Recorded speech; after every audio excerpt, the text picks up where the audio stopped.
Hey guys, this is EdRoh. I am finally back after a long hiatus, but I'm glad to be back. So today we are going to be building this complete full stack inventory management dashboard application with the Nextjs frontend, Node.js backend, and most importantly, it will be fully deployed on AWS. So I can see this is our inventory management dashboard. This will include popular products, a number of widgets. We're going to use grid to lay this out. We are going to have light and dark mode as well. We're going to have an inventory page, products page, users page, settings, and expenses. And also you'll be able to go to the products page, search products, create a new product in our modal, and also go to expenses where you can filter by different categories, start date, and end date. And as always, this entire application is fully responsive, so you can decrease the size and you can see everything gets adjusted based on the width of the page. And every page is responsive. So you can take a look at the products page, settings page, and so on. So in this inventory management app for the front end, we are going to use Nextjs, Redux Toolkit for state management, Redux Toolkit Query for API interactions. The styling will be handled by Tailwind CSS. We'll integrate recharts for our charts and material UI for tables. I also want to mention that we are using a separate backend for this application because it makes this a more scalable app and it allows us to deal with the front end and back end separately. So on the back end, our application will be running on Node.js with the Express.js framework using Prisma to manage our interactions with the PostgreSQL database. And then we are going to deploy our application on AWS. We're going to utilize EC2 for hosting our backend, RDS for our Postgres database, Amplify for hosting Next.js, and S3 for images. Now, if you take a look at this diagram, this is AWS and what we are going to be building. Now, it might seem intimidating if this is your very first time, but this video is for anyone who's beginning in AWS. And I'll go step by step to teach AWS best practices, deployment strategies, making this tutorial very beginner friendly for you. I included AWS in this project because frankly, it is such an incredible useful skill that can really benefit both your portfolio and skills as a developer. I feel it is something that can separate you from other developers using one-click hosting solutions.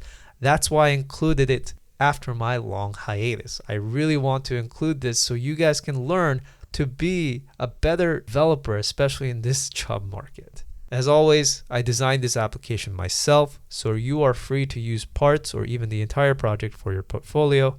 So let's dive in and start building. So the first thing we're going to be doing is we're going to be installing Node.js. So Node.js is a server-side JavaScript runtime built on the Google Chrome V8 JavaScript engine. Basically, that means you can run JavaScript code on your computer. So go to the link in the description and you can install Node.js. And then from here, we're going to be installing npx. npx will help us install some npm package binaries. So you can run npm install-g npx in your command terminal and you'll have this installed. And then we can use any code editor we want, but Visual Studio Code is probably the one I recommend because everyone is using this Visual Studio Code and it is the one that I'll be using. And then from here, we're going to open up VS Code in a fresh new directory and we're going to be toggling our terminal with control''. And once that's open, we're going to write npx create next app at latest. And we're going to call this inventory management. We're going to say yes to TypeScript, yes to ESLint, yes to Tailwind, yes to source, yes to app, and we're going to say no to changing our import alias. And we're going to wait for this to finish. And once that's done, we're going to open up our Explorer tab over here, and we're actually going to call this client because this will be for our front end. And once that we change that name, we're going to go into that directory.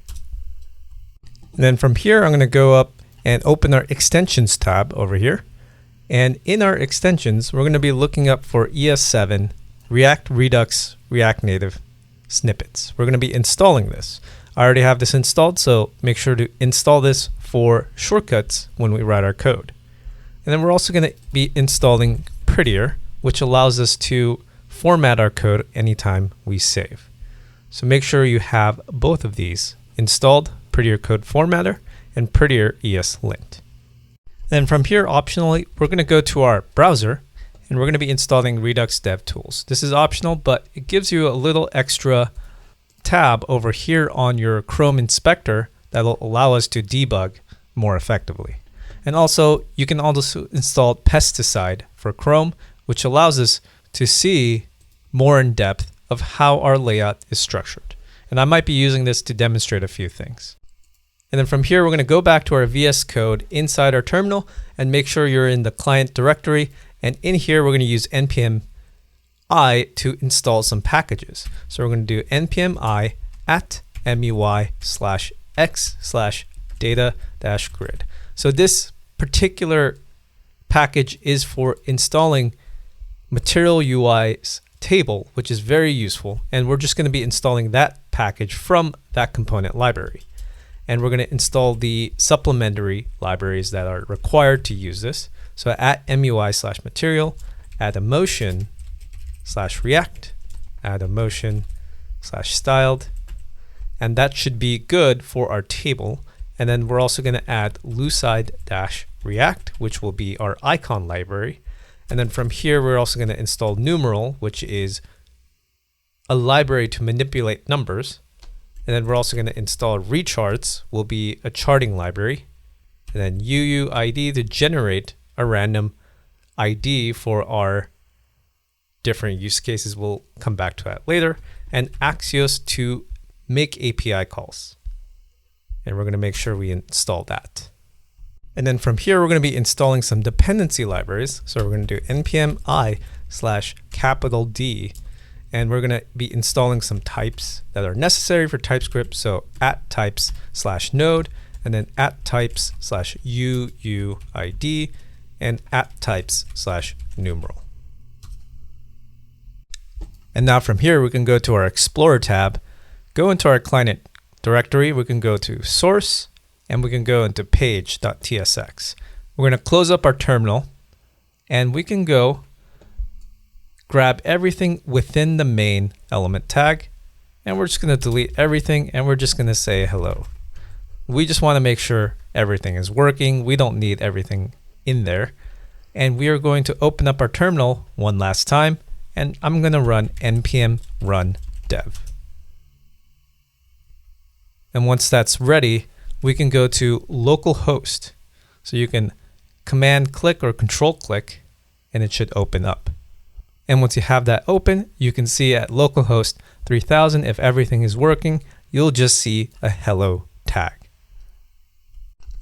And then going back to our code, we're going to go to our globals.css file, and we have a lot of default styling, and we're just going to delete everything except for these @Tailwind classes.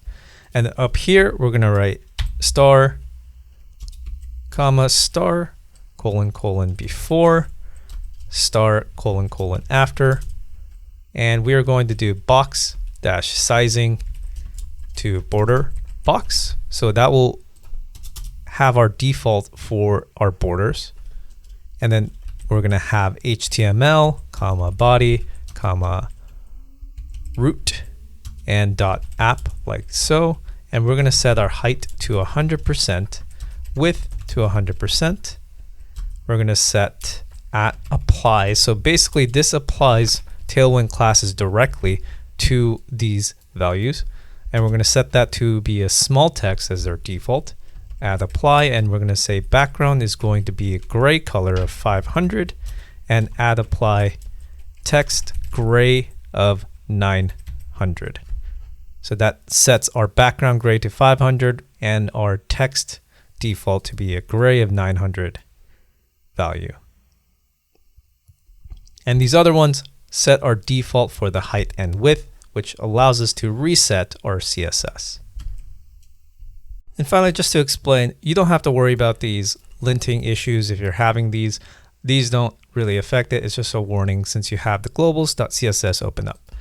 And I just want to explain a few quick things. This is a Next.js application, so if you're new to it, we're actually using the app directory, and inside the page, this will be where our first page is shown. and the layout is where the root basically exists. Public is where all our assets will be saved. This is an ESLint setup file. Git ignore, you should probably know what that is. Package.json is our configuration for our JSON file.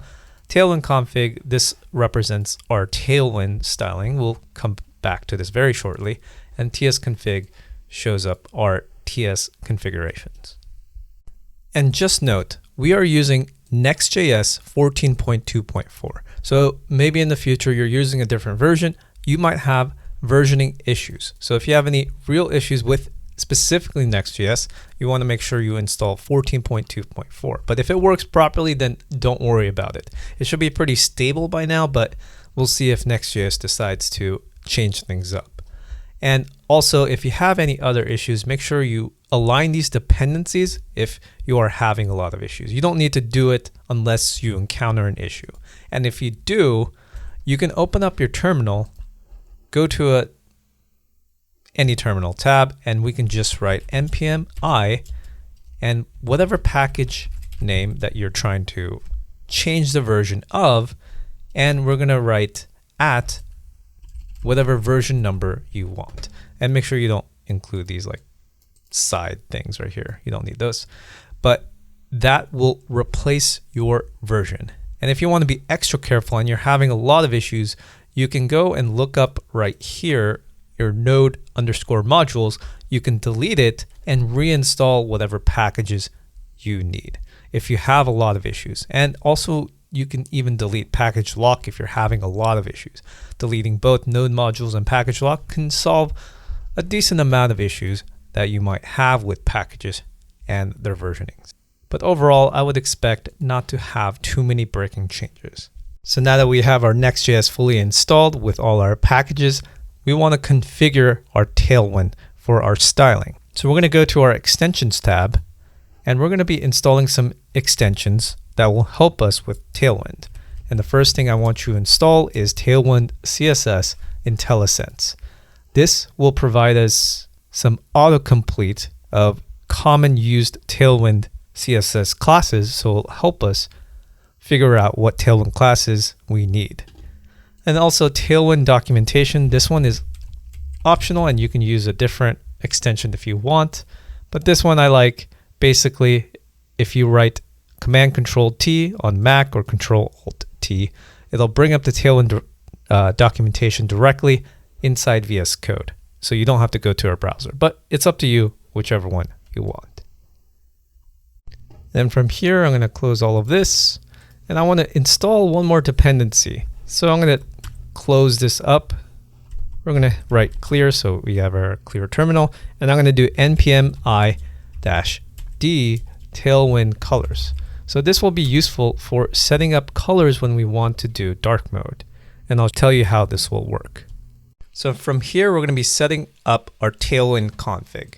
Now there's going to be a lot of setup that I'll be doing here. So if you don't want to deal with all of this, you can go to the link in the description to the Tailwind config file and just copy and paste everything. But I will explain everything that's happening here, and I will fast forward a few sections just so, because it's a little bit tedious to write out. But first we're going to import Tailwind colors, and then we're going to import colors from Tailwind CSS/colors.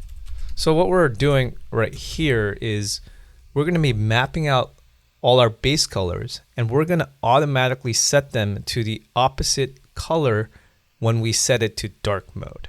So we're basically mapping out different values to different colors, and I'll basically show you what we mean. So base colors, we're going to be setting an array of colors so we can use this for later. So I'm going to set gray, red, and I'm basically going to fast forward this so you can see and write if you want to. And then from here, we're going to do shade mapping. So we're going to map different values to the opposite end of the colors for Tailwind. So I'm going to set 50, for example, to 900. And we're going to do 100 to 800. So basically, for any one of these colors, we're going to be setting, if it's 50 in the light mode, it's going to be 900 in dark mode. And if it's 100 in light mode, it's going to be 800 in dark mode. And I'm going to do this for all the colors, so I'm just going to fast forward. And then from here, I'm going to create a function called generate theme object. And I'm going to set this to colors. I'm going to set this to any. We're not going to really care about the typing here. So I'm going to set inverse to false. So this will be a function that we can use to set up our colors. So I'm going to first set up a theme object. And I'm going to set base colors dot for each. And for each, we're going to set the color to be the opposite, and we're going to be saving it as we need. So basically, for each color, we're going to be mapping it into and creating its own object. And we're going to grab each mapping object, grabbing each key and value. And we are going to be setting each shade key. I did seem to have forgotten a parens. Don't forget that parens right there. And we're going to set the shade key to be, if it's invert, we're going to set the value. Otherwise, we're going to set the key. So basically, we're inverting depending on whether we're light mode or dark mode. And we're going to set theme color key, and we're going to set colors to color shade key. Now, if you don't fully understand this, that's okay. I will explain this once we have everything set up, and it'll make a lot more sense. And I'm missing a closing parens there. So here I'm going to set light theme to be generate theme object, and we're going to say colors shade mapping like so.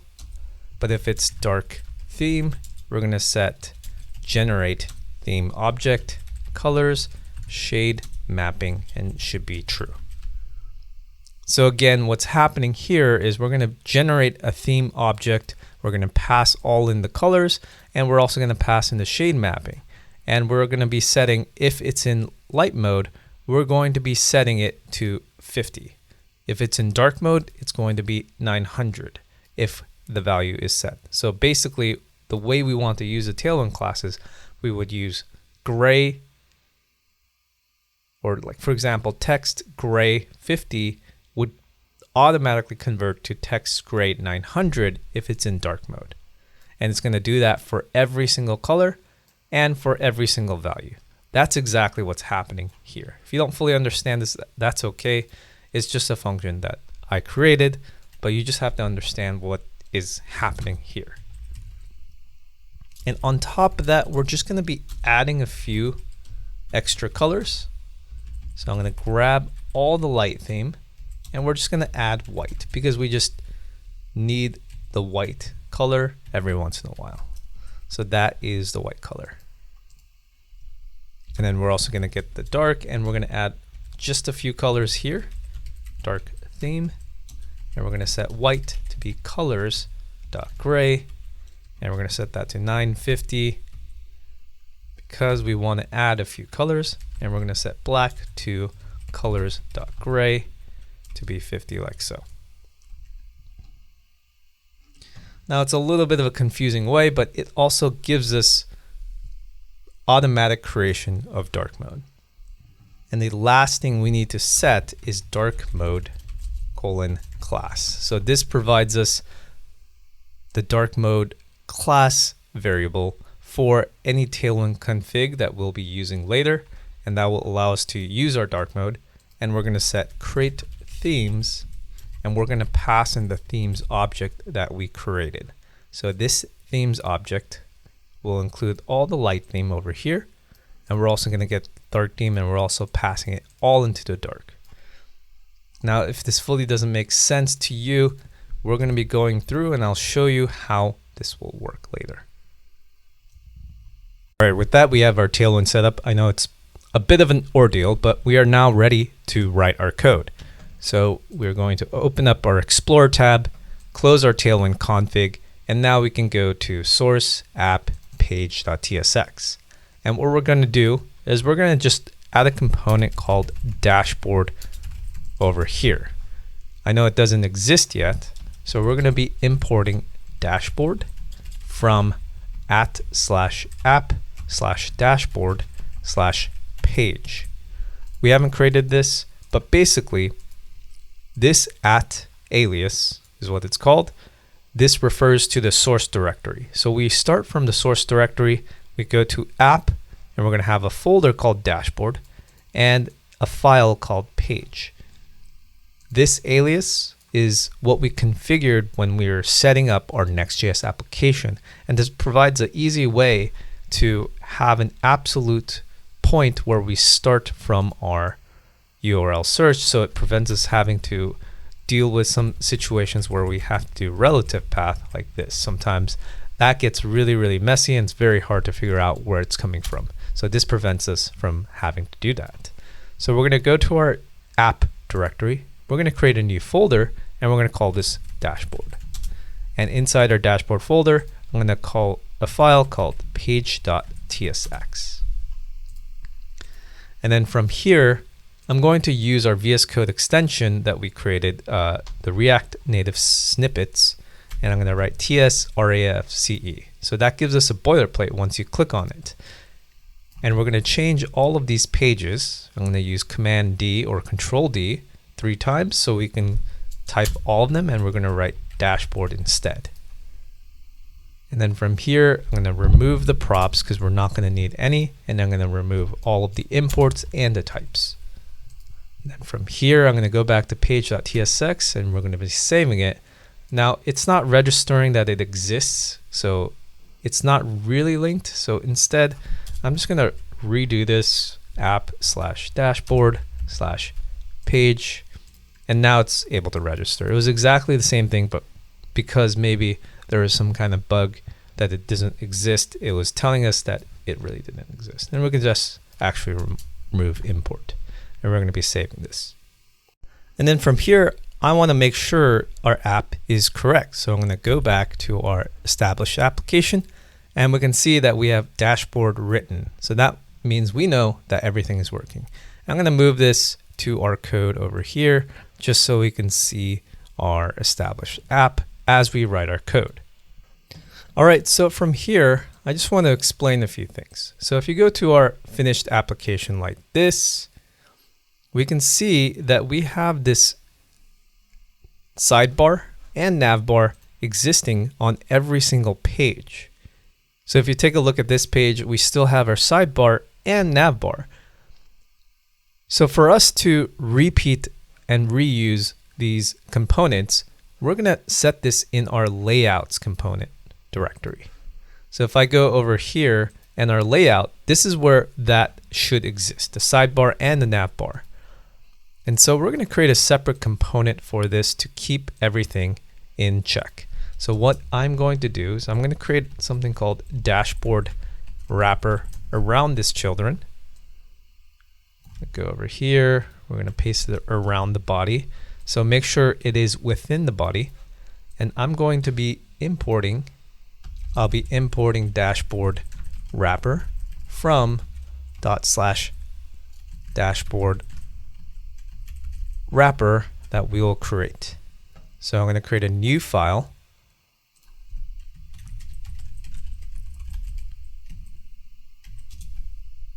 And I'm going to write tsrafce like so.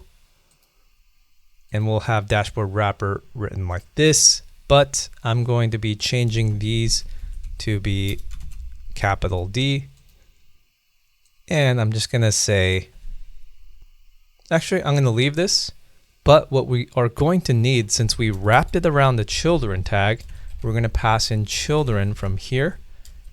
And I'm going to type this as well. So this will be children react.react node like so. And I'll be passing in children around this. So I'm going to save that. I'm going to remove these or type props. If you take a look, we're still getting this error. So I'm going to just rewrite this, import it, and it should work now. And it seems like I spelled dashboard wrapper incorrectly. So if you caught that, that should work now. So as you can see, dashboard wrapper, because we're passing in the children. The children is what we passed in over here, which is the dashboard component, which has the dashboard text. So it makes sense what's happening here.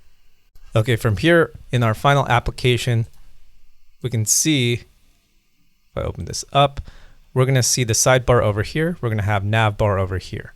So if I turn up pesticide, we have to split the sidebar. So this is on the left side and everything else is going to be on the right side. So the right side is going to include the navbar and the main content, while the sidebar is going to be on the left side. So what we're going to be doing is we're going to be doing flex, and flex is going to split this into the left side and the right side. All right, so let's do that. So I'm going to go over to our class name over here, and I'm going to use a template string. I'm going to set this to be flex, and we're going to set this to background gray of 50, because usually you don't want white colored, completely white colored backgrounds usually. And then we're going to have a text of gray of 900, width of full, and a minimum height of the screen. So if we go to our application, we're going to have this now on the same line. So the sidebar is, we're just going to hold a placeholder for the sidebar. And I'm going to set a main element tag like so. And inside the main tag, it's going to be where the children is. And we're just going to get rid of sidebar wrapper. And inside our main, let me save this to show you what's happening right now.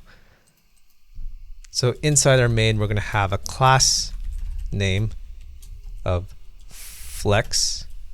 And we're going to set this to be flex column with a width of full, height of full, a padding of 7 in the Y direction, a padding of 9 in the X direction, with a background gray of 50. So let's actually see what this looks like. So right now we have sidebar on the left side, we have dashboard on the right side. We can't really tell if the colors are actually working. So if I put 200, this isn't actually changing. And that's because we need to add a class called light. So light represents the class we are setting each of this background when it is in light mode.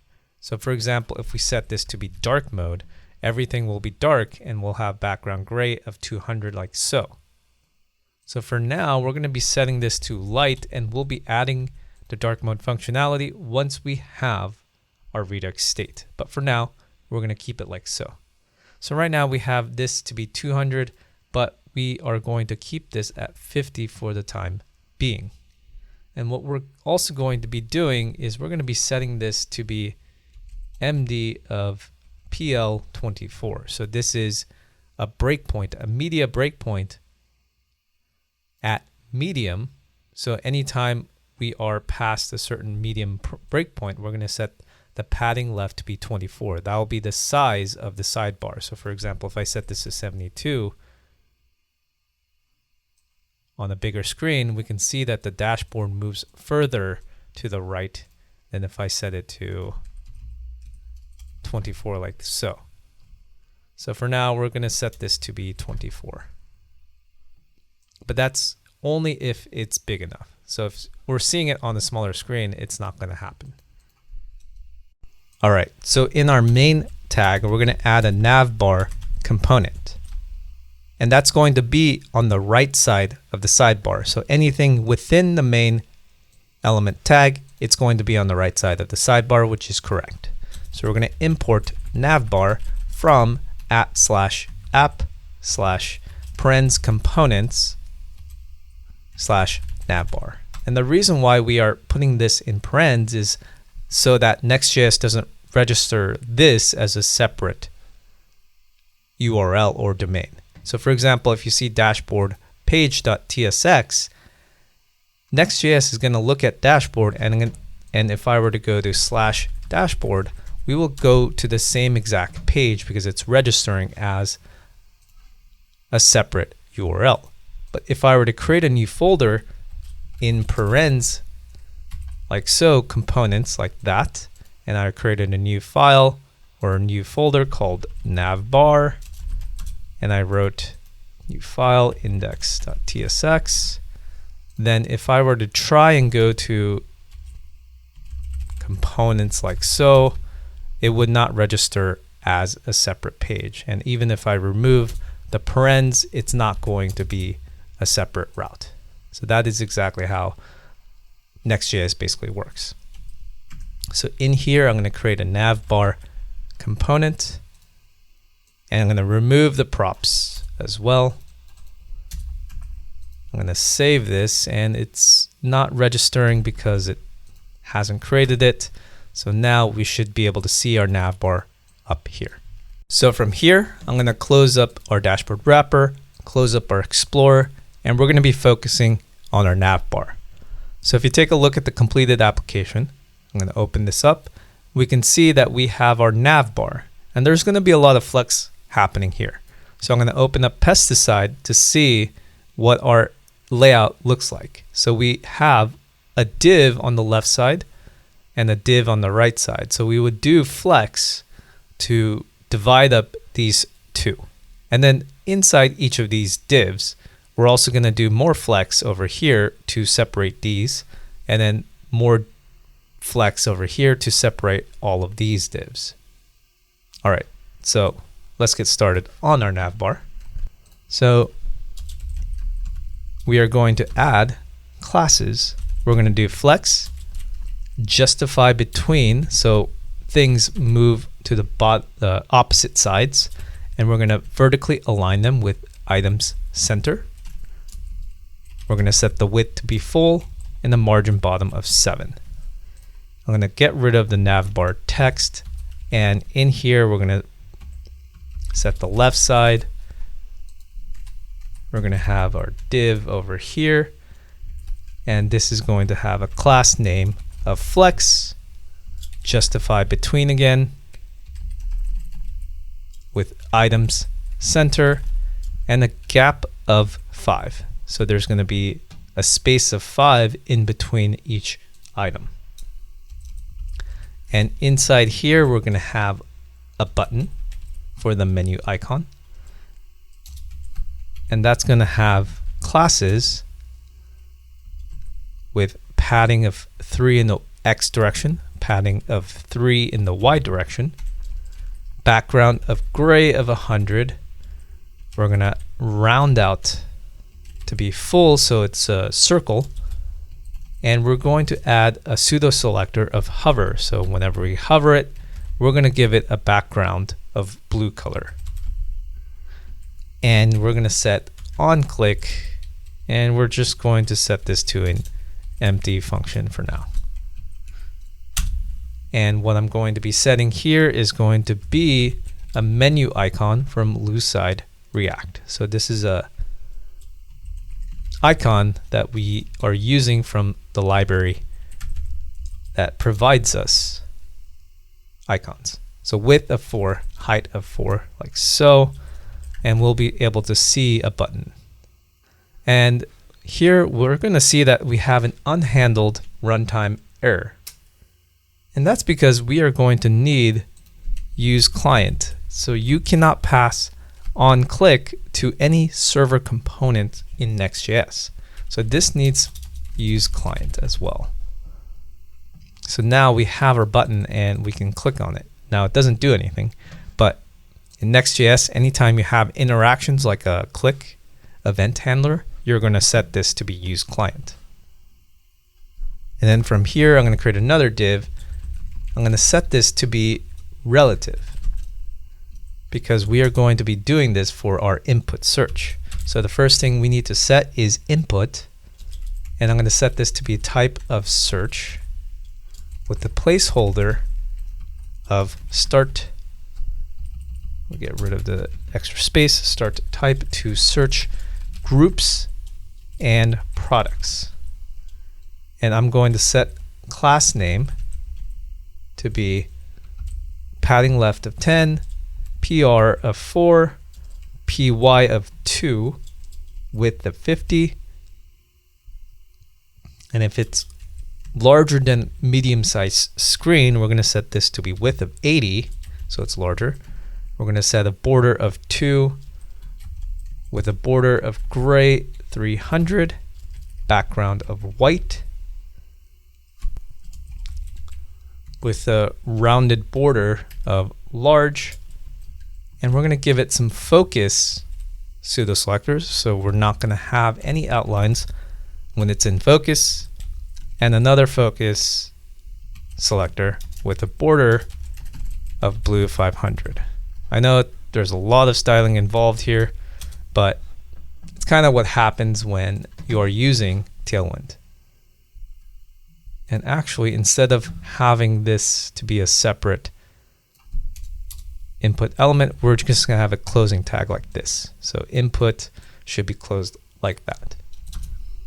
And inside this relative class, we still are going to add another div. We're going to say class name, and this will be absolute. So we can position this bell at the beginning and the left side of the input. So I'm going to set this to be inset of y of 0, left of 0, padding left of 3, flex, items, center, with pointer events of none. We don't want any kind of actions to happen when you click on this bell.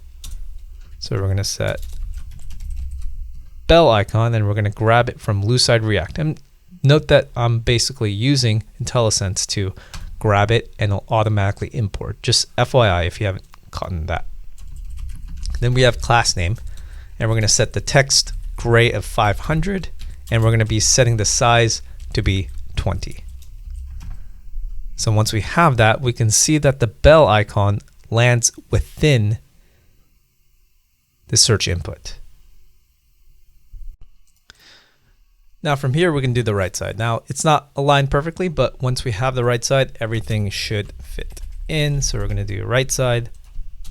And inside here, I'm going to have a div.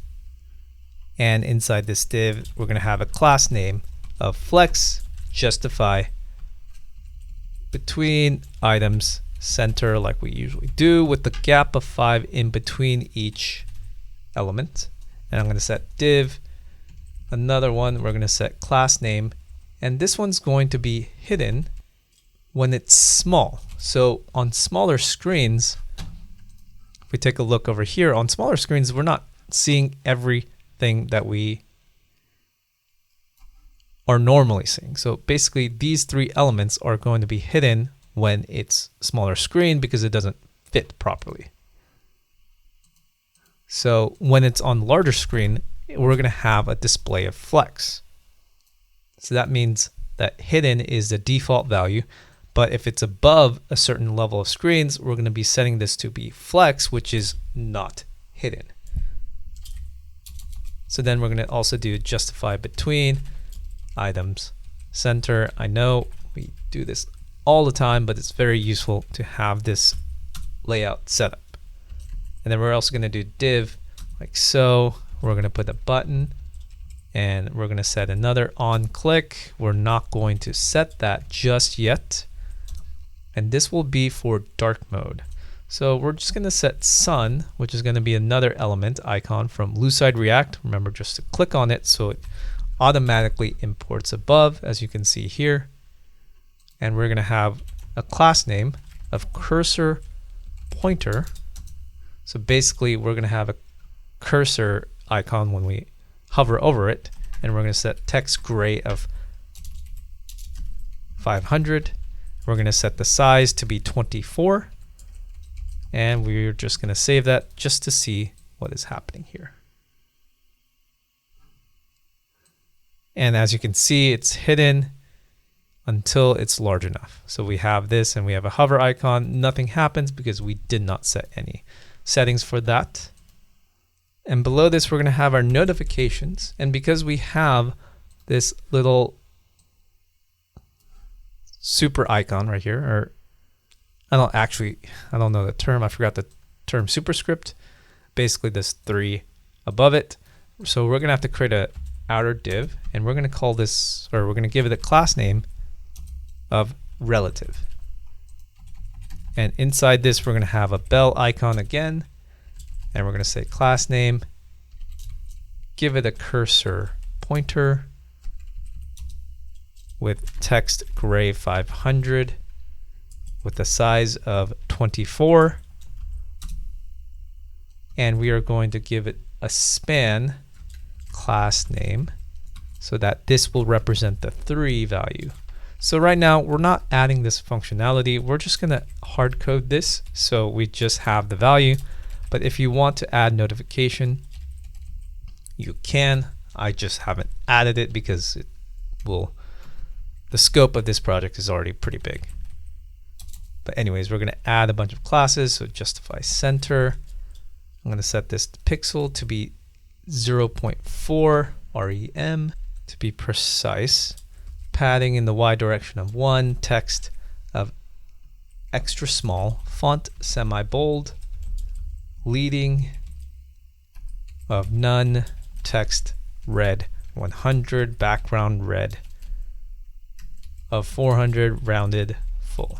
Now I know sometimes the classes get pretty excessive for some of these situations, but this is the one downside of Tailwind. So I saved it. So if I open this up, we can see that we have our bell icon with the 3 at the top.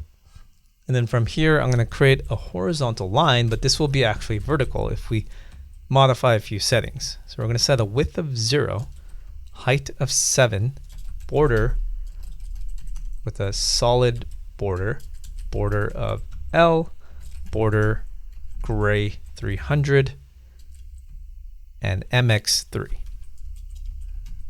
So that will give us a horizontal or vertical line.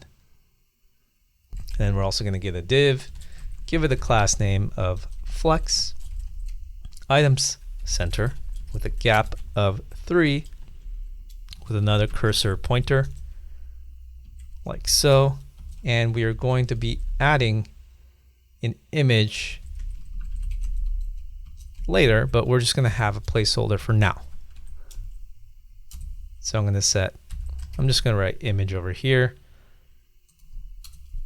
and I will have a span below it with a class name of font semi-bold, and that should have your name. So if we go here, we're going to see that we have EdRoh over here and a placeholder image text right next to it.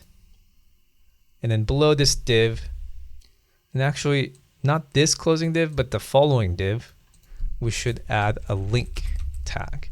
And we're going to be adding a next link tag over here. And this will go to our settings page we have not created. But this is for the future. So we're going to add a settings icon like so. And make sure you import it from Lucid React once again.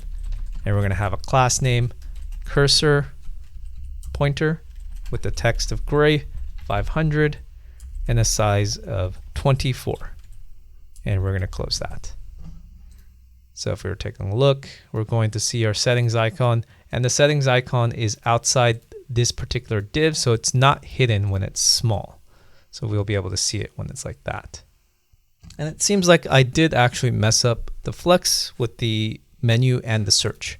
So if you go right below this button from the menu, and this closing div should be placed right above the right side. And that should fix everything that we have. So if we go like this, now everything is working as expected.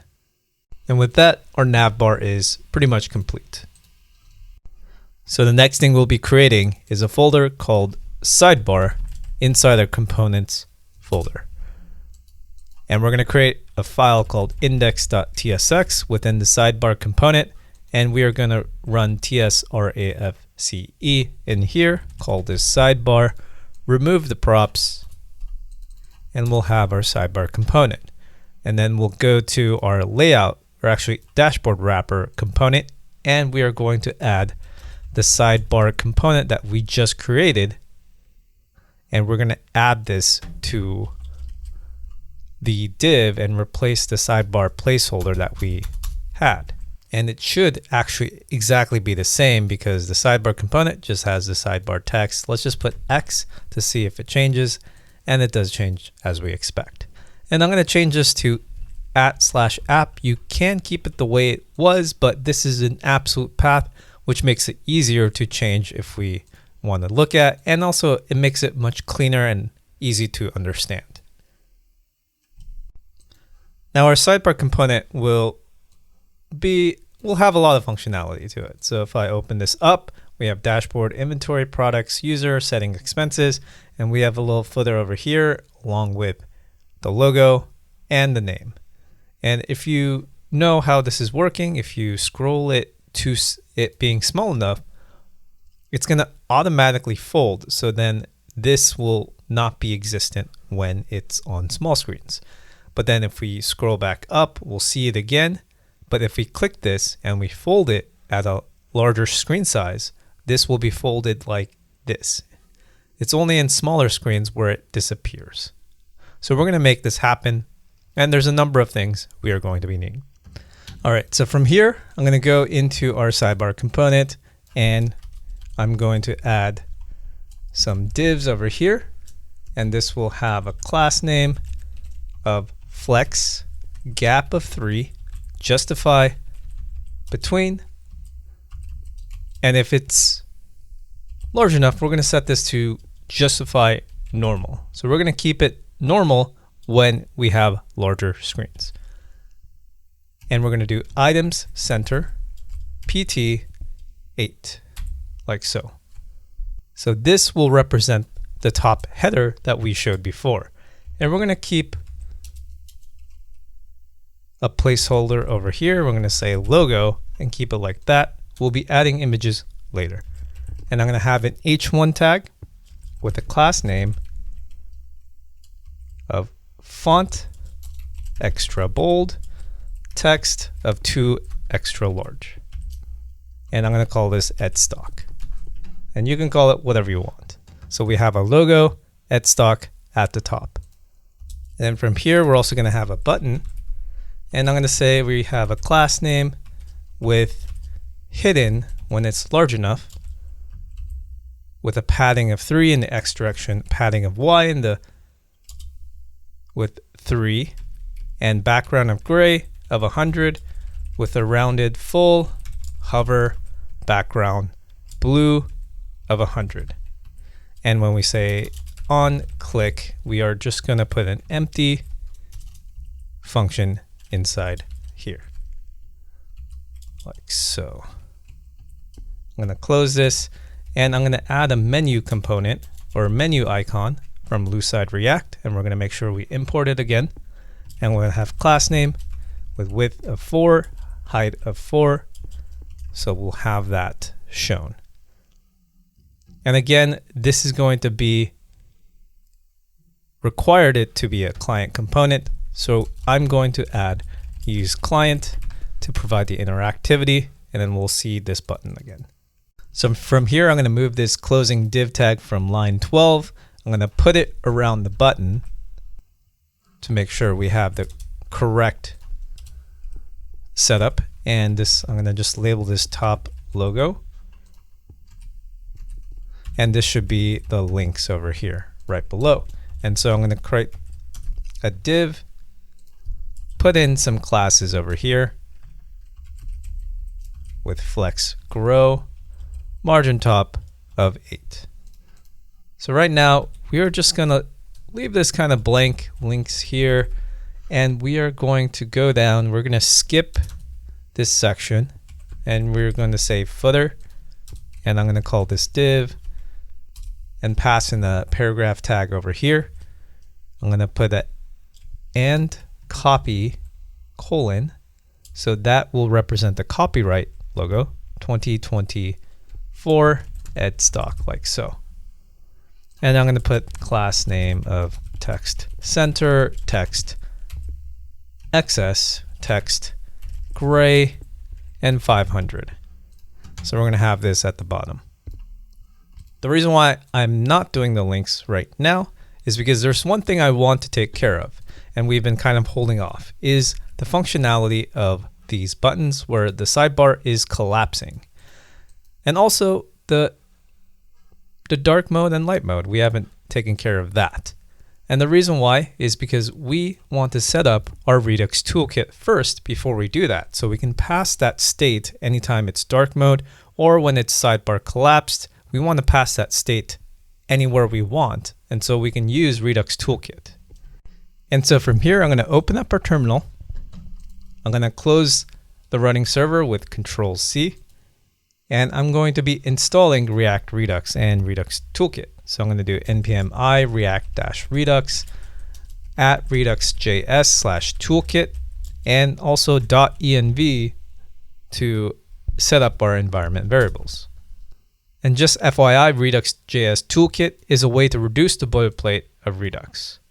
So now we first want to go and set up our environment variable. So we're going to go into client.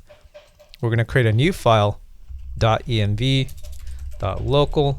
and this will provide us environment variables. I'm going to call this next public API base URL is equal to http://localhost:8000. So now normally you would just call this .env, but for Next.js, if you want to use it for local versus production, there is a difference, and local is just for our local use. And we need to prefix our URL with next_public. So that is something you want to make sure you add. An API base URL is going to be the tag for that particular environment variable. And this is the port for our backend that we have not created, and we'll get.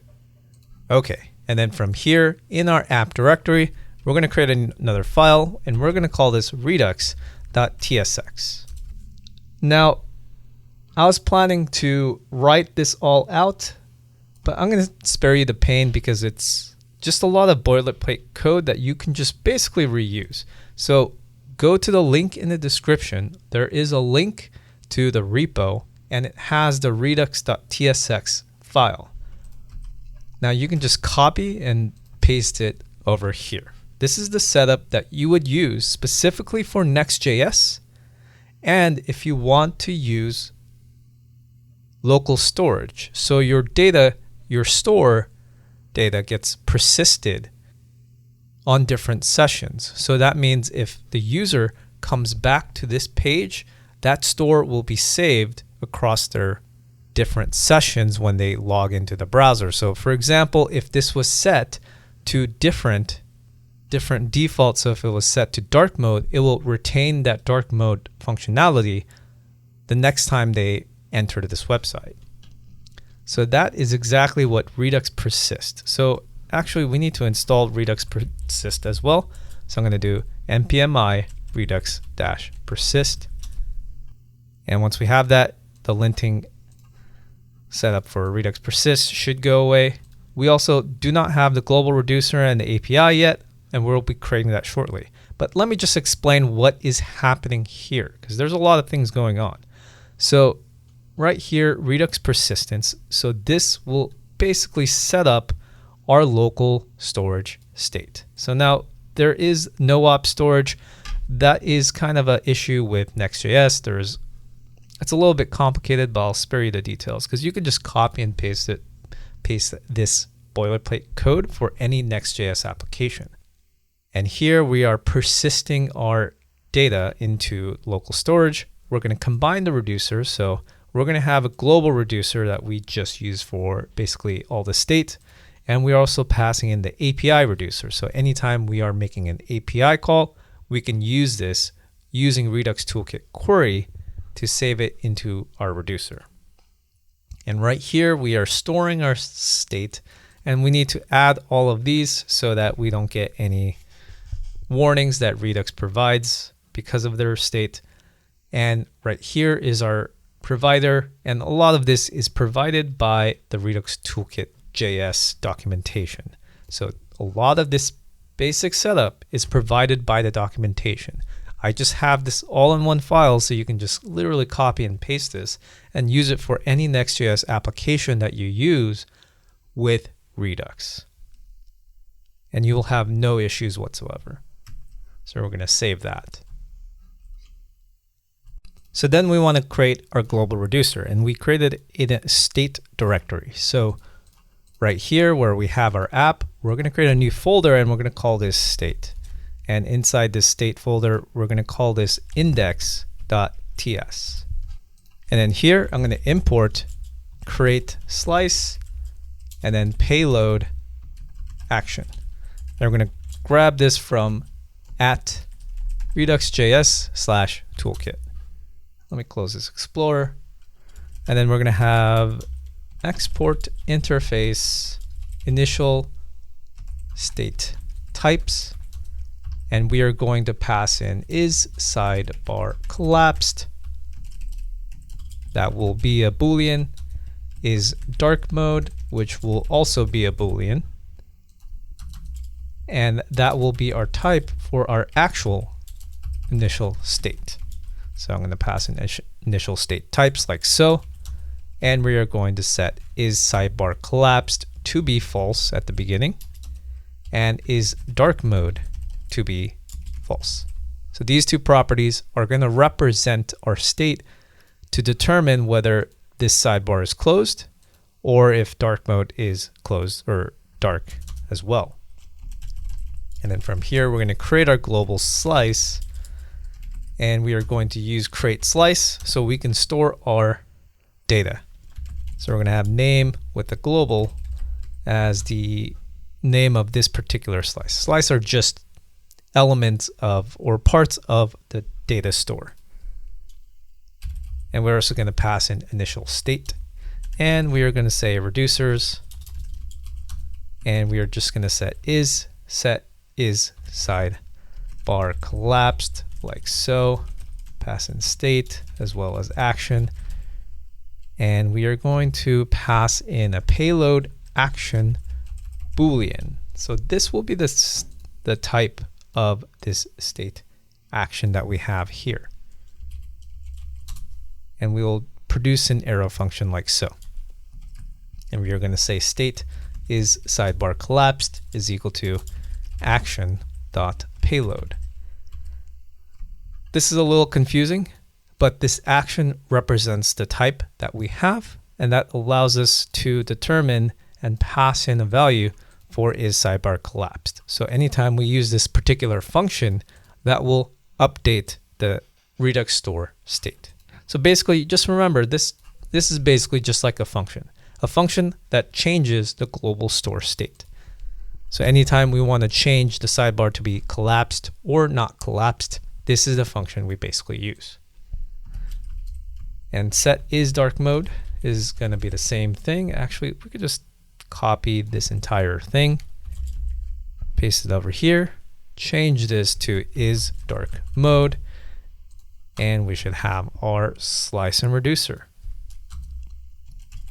And then we also have to just export both of these. So set is sidebar collapsed, set is dark mode. And we are going to set that equal to global slice dot actions. And we are going to export default global slice dot reducer. And by doing so, we now have a reducer, a global state, that has the two functions that will determine whether the sidebar is collapsed and the dark mode is enabled. And this is not triggering, so we are just going to rewrite this and it should fix it. And then from here, we're going to go into our state directory. We're going to create a new file and we're going to call this api.ts. So this will represent this API over here. And this will allow us to create the boilerplate so we can make API calls. So this is how you make API calls when you're using Redux.js and Toolkit. So we're going to import create API, and we're going to import it from create API like so, and also fetch base query. So the boilerplate is very simple for this. Export const API. We're going to do create API similar to the way we were doing slice. We're going to set base query with fetch base query like so. And we are going to pass in our base URL, which will be our environment variable. So anytime we make the API call, we are going to use the base URL that we set up earlier. And we are going to set the reducer path to, and we're just going to call this API because we're only going to have one API slice. And we're going to have tag types of empty, array. We'll cover what that is, as well as endpoints. We're going to say build, and we're going to put an empty object right now. And I'm going to say export const colon is equal to API. And actually this should be like so. This should be parens around that. And by doing that, we have an empty slice. Now we'll take care of this as we go. Oops. So we're just going to go back here, rewrite it so our linter has no issues. Now the last thing we need to do is we're just going to close everything up that we just created. We're going to go to our dashboard wrapper. So we created our Redux store, but we haven't connected it to our application. And so we're going to go to our dashboard wrapper. So now this part is very specific to Next.js. So if you have never created Redux, if you have never connected a Next.js application with Redux, there is a specific way to do it. So what I'm going to do is I'm going to create another component in this dashboard wrapper. I'm going to call this dashboard layout. And I'm going to pass in everything we just did. Actually, let's just copy this entire thing, replace our dashboard layout, and call it dashboard layout, like so. So we have a dashboard wrapper and a dashboard layout. And what I'm going to do instead over here with the dashboard wrapper is replace this with store provider. And that is the provider that is being exported from Redux. The final part of this is going to have a child, and we need to wrap our entire application with Redux. So store provider is provided over here, and we need a child component. So we're going to have children. However, we also want this dashboard layout to surround it as well, so we're going to pass that in. And I'll show you why we have to specifically do it this way for Next.js. And by doing so, we have our dashboard wrapper with our store provider, and it wraps our layout. So this layout covers every single URL in our website. So if we create more URLs that we'll have, so like inventory products, we're going to have different pages. This is going to be wrapping the entire website with the store provider. So that means if you go to a different page, you're still going to have your Redux store providing different state for all the pages, or sorry, the same state for all the pages. So Next.js, even though it sends a different HTML for every single URL that you go to, the Redux will persist and save across those pages like you would normally have in a normal React application. And just as a reference, I want to show you the part in the Next.js docs that tells you about this. There's a using context providers. So Redux is a context provider essentially, and it tells you to wrap the layout in this component provider. But you do have to wrap it around inside this particular page where we want to set this as use client as so. So in our dashboard wrapper, we need to set this as use client. We cannot set this use client over here. If you add a use client in this layout page, then you get basically an error. I don't know if that'll show up right away, but basically it wouldn't work. And I've tried it multiple times. Over here with dashboard wrapper, you have to set this to be use client so that we can provide the store to our dashboard layout. And the reason why this is not a single component, I set this out into two different components, is because this dashboard layout is going to require some Redux state. And if I were to provide the store provider like so, if I were to do that, And if I wanted to use the state, like let's say I wanted to grab the is sidebar collapsed like so using use app selector, which I'll cover very shortly. If I wanted to grab this state from our Redux store, this would not work because of the store provider would not be able to provide it over here. You have to wrap that around the child. That is exactly why we are doing something very confusing like this. But once you have this set up, it'll work for every single one of your page. But either way, let's continue. I'm going to add state over here. And we are going to do state.global.isSidebarCollapsed like so. So this will grab our state that we just created, whether our sidebar is collapsed or not. And then we can actually use this sidebar is collapsed now. And the first thing we're going to do is we're going to change this right here with the PL of 24. So anytime we have our sidebar collapsed, we are going to have this as PL 24. Let me actually open this up so you can see better. If it's sidebar collapsed, it's going to be smaller. Otherwise, if it's not collapsed, we're going to say this should be a padding left of 72, like so. And I need to close this. Okay, since I refresh it, we're not seeing a change because I haven't been running the server. So let's run npm run dev. And we can save this. So right now, we probably wouldn't see any changes. So let's go to localhost 3000.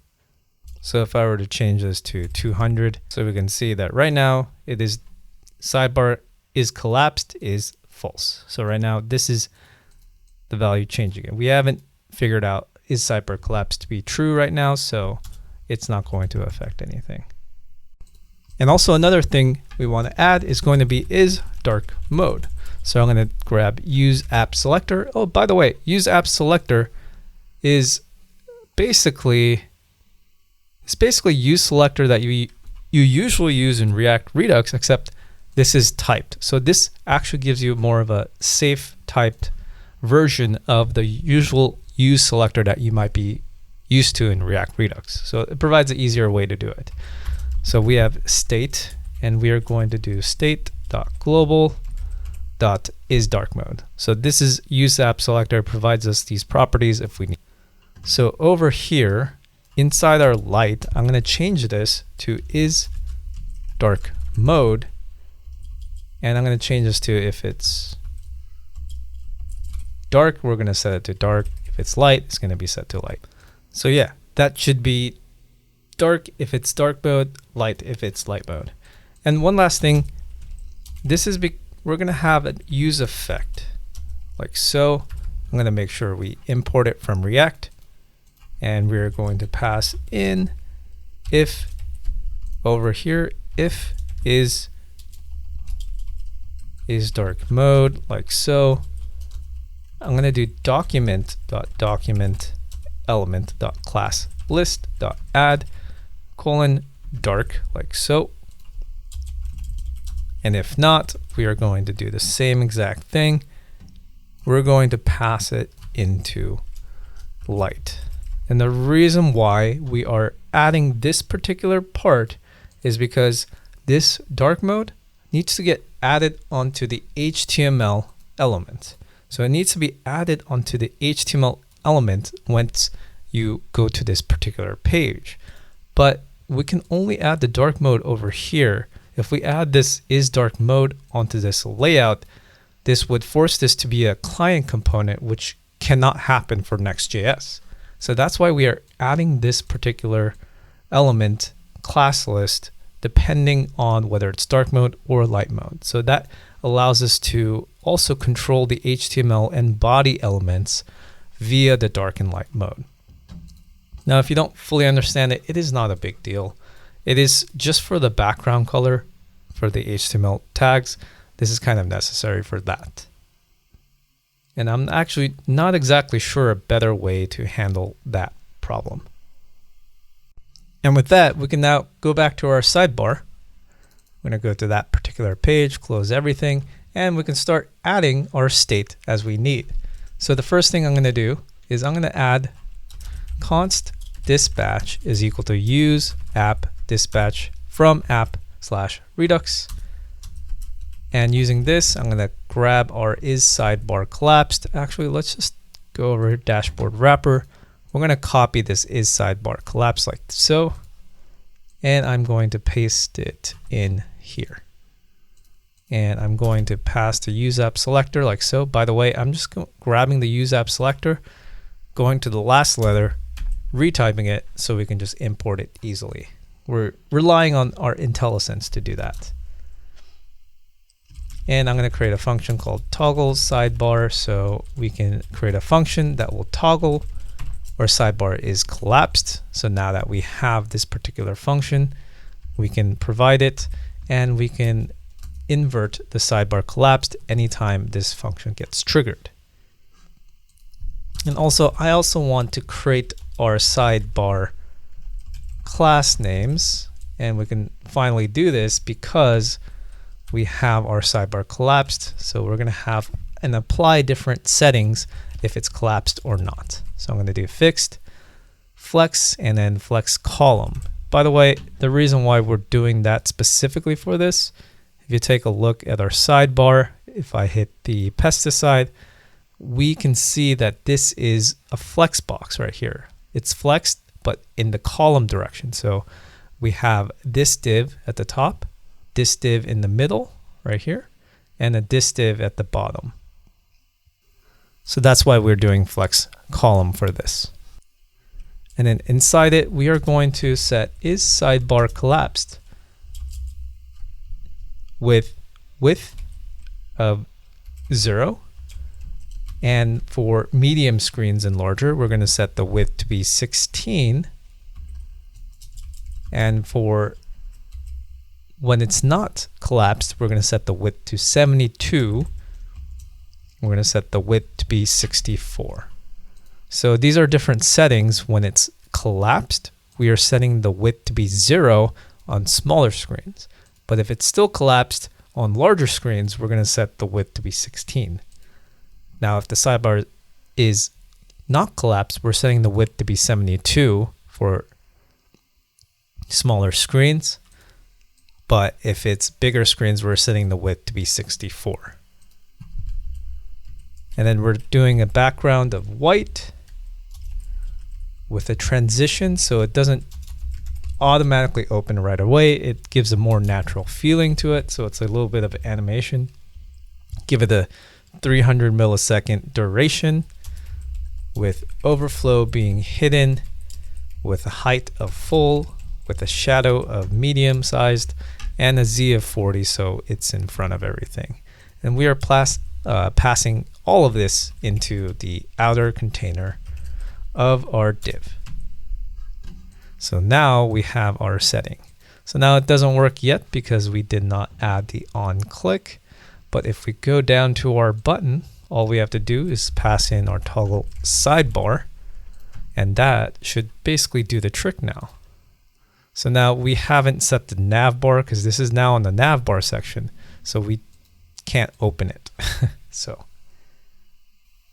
we can actually go back to our navbar and do the exact same thing for our toggle sidebar. So I'm just going to copy all of this in our sidebar, go to our navbar, pass it all in, make sure we import each one of these. I'm going to pass in toggle sidebar over here. So now if I click this, we should be able to see it. Perfect. And just FYI, if you're confused about this entire scenario, is just when you increase the width, we're going to have it collapsed. As you can see, if it's collapsed, it's going to be this size. And we're going to fix the top as we go. But if we open it, now it's width of 72 when, or width of 64 when it's larger. And then from here, I'm going to change this to a template string. So I'm going to erase the double quotes, put it in template strings like this. And in here, I'm going to add is sidebar collapsed. We're going to pass in px of 5, so padding of 5 in the x direction, padding of 8 in the x direction if it is not collapsed. So it's just a minor adjustment, but it looks a lot better now when it's not collapsed like that. And also note that when it's collapsed and the screen is larger, the text of edstock disappears. So the way we do this is if I was to go over here, I'm going to grab and change this to, again, a template string like so. I'm going to pass in is sidebar collapsed, and we're going to pass this as hidden and colon block and close that. And you won't notice it, but once we get to the point where we handle collapsing like this, this should essentially disappear. And that's probably because I have that. There we go. There needs to be a space over here. So now edstock is disappeared. So we should only see the logo as right here.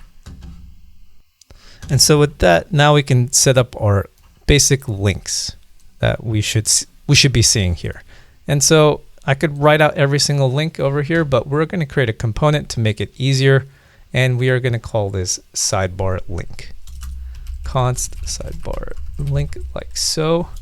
And typically, sometimes people would want to put this into a separate component and separate file, but if it's related enough, you would put it in the same file. So we are going to pass in an href icon, and we are passing in a lucid icon. So like so with label and is collapsed. And we want to pass in sidebar link props, and sidebar link props will be its own type. So I'm going to say interface sidebar link props, which href of string icon colon lucid icon. So that will come from the lucid icon library. The label of string and is collapsed, being a boolean. And inside of here, we should close this out. And I believe I spelled is collapsed wrong over here. I'm going to do const path name. So use path name will be from next navigation. So this will determine, or this will grab the path of the URL that we are at. So if we're at a separate path, we can grab it using use path name. And we are going to determine if the link URL is active. And the whole purpose of this is we need to know what page we are on to determine what to highlight. So right now we are on the dashboard page. We are determining it via is active using the path name. So if path name is equal to the current path, or path name is equal to home and href is equal to / dashboard. We have an exception. Usually href just represents the path that we are on, but the path name for dashboard and the home page are going to be the same. So if I have / dashboard and / just like without any URL over here, that means that we have the dashboard icon to be at home. I will explain what's happening further because it's a little confusing right now. So we're going to do return, and I'm going to pass in link tag from next to make sure this is from next. We're passing in href like so. And we are going to create a div, and this is going to have a lot of classes. So I'm going to do class name, and this is going to be a template string with cursor pointer, flex, items, center, and we are going to say if it is collapsed, you're going to do justify center with a padding of y of 4 and justify start with padding of 8 in the x direction, padding of y in the, or padding of 4 in the y direction. And we're going to close this. We're going to say hover.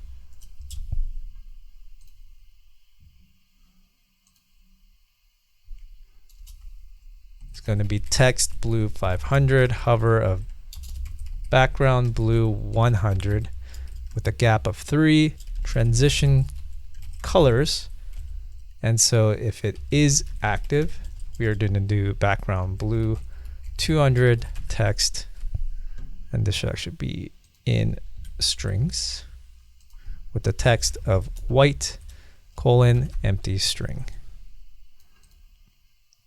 So it's a bit of a mouthful. There's a lot of things, a lot of classes that we are handling. We're handling the hover, we're handling the transition, we're handling if it's active or not, so a different color, if it's on the current page, and if it's collapsed, we have a different setting for those. So a lot of things going on. It's just minor things that you kind of need to handle just for all the classes.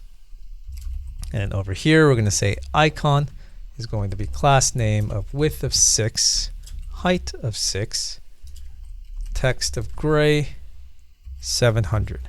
So now I needed to put an important tag. And if you want to sometimes override the specificity, you can add the important tag if you really need to.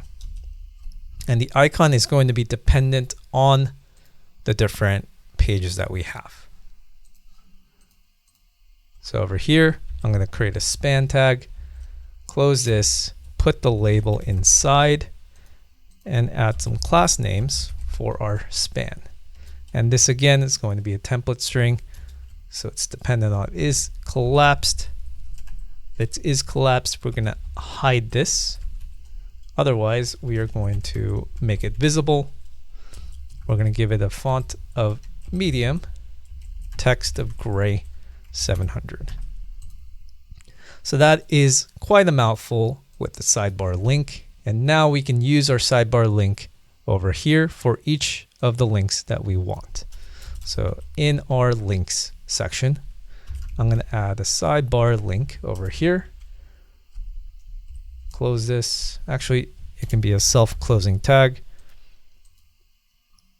And we need to pass in href. So this should be dashboard. The icon should be a layout icon that we get from Lucid React. Remember, I have to click on this so that it imports it. We're going to give it a label of dashboard.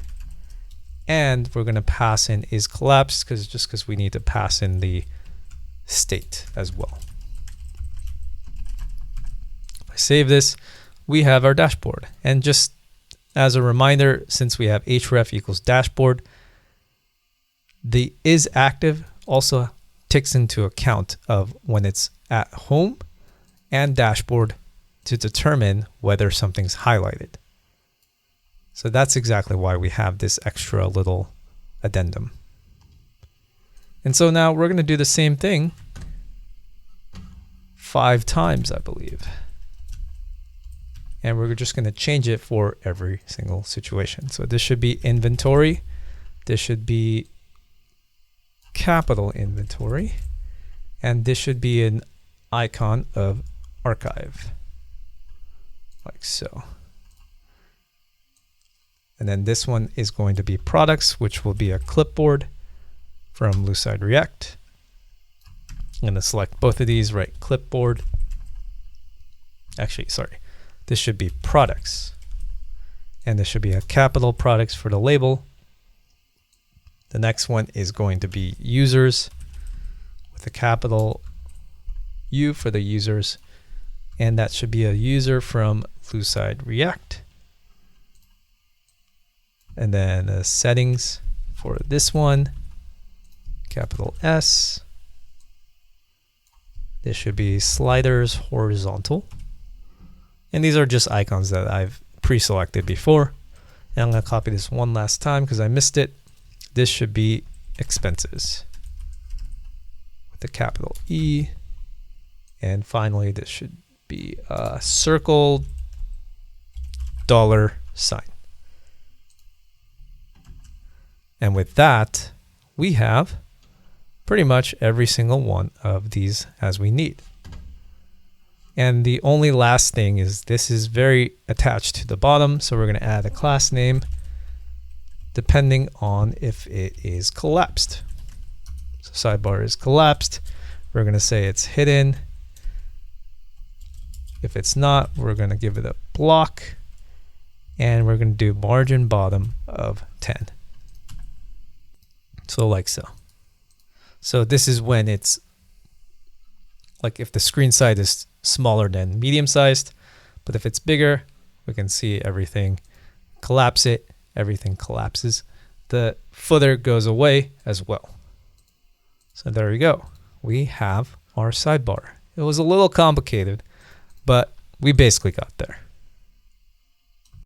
All right, so we have most of everything working. We want to finish it up with the light mode and dark mode. So we're going to go back to our navbar, and I am going to add one more state. So if I go and open up dashboard wrapper, I want to just copy this is dark mode over here, just so we can grab this state, and I can add another function called toggle dark mode, like so.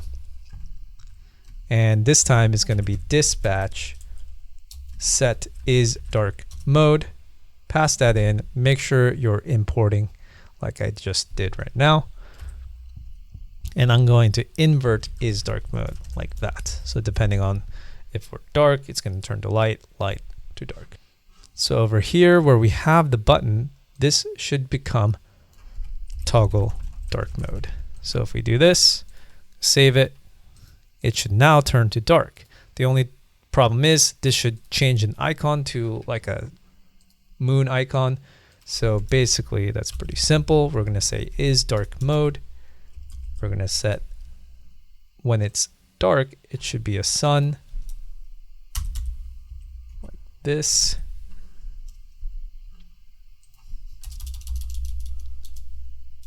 So with a colon, and if it is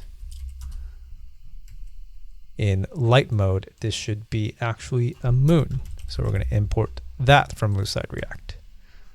So if I do this, everything should be working as expected.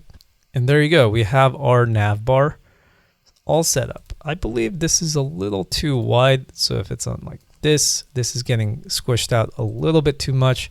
So I'm going to change this to 60 maybe, so that we can have all of our icons set up when it's larger screen. So if we close it like this, everything works. When it's on wider screen, this is collapsed. We can open it up like this.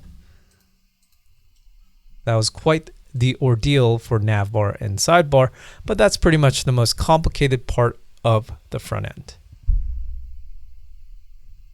So the next thing we want to do is, if we take a look at our finished application, we are looking at the dashboard page over here. And in this dashboard page, if you go into the network tab, you'll see we have a dashboard get request, and we have a bunch of data populating our dashboard page. And for this, the ideal scenario is to build the backend first before the front end. And in this case, we are going to do just that. So what I've done, I set up on Draw SQL, which is a place where we can chart SQL diagrams, will be our data model. Before you create databases, and if you're using SQL, which is what we will be using, you generally want to set up the data model before you do any kind of database and seeding the database with information or data. So here I've already done that. And if you take a look, there are a lot of models, a lot of schemas essentially. So each one the way you set up your data model, you want to isolate them in logical pieces of information. So if you take a look at your application, we have products, and obviously we would have a schema specifically for a product. Same thing with sales and our purchases. Now we also have sales summary and purchase summary. So sometimes when you have these purchases, having a separate schema for a purchase summary makes a lot of sense because this requires extra data that we want to quantify. Now, in a real world application, what you would do is grab all these purchases, run through data analysis. So data analysts or business analysts would run some data analysis, functions or data aggregations, and it would be saved into these sales summary, purchase summary, or expense summary schemas separately in a different database. So that makes it easier to give us the data much faster if we need it all the time. Typically, you can just grab the purchase summary, for example, total purchases. You can run data analysis queries on purchases and grab all the total purchases if we need to. But that increases a lot of load on our databases, which is not ideal. So to optimize it, maybe every once a day or once a week, depending on your use case, you can create these sales summary, purchase summary, or expense summary on a separate a separate aggregation job that you might have, and you run it every once in a while to save on your database having a high load. So that is why we have this. We're not going to run the data aggregation analyses. We're just going to have a bunch of data that will represent these values. And over here we have an expense by category, because if you take a look on this particular widget expense summary, we want to have categories of our expenses in a different section. And then finally we have users and expenses as a separate. So this is a model that does not have a lot of connections. You can see right here, this is a one-to-many connection from product ID to sales. What that means is for every product, it might have different sales. Or if you have one product, it can have multiple purchases as well. That is a one-to-many relationship. And same thing with expense summary and expense by category. So this one is not a very connected diagram, which is not the typical use case of SQL. You'll probably use NoSQL for a situation like this because it's probably not that connected. But if your application does scale, you might have more connections. So just take a good look. Most of this is pretty self-explanatory. You just take time when you're creating these data models, just figure out what values everything needs. Everything needs a primary key, as you can see, like a sale ID, product ID, purchase ID, so that you can reference it in your code. And then you also have whatever properties you probably need in whatever type that you need. For example, name is going to be a varchar, which is basically a string. Price would be a decimal. And then stock quantity would just be an integer. And you can tell if you take a look at DrawSQL, it'll show you what opportunities or what types that you can have. So if you can probably write integer and it'll show you whatever one you want. So there's a lot of data types, and you can reference SQL databases on the types that you need. And then you can also have these optional tags. If you look at products, this rating right here is nullable. That means it is optional. Sometimes you might not have a value for that. That's why you would set these values. And then this represents the primary key right here. You can do unique key, index, none. Index is more advanced, where you can call your particular schema much faster than others. And then finally, you can obviously connect different settings to other databases.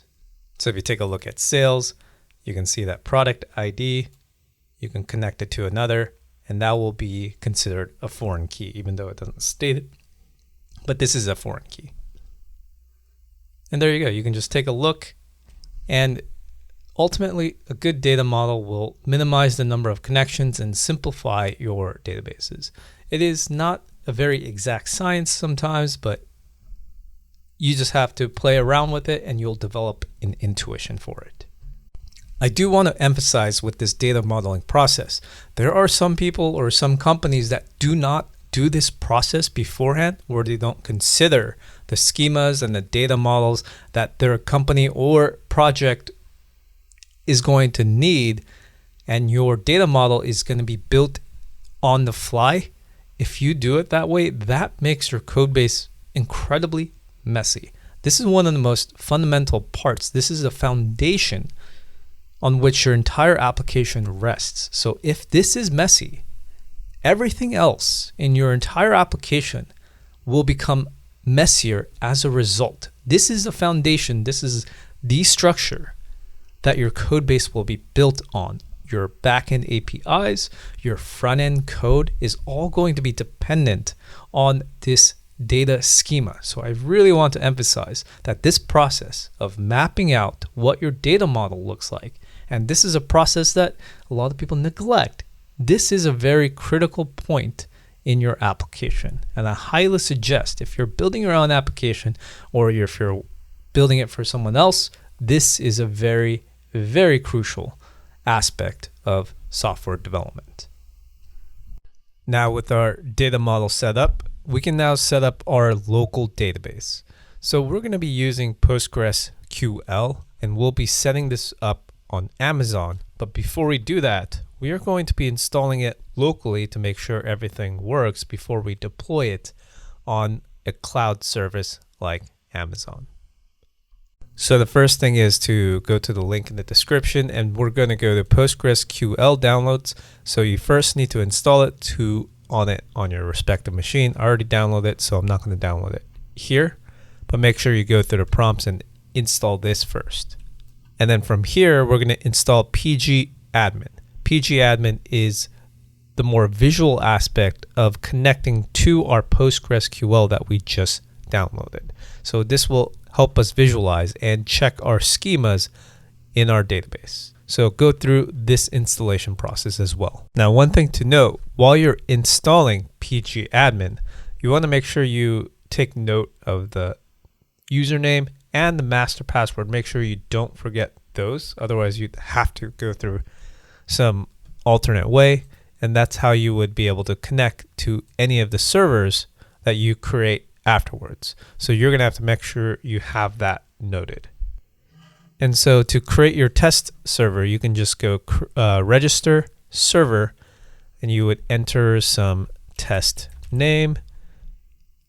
You can keep it under servers, and make sure for the connection, you would write localhost like so. The username can be Postgres, and we can hit save like so.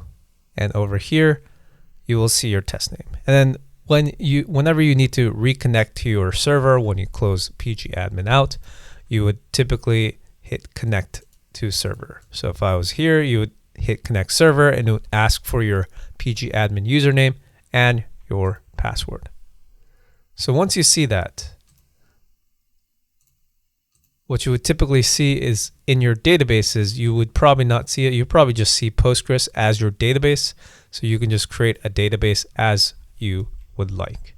And you can just call this inventory management or whatever. I'm going to call this inventory management just for demonstration purposes because I already have it. And you can keep everything the same.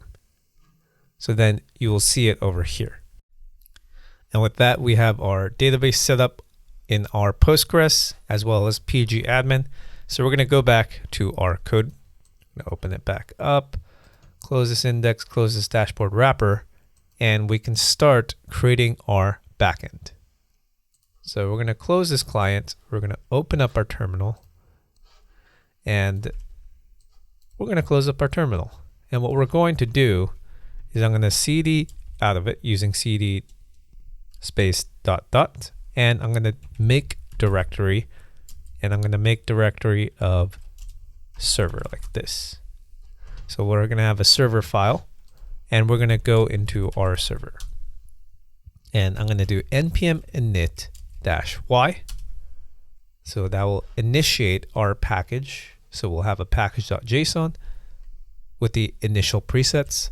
And then I'm going to do npm I Prisma and then at Prisma/client. And this will install Prisma that we are going to be using, which is an ORM that will connect to our database. And then from here, I'm going to do npx Prisma init. We're going to change directory to our newly created Prisma folder. Then I want you to go to the link in the description, and I want you to download the asset files, which will include images first in the server directory. So it will look like these: logo, product 1, product 2, product 3, and profile. So this will include the images. And also I want you to download inside Prisma the seed data folder. So that will be placed actually in Prisma.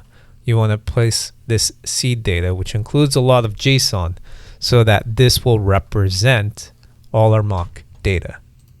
And while you do that, I want you to create a new file, or you can copy this from my repo as well. And we're going to call this seed.ts. Now, I'm going to copy and paste it over. If you take a look, what we'll have is a data with all the seed values that we're going to be using for our database. And so we're going to have some linting errors with fs path and _dir_name, and that's because we do not have TypeScript installed. So what I'm going to do is I'm going to configure TypeScript. So I'm going to cd out of this, go back to our server directory. I'm going to run npx tsc --init. That'll set up our TypeScript file, and then I'm going to do npm I/d ts-node TypeScript and at types/node. And then finally, I'm going to go to tsconfig.json, and we're just going to modify a few things. So I'm just going to do Command F. I'm going to go to module. Over here, you're going to see modules, and we see common.js. We're going to change this to node next. And then module resolution, I'm going to uncomment this one out, and I'm going to write node next like that as well. I'm going to go to resolve JSON module, uncomment it out, and the out directory. So I'm going to do Command F, out directory. So that should be /dist. We'll come back to this later, but for now, it fixes our issues with our linting for fs and path. All right, from here, I'm going to close up the terminal, close up the Explorer tab, and we're going to look at our seed.ts file. And we're just going to go briefly over it. I didn't want you guys to just write all of this out because it's kind of a pain to just write all of this code. This is just a way to seed all the data, delete all the data beforehand, and put the data that we have into our SQL databases. So if you take a look, we have our main function, which will be run, and we're going to grab all the data from the seed data folder that we just created with all the .json. These have a bunch of mock data, so fake data that I have generated so that it is easy to use. And what I'm doing is figuring out the file names of each one of these. And it does matter the order in which you see the data because there are foreign ID connections. So for example, if you take a look, products needs to be created first before sales schema needs to be created. So products needs to be before sales because the IDs need to be created beforehand. That's why you have this specific way we order it. And then we delete all our data. So all this logic is to delete any data that might exist in our databases. When you first start, you're not going to have any data, but when you create new data and you want to seed it again, this will create or delete all the data beforehand. And over here, this is just a bunch of logic that will basically grab each file, get the correct name, has some error handling, and will create our model schemas, pass the data into each schema. in using Prisma, and it will delete all the data as needed. So that's the main gist of what's happening here. The very specifics of how it's being done is just a bunch of function code that you don't need to worry about. You just have to use this if you want to reseed your data. And while we have our JSON files with our marked data, we still need to create our Prisma file that will include all the proper schema. So if you're familiar with MongoDB, it's like creating your schema that you need for each model. So the idea is very similar when you're using Mongoose. But instead, we're using Prisma and using SQL to create our schemas. So for example, if we go back and we take a look at the schema tables we created, we can use this to model our databases. So let's start with users. So we're going to do model users, and we're going to see that we have a user ID that will be a string and @ID like so. And then we're also going to have name, string like so, email, and string.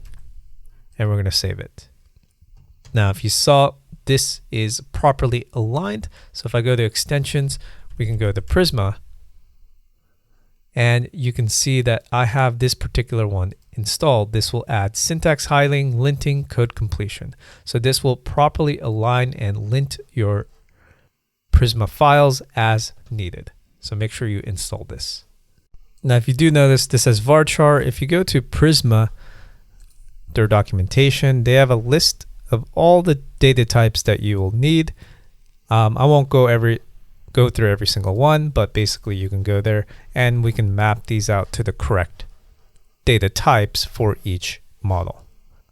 Okay, so we're going to go from there. We're going to do model products like so, and I'm going to continue on. I'm going to do product ID string @ID. We're going to do name, that will be string. And just FYI, if this is too tedious for you to watch, then you can just copy the file that you see on the repo and just paste it here. But I'm going to go through and write every single one. So we're going to have a rating of float, and this one is optional. Stock quantity of integer. Sales with a sales value like so. We have not defined the sales model, so that is going to not work at the moment. And this will be purchases array. So this is how you identify foreign keys. So we're going to do model sales, and this should be sale ID string @ID, and this represents the primary key. I'm going to do product ID string timestamp date time quantity integer unit price float total amount should be float product should be capital products like so, and this should be @relation fields, and we're setting this to be product ID, and the references should be product ID like so. So this is how you essentially set the foreign key references. So sales will have products. Products over here is referring to sales and purchases like so. And then we're also going to do model purchases.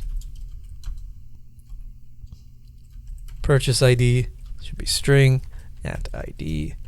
Product ID should be string. Timestamp should be date time. Quantity should be integer. Unit cost should be float. Total cost should be float. Product should be, we're just going to copy this entire thing because it's going to be basically the same. And we're going to keep it at that. Continuing on, we have model of expenses. And this should be expense ID string @ID. Category should be string. Amount should be float. Timestamp should be date time. From here, we're going to do model sales summary. Sale summary ID should be a string at ID. Oh, this should be plural. Make sure you have and align everything with the proper spelling, because if you don't get this right, it's going to error out when you try to seed it. It's very strict on that value, on those, like on the property basically. So total value should be float. Change percentage should be float. Date should be date time, like so. Model purchase summary should be capitalized. Purchase summary ID should be a string, and that's the primary key. Total purchased, if I can spell that correct, should be float. Change percentage should be float as well. Date should be date time. Expense summary is another one, and that should be spelled correctly. And then we're going to have expense summary ID, which should be string with primary key. Total expenses should be float. Date should be date time. Expense by category should be its own model that we have not created. So this should be foreign key relation. And then we should do model expense by category. We're going to have expense. Spell that? Okay, we did. By category ID should be string at ID. Expense summary ID string. Category should be string. Amount should be big int. Date should be date time. And the last one, I'm just going to copy over the product, and we're just going to replace this with the correct value. This should be expense summary, like so. Capitalize the products to be expense summary. And the at relation fields should be expense summary ID. The references should be expense summary ID as well. So go over. I'm going to remove this. Actually, not remove it. We want to double check everything is correct, that you don't have any spelling errors. But if you do, you're going to probably want to just, you can actually just run the seed code that we will do very soon, and it'll probably tell you where you're getting the error. And if I save it, you're going to align and you're going to see all the linting correctly, and everything should be good. Okay, and we're almost done setting up our database. Setting up a database is pretty tricky in general, so don't worry about, the challenges. It is the rougher part of coding. So we have package.json, and we're going to go to our script section, and we're going to write seed, and we're going to do :ts-node prisma/seed.ts. So this command will basically run our Prisma seed file that we created, and we use ts node to run that particular file because we need TypeScript. And then we also need to connect to our database. So what we need to do is go to our .env, and we already have a PostgreSQL set up already, but it's not configured with our own setting. So in our case, our user, let me just paste this up. You don't need to copy this, But the way this is set up is PostgreSQL, you have your username. So this will be Postgres in our case. So that's the username of the database, not your master user, but the database user. And the password for your user. And by default, it is root. So if you set a user and you have a password, that's their password as well. The host we set up as localhost, and the port was default port unless you changed it. It's 5432. And the my database name is going to be inventory management. Depending on what you wrote for the database name, that's what you're going to write. And you want to keep the schema equals public as well. So we're going to save that. And then finally, we're going to close this up, open up our terminal, and I'm going to run npx prisma generate, and then run npx prisma migrate dev -- name, and we're just going to call it init. And in my case, you might probably not see this because I already have database set up, but yeah, you should be able to see your database is now in sync with your schema. If you don't get this, then you probably need to debug what's happening with your database. And then from here, I'm going to do npm run seed. Let me open this up so you guys can see. What you'll see is that we cleared data from each of the schemas, and then we seeded every single one. And if you see this, this will be successful. If you don't see this, you might have to debug where your seed and data is going wrong. So you're going to have to check your schema Prisma, make sure everything is aligned correctly, as well as your seed file. If you just copy paste it, you shouldn't have any issues. So we're going to go back, and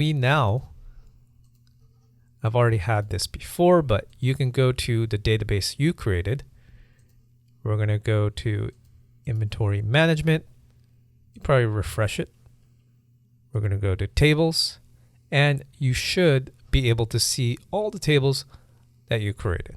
So if I wanted to get information about expense by category, I go over here at the top. You're going to see all rows. And you should be able to see all the data that was populated from your mock data.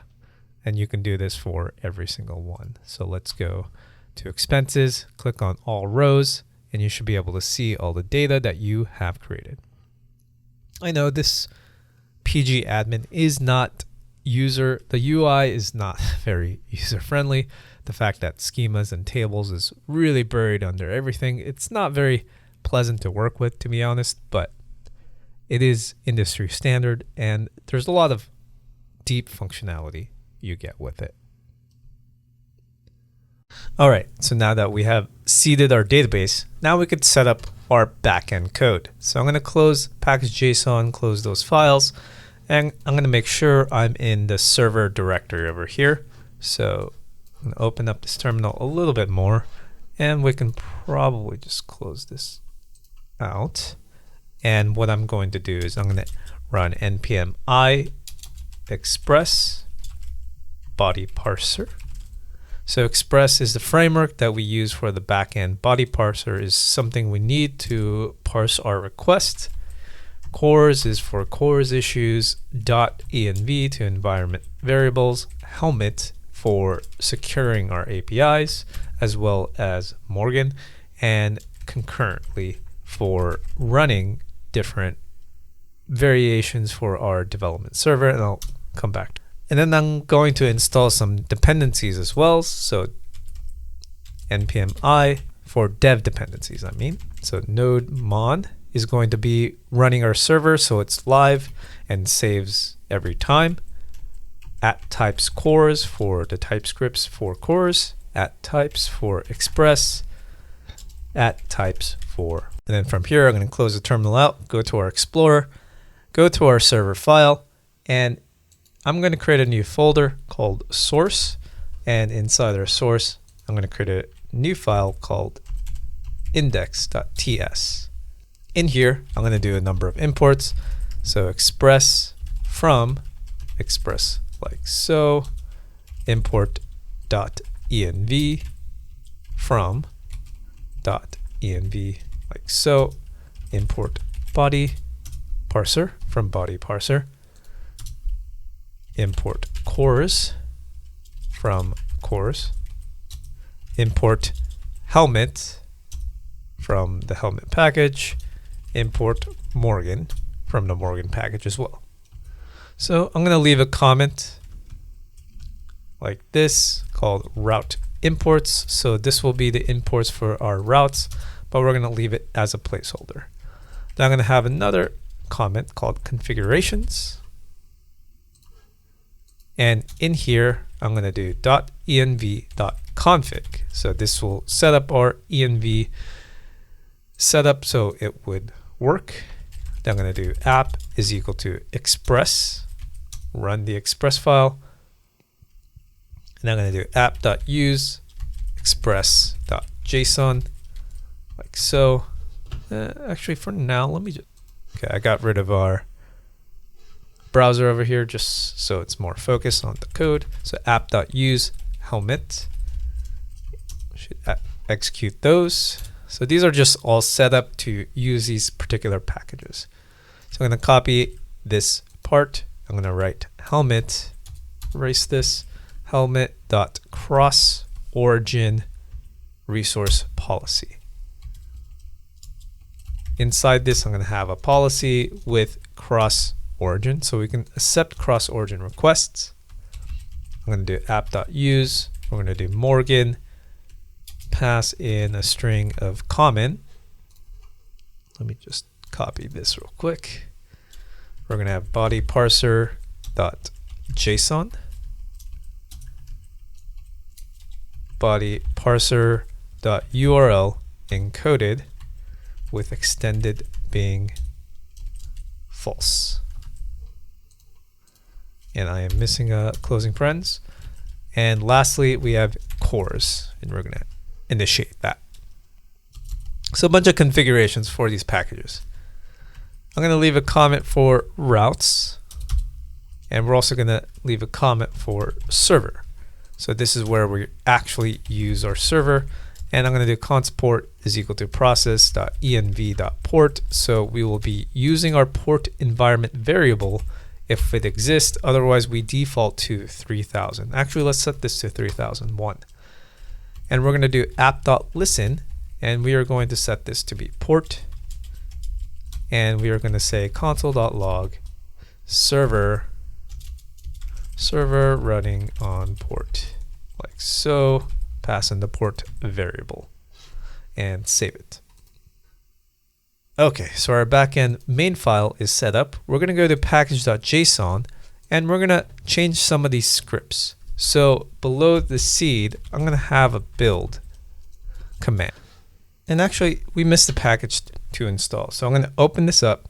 I'm going to run npm I rimref. So this will help us run a package to build our TypeScript file. So this is something we need to set up our package when we want to run our TypeScript server. So I'm going to do rimref dist and npx tsc. So this will run our TypeScript so we can build our packages. And then for our start, we are going to run npm run build to make sure we build the package. And then we're also going to run node dist / index.js. So I know this is a little unconventional, but if we want to have a server running with TypeScript and we want to build it automatically while we have a live server, so every time we save, it'll update, this is kind of what we have to use to set that up. And then we're also going to have a dev, which is the main one we are going to be using. We're going to do npm run build as well. And I'm going to run concurrently. And I'm going to do / double quotes npx tsc -w slash, and there should be string like that. Actually, it should be outside. So we're going to have a slash nodemon -- execute ts - node source / index.ts / quote like that. It's okay if this doesn't make sense, but basically we are running two different things. We are concurrently running something that creates our TypeScript file, and we are also running something that runs our node package and our server. From here, I'm going to go to our .env, and we're just going to set this to be port 8000. So we have our server going to be running at port 8000 instead. And I'm going to open up our terminal, and I'm going to run npm run dev to make sure everything works. As you can see, you'll see a lot of things flashing, but once you see server running on port 8000, we can make a change. Let's say we comment this out, we're going to save it, and you'll see file change detected, and our server is running on port 8000. So our TypeScript is building this dist file, and it's also watching for any changes. So this is pretty neat once you have this set up. And just to test this, we can add a separate route. We're just going to do app.get. We're going to say /hello with res, an arrow function like this. We're going to do res.send hello world. We're going to save that. And what we're going to do is we're going to create another terminal, and we're going to write curl http / localhost, and it's going to be 8000 / hello. So this is how we test our route. And as you can see, it's a little messed up in terms of like our formatting.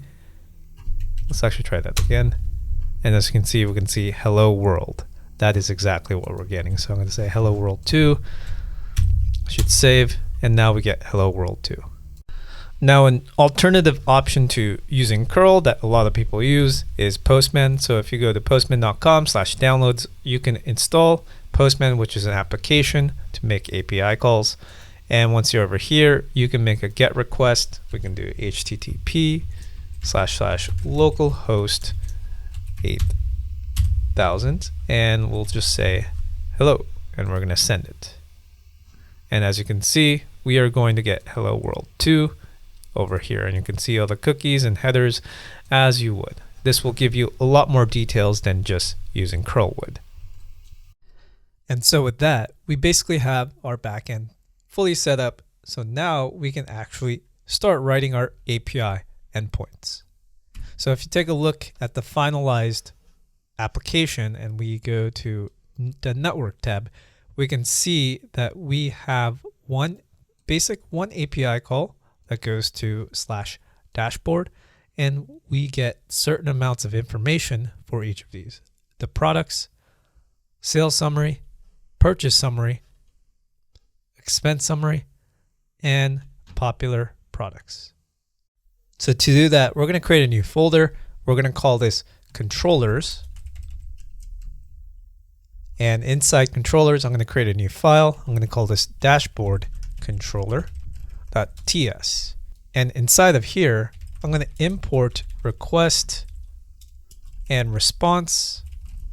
And this is from Express. This is mostly just for typing. And I'm also going to import Prisma client because we are going to need it from Prisma so we can register our models. So we're going to do Prisma is equal to new Prisma client like so. And then I'm going to do export const get dashboard metrics, and I'm going to do async rec request res and a response, and I'm going to put promise void like so, and this is where I'm going to write our logic. So I'm going to have a try catch block, And inside the catch, we'll do that error catching first. So we're going to set error. And over here, I'm going to do res.status 500.json. So we're going to just say message error retrieving dashboard metrics. And inside our try block, the way we grab our values, we're going to start with popular products. And I'm going to do await. So we're going to use Prisma.products to grab the data that we have in our database, so our products. And by having this Prisma, when we created it, we have these products. It gets registered automatically by Prisma, and it knows that there's a products model when we migrated it at the beginning. And what we want to do is take 15. So we're going to grab 15 of those products, and we are also going to order by the stock quantity, so how much we have. And we are going to do descending. So that simply gets us the popular products. We're grabbing 15 and it's ordered, and it's pretty simple to use. We're going to do the same thing with sales summary. We're going to do await prisma.sales summary, which pops up in our linter, and we're going to do find many, and we're going to do take 5 order by, and this time we're going to order by date, descending. So we're just going to do this several times, 5 times specifically, for each situation. So I'm going to copy paste. We're going to go up here, go to the third one, that's sales summary, and I'm going to do expense. Actually, let's do purchase summary first. And this should be purchase as well. And we're going to do take 5 order by descending. Same thing with sales summary. We're going to do expense singular, like so. So this will be take 5 order by date. And the last one, we're going to call this expense by category summary, but we're going to save raw because we are going to be modifying this as well. So right here, expense by category, take 5 order by date descending, and I'm going to do expense by category, and I'm going to write expense by category summary raw dot map. And what we need to do is, let's actually put this on a new line. We're going to do item, and what we're doing is just grabbing that item, mapping it out to a new object, but with amount being converted to a string. So we're using toString to do that. So sometimes when your data is not in the format you want it to be when you send it back to the front end, sometimes you do the transformation of the data on the back end itself. I'm going to save that. I'm going to do res.json, and we are just going to be sending each one of these like so. Popular products, sales summary, purchase summary, expense summary, and I believe I didn't get that comma, and I'll fix our little error, expense by category summary. So I modified this to be summary, and this should have a comma before the expense by category summary here. And this is how we get 5 different data from 5 different data sources from our different SQL tables. As simple as that. And then from here, I'm going to create a new folder. I'm going to call this routes, and I'm going to call this dashboard routes.ts. So this will just be the centralized location where all the controllers pretty much go, but we'll only have basically one controller for most of these routes. So we're going to create import router from Express. We're going to have this over here. And I'm going to import get dashboard metrics from controllers. So here we do not have any alias, so we always have to use .. because we are using a node environment. We're going to use router is equal to router parens router.get, and it should be at the home of the route file, or sorry, home of the URL. And we are going to export default router. And one last step is if we go back to index.ts, we're going to get rid of this app.get. We're going to do app.use /dashboard, dashboard routes. And let's actually make sure that up. So we need to import this particular route as well. So import dashboard routes from /routes/dashboard routes, like so. So what this is doing is, before we had our home, which is going to be app.use/,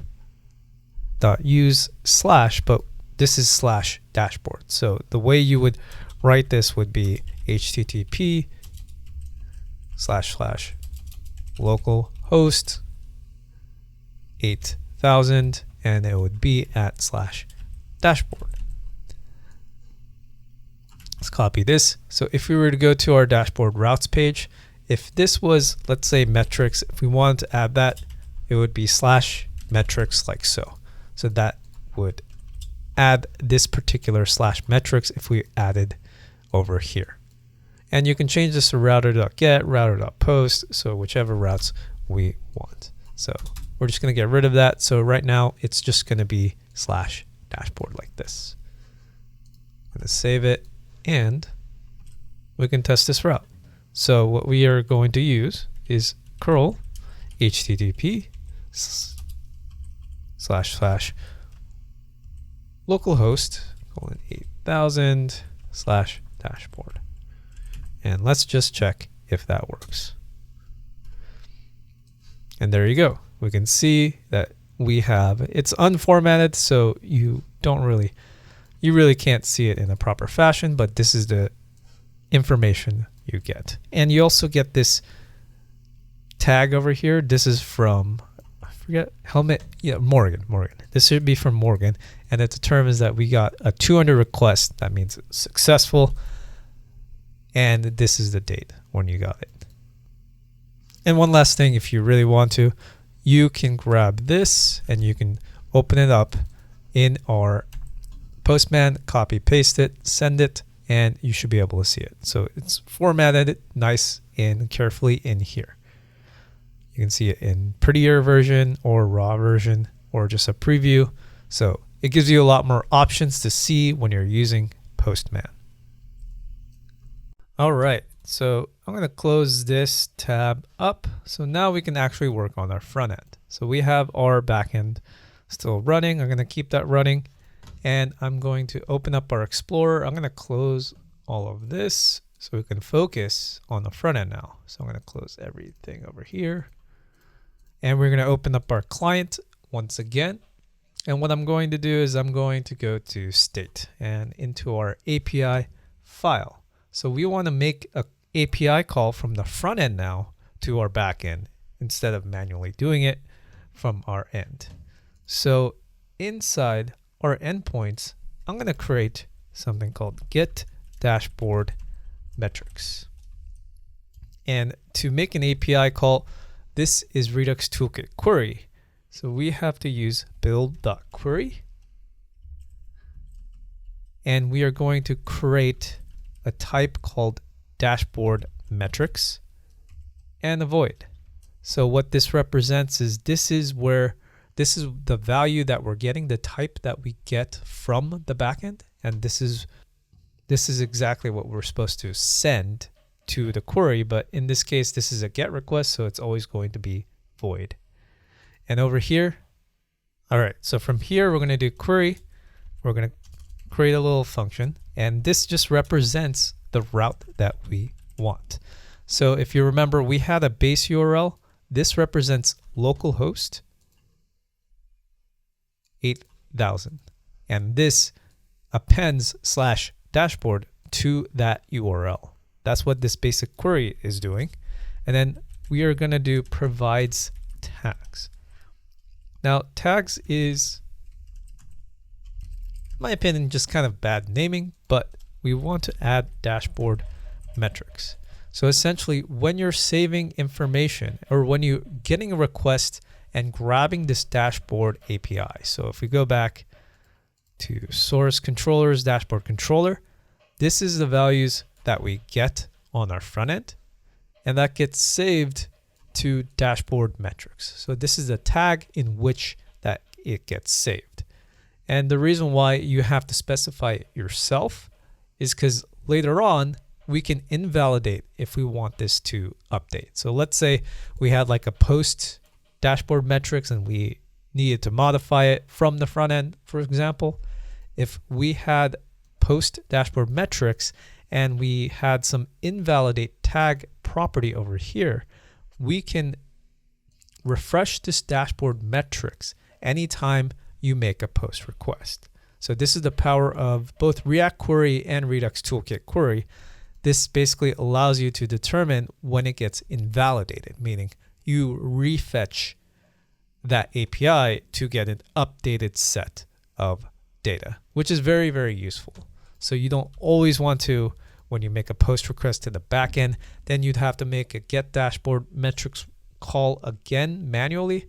You don't always want to have to do that. This will manage it for you essentially. And then here we're going to create our interface for dashboard metrics, and we're going to create the type that represents what we get back from the backend. And it's pretty straightforward. We're going to say popular products, and we are going to grab product, which is going to be an object that we create. So we're going to create a separate object for each one of these. So sales summary, if I can spell this correctly, purchase summary, and that should be an array, expense summary, and expense by category summary as well.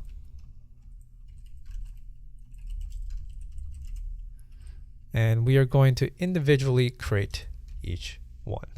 So the way we can probably do this, we can do it this way. Might be kind of a hassle if we just copy paste it. Let's actually just write it out ourselves, just because there's a lot of things that it would be tedious to just copy that and modify it. So we're going to do name string, price, number, rating, number, stock, quantity, and number like so. And this should be a colon. And then we have export interface sales summary. And that should be sales summary ID, which should be a string. Total value should be a number. Change percentage, which should be optional. So we're going to have a number, date, and a string. Export interface, purchase summary. And we are going to do purchase summary ID string, like so. Total purchased should be a number. Change percentage, optional, should be a number. Date string, colon. And we're going to do export interface, expense summary, and we are going to have an expense summary ID string like so. Total expenses should be a number, date should be a string. and expense by categories summary. So we're going to have that last one. Expense by categories summary. ID should be a string with a category of string. Amount should be string. Date should be string. Now there are libraries where you can essentially sync the backend typing with the front end typing. The only problem is that means your backend and front end has to somehow share the typing file, and there you could copy and paste it into both front end and backend, but you have syncing issues. You could separate out into a different repo and have it both sync to that, but that would be kind of tedious. So there's different ways to go about it if you want both like the Prisma schema to be validating the front end. Now, obviously our repo is connected, so you could put it in the general, like above the client server, so you have all the typings there, but we're just going to keep it simple and we're going to have it over here.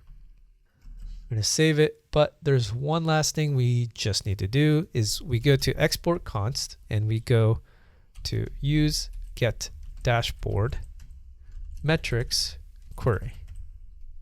Let's make sure I have that correct, metrics. So basically, once you have this build, you want to export this particular. And this is triggering an error, actually. And the reason why is because if you go back here, it seems like I need to import this from /react, and that would be the correct version. And that's all we need for our front end getting the dashboard metrics, aside from like the TypeScript, which gets kind of a hassle to type it out manually, but this is literally all you need to grab your information, and it'll be saved into your Redux store, which makes it very convenient and easy to use. So we can go to our dashboard page and we're going to start getting the layout. All right, so for our dashboard, our layout is a bit complex. So if you go over here, and this is our finalized dashboard, and I'm going to open up pesticide, we're going to see that it is a little bit complex, that we have 3 columns when we are on wide screens. And the way I set this up is we're going to have this to be 8 rows. So there's not 8 rows specifically, but I'm dividing it into 8 sections. So this would be 2, and then this would be another 3, and this would be another 3. So 3 plus 3, which is 6, plus 2, which is 8. So there are 8 rows. So that allows you to adapt the grid to different sizes very easily. But it's also complex because we are dealing with responsive layouts. So if I close this in, we are going to split this in a different way. So now we're going to have columns of 2. So there's only 2 columns at this particular breakpoint. And the rows are going to be a different height at this point.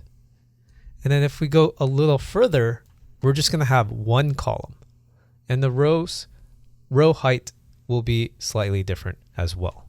So we're going to modify that, and we're going to do all of that with grid. So I'm going to close this up, turn that off. So if we go back here, I'm going to first add use client because the entire dashboard page will require interactivity. And we are going to add a lot of class names. So I'm going to add grid. And what we do is we start with mobile first. So we say grid column calls 1. So that's 1 column. And this is going to happen for the mobile. But at larger or a medium-sized screen, we're going to set grid columns 2. And for extra large screens, we're going to set grid columns 3. And extra large, we're going to do overflow auto, which helps. Make sure we hide the overflow. And what I'm going to do is give it a gap of 10 with a padding on the bottom of 4. And what I want to do is add a custom class because unfortunately Tailwind does not provide specific ways to do it without specifying it in Tailwind config. So what I'm going to do is go over to global CSS, and I'm going to add my own custom media breakpoint, which is min width at 768 pixels. So this is one of the predefined breakpoints that Tailwind has. So we're just going to use the same one. And over here, I'm going to use grid template rows. And we're going to do repeat of 8. So this will be for rows. We have 8 rows like we did before, but the thing we really can't customize is 20 viewport height. So this is what I wanted to do, but Tailwind doesn't allow me to do that. And then we're also going to have a min width of 1280 pixels for larger screens. And we are going to do the same thing, except the row height is just going to be 7.5 viewport height. So it's a little bit different for that. I'm going to save it, and I'm going to save this as well. And so right now, we're actually not going to be able to see anything over here. We're not going to see anything on our dashboard because we haven't added any of the items. So we're going to be adding several divs over here, and they're going to represent each of the boxes. So we're just going to add background gray of, let's say, 500, just so we can see. But we also need to specify how many rows this should take up, and yeah, row span of 3. For larger screens, we're going to say row span of 6. So I'm going to close this up. So we want to take a look at what this looks like, but we need to make sure our front end is working. So we have our server running on our back end, but we want the front end to be running as well. So I created up a new terminal, and this should be separate. Make sure you don't close the backend one. We're going to go to client, and I'm going to run npm run dev. And that should run our server. So if we go back, look at our localhost, and we should see a big box.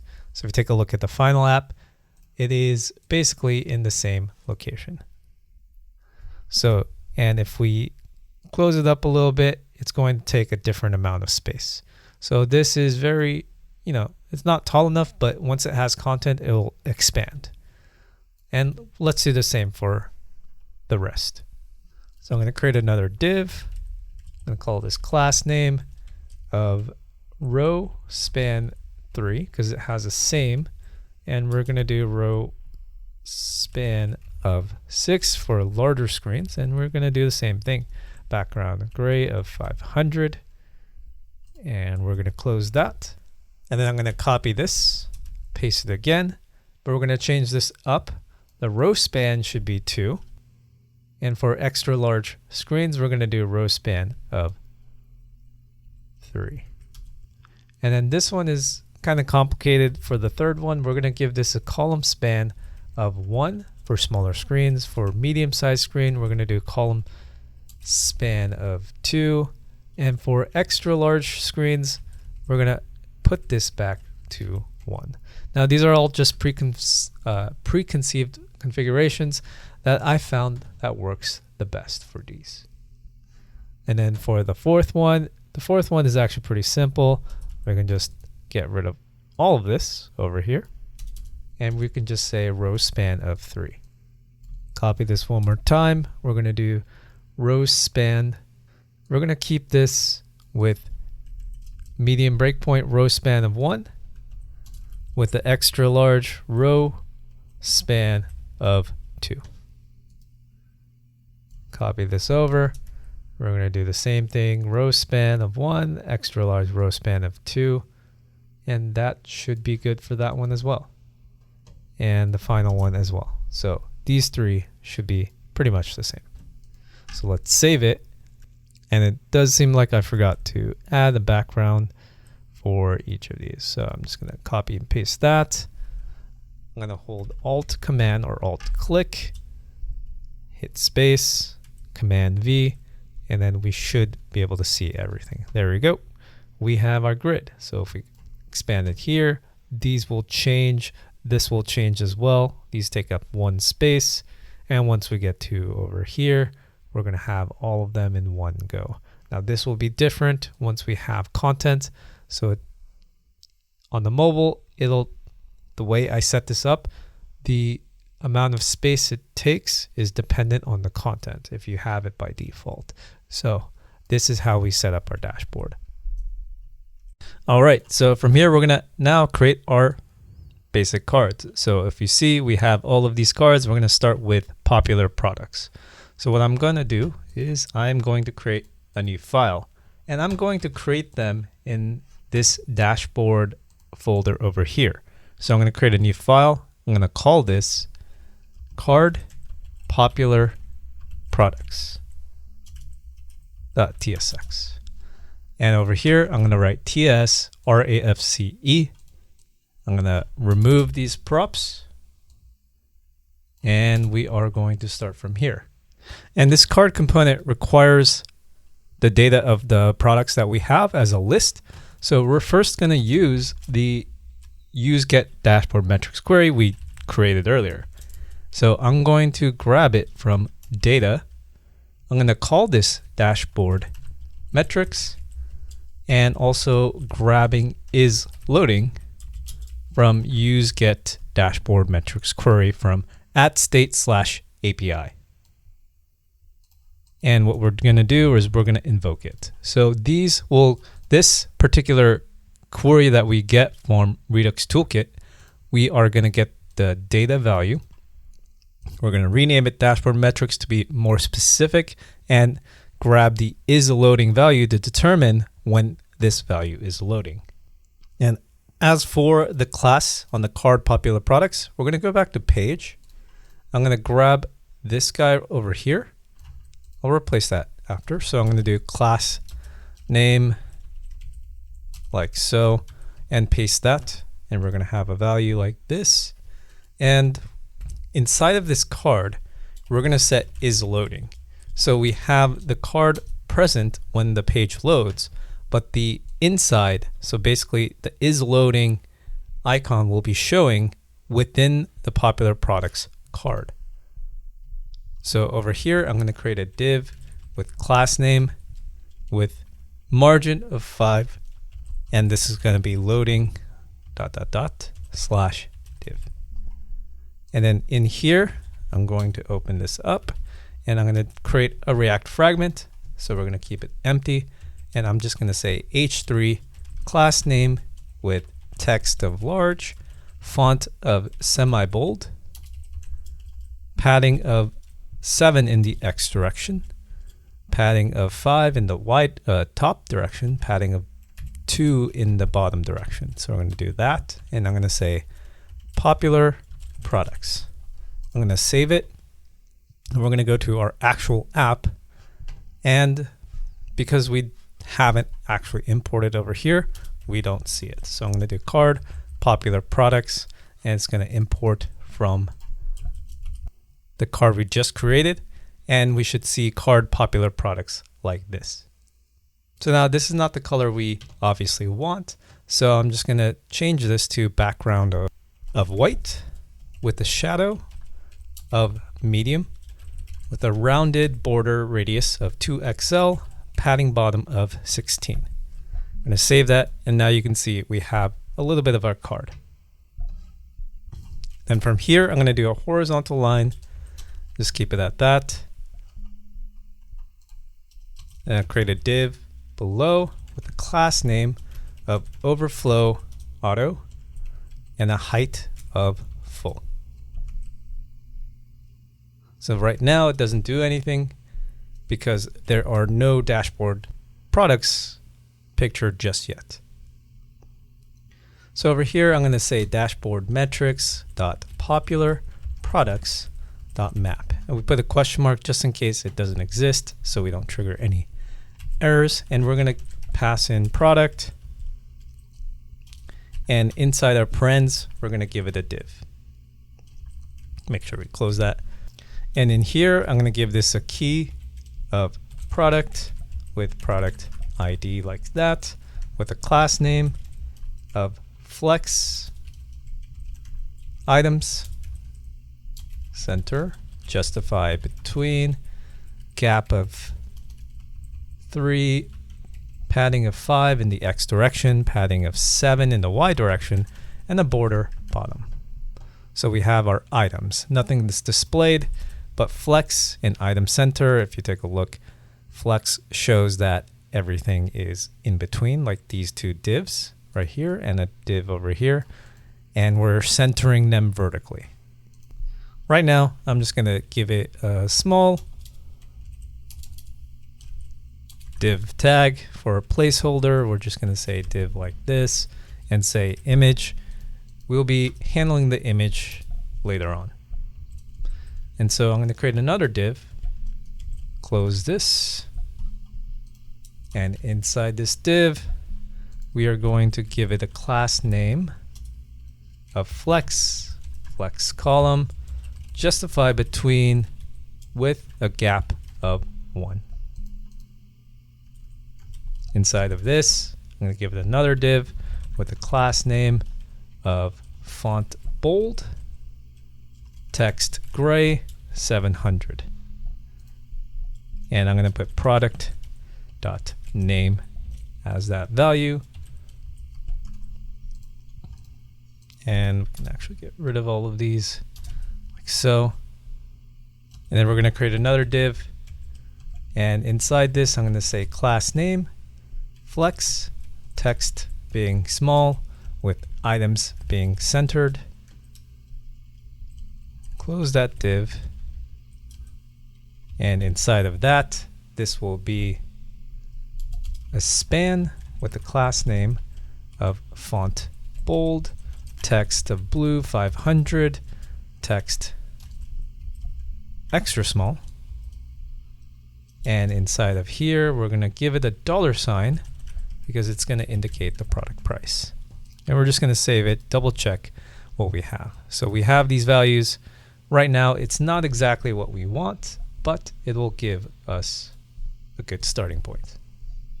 And then over here, we're going to have another span.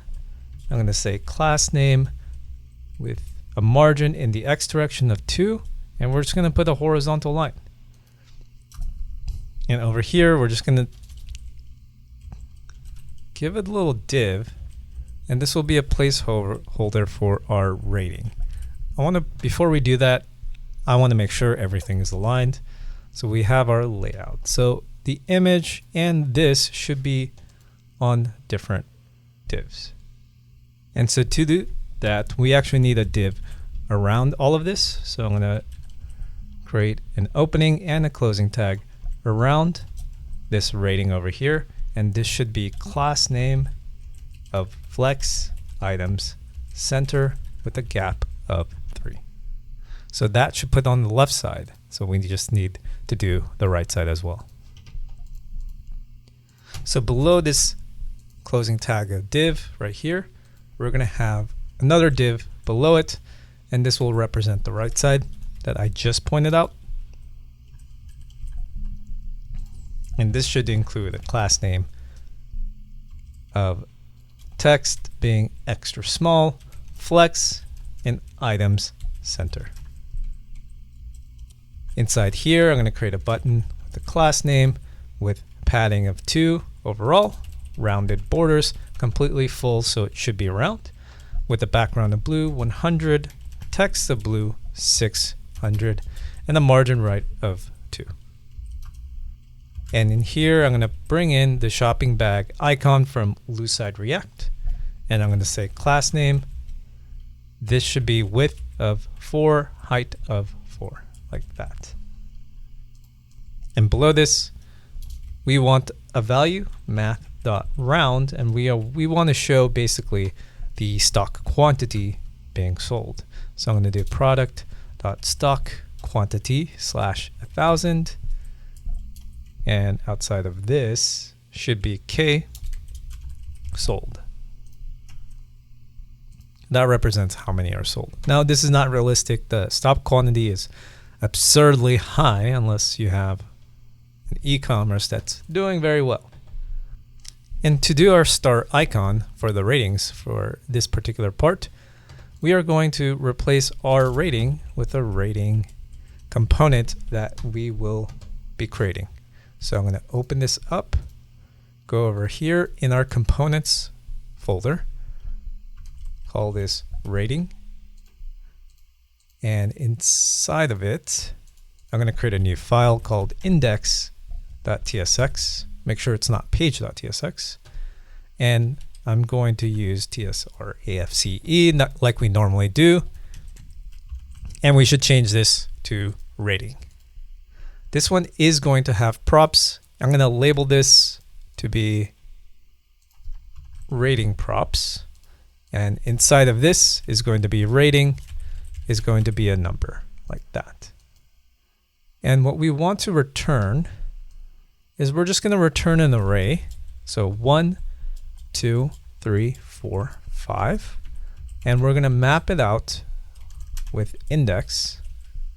And we're going to pass in star from Lucide React. So they have a star icon that we can use.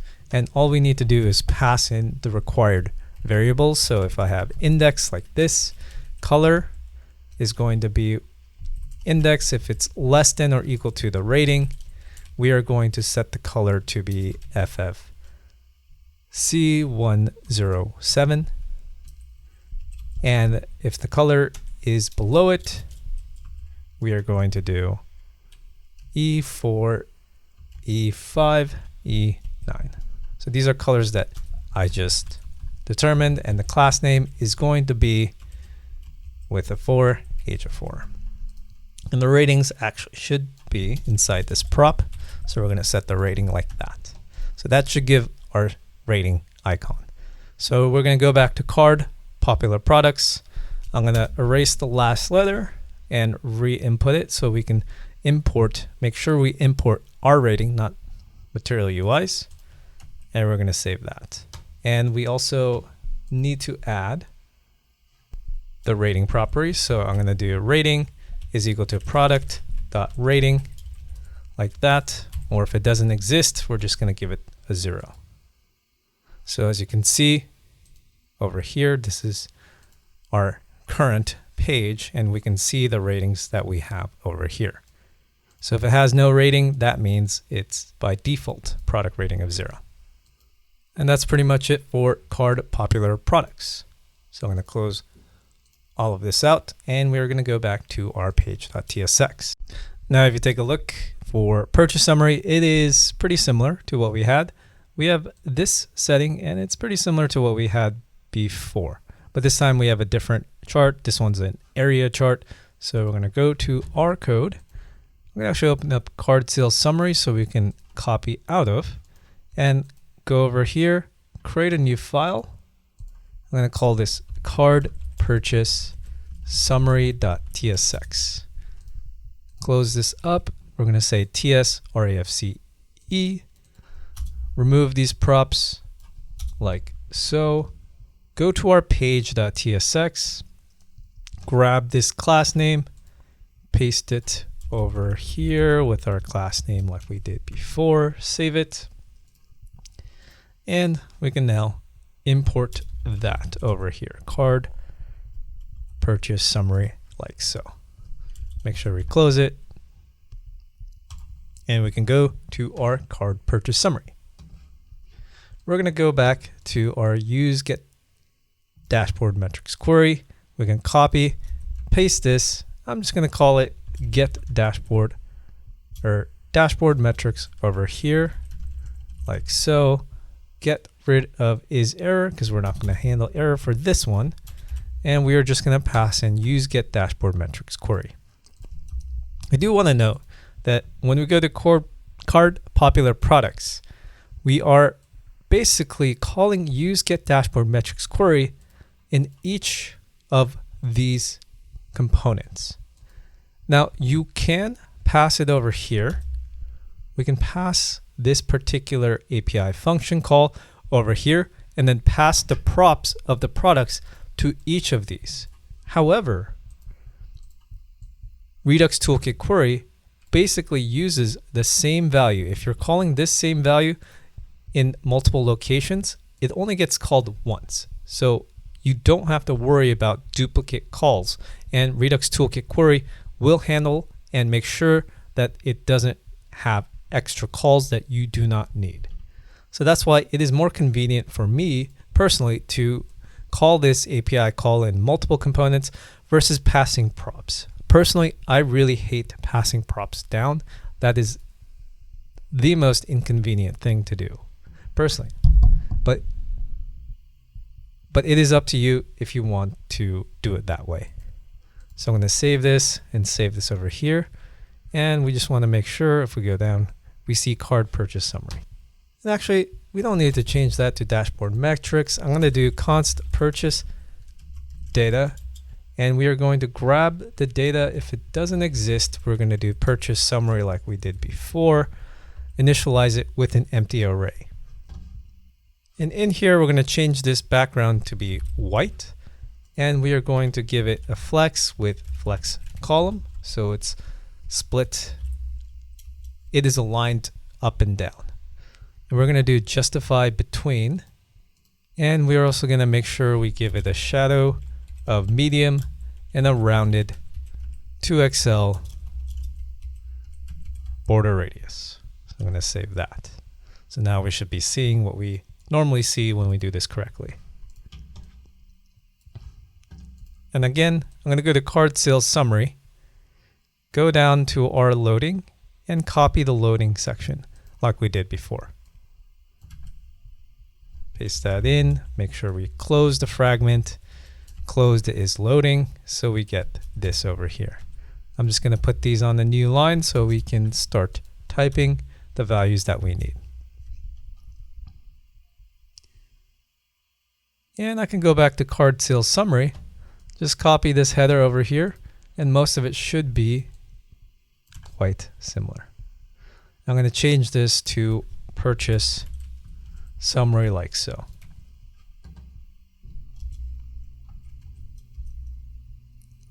All right, so from here, we're going to add the body comment. Over here, I'm going to create a div. And over here, I'm going to say div class name margin bottom of 4, margin top of 7, padding of x 7, like so. And inside here, I'm going to give it a paragraph tag with the class name, text of extra small, text of gray 400, and we're going to say purchased. Below that, we're going to give it a div, give it a class name with flex items center, and make sure we close that. I'm going to give it a paragraph tag with class name with text 2 extra large, font bold, and we're going to be doing some calculations over here. And we're going to do something called last data point will be our variable. So I'm going to go up over here. All we're going to do is just have our last data point going to be purchase data, and pass in purchase data dot length -1. And if it doesn't exist, we're going to say null. And to do our proper formatting of this point, we're just going to use the numeral package that we pass in. We're going to use last data point, grab the total purchase value, and we are going to format into 000A like this. So this gives us a decent way to format our value if you don't want to do it the way we were doing it previously. And for our case, we're just going to do last data point. We're going to do a double and, pass in a paragraph tag. And inside this paragraph tag, I'm going to give it a class name with text extra small, last data point dot change percentage, which is one of the values. We're going to make sure it exists using the not operator. Make sure if it's greater than 0, we're going to give it a text of green 500. Now in this case, it's not going to be statically changing or dynamically changing because the data won't change in our case. But if you were to actually use an application, it would change. So something like this is what you would do in that scenario. And we're also going to give it flex and a margin left of 3. I'm going to save it, auto formats. We're going to go down, give it last data point, change percentage once again, make sure it's not greater than equal to 0, and if it is, trending up from blue side React and trending down from blue side React. So let's double check everything is working. And we also need to set the width and the height. So I'm going to do class name with width of 4, height of 4. And then from here, we're going to do math.absolute. We're going to grab the last data point change percentage. So we're just going to grab the value and we just want to present that. And this actually should be parens. And there should be a percentage sign at the end over here. So we have the value. We want to actually move this up here. And this is a little bit small, so I'm going to select all of these, change it to 5, give both of these a margin right of, and over here I'm going to call this body header. This is the next part. Over here we're going to make sure we need to align this correctly. So 2 closing divs, we're going to say charts, chart, and we are going to create our area chart. So I'm going to open up responsive container from recharts. We're going to give it, we're actually just, to make it easier, we're just going to go to card sales summary, copy this entire thing, paste it over here, but we're going to be importing different things. But a lot of this is very similar, and there is a pattern to it. So instead of the bar chart, we're going to pass in area chart. Make sure you pass it in from recharts. This should be purchase data. The left margin should be -50. Bottom should be 45. We don't need any grid for this one, but we do need x-axis. Make sure you import that. But we do not need to format our ticks, so we're going to give it, and that's because we're removing the ticks and we're removing the axis line to be false.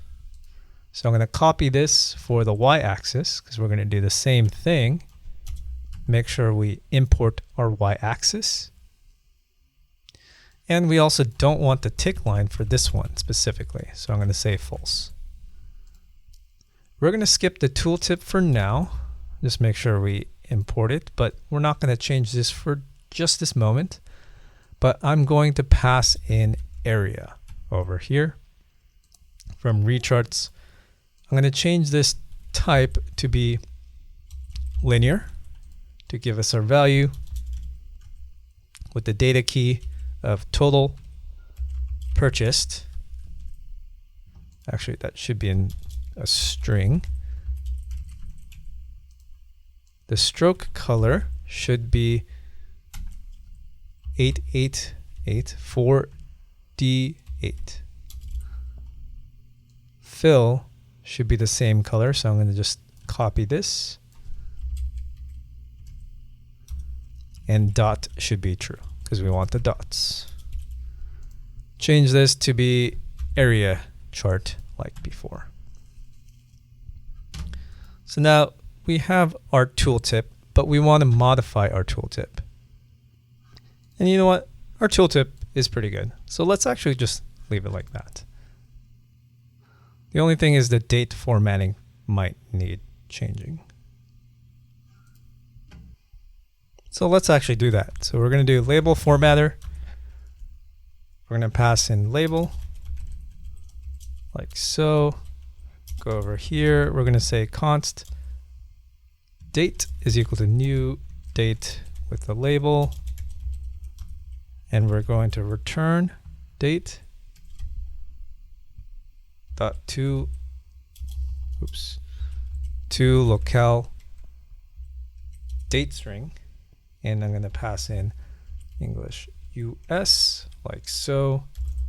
And we're going to do year to be numeric, month to be long, and day to be numeric, like so. And that should format our date. Perfect. And we can probably do the same thing for our bar chart. So that was neglected earlier. So we can go to card sales summary, go to formatter, and just copy paste what we just had. And there you go. We have our date formatted correctly with our value inside our tooltip. Perfect. And there we have our purchase summary basically. So we're going to close that, and we're going to be working on the expense summary next. And then from here, if you go to our finished product, we're going to look at card sales summary, and you can see we have a number of sales summaries, and we're just going to display some information relevant to that. So I'm going to go back to our application, and over here, I'm going to copy this right here, and I'm going to create another card. I'm going to call this card sales summary.tsx. Close this, call this TSRAFCE, and we'll have card sales summary. So what I want to do is actually go back to card popular products.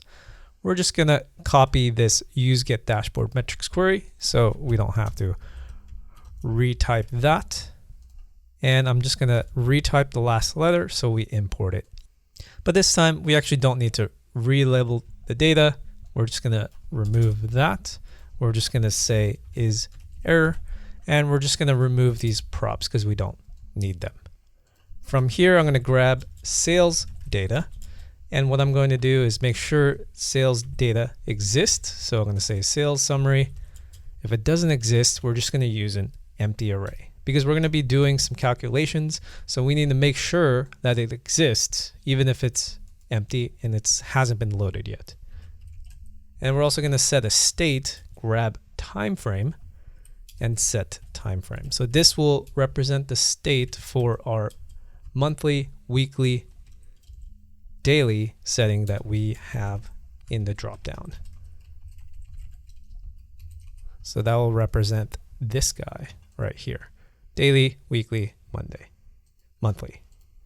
And we want to import use state as well. So there's going to be a lot of calculations for this particular component, but calculations are just, it's very dependent on your application. So we're just going to go through those very quickly. But before that, we're just going to set up our class and layouts.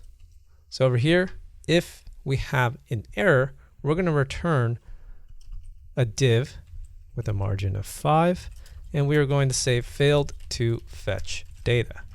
So this is if we have an error. And below this, we already copied it, but I think I overrid my copying. So I'm going to do class name, place that in, and that should give us something that we can see. And it is not showing because we have not imported. So we're going to do that. So we're going to say card sales summary, make sure it's there. So as you can see, we have card sales summary. The color is not what we want, so we're going to set it to background of white. And we're also going to do some extra different styling. So I'm going to give it a shadow of MD, rounded corners of 2XL, row span. Actually, we already have a row span. We're going to do flex column with justify between. And again, we're going to open up card popular products. We're going to copy all of this right here with is loading and the beginning of the fragment just to make everything easier.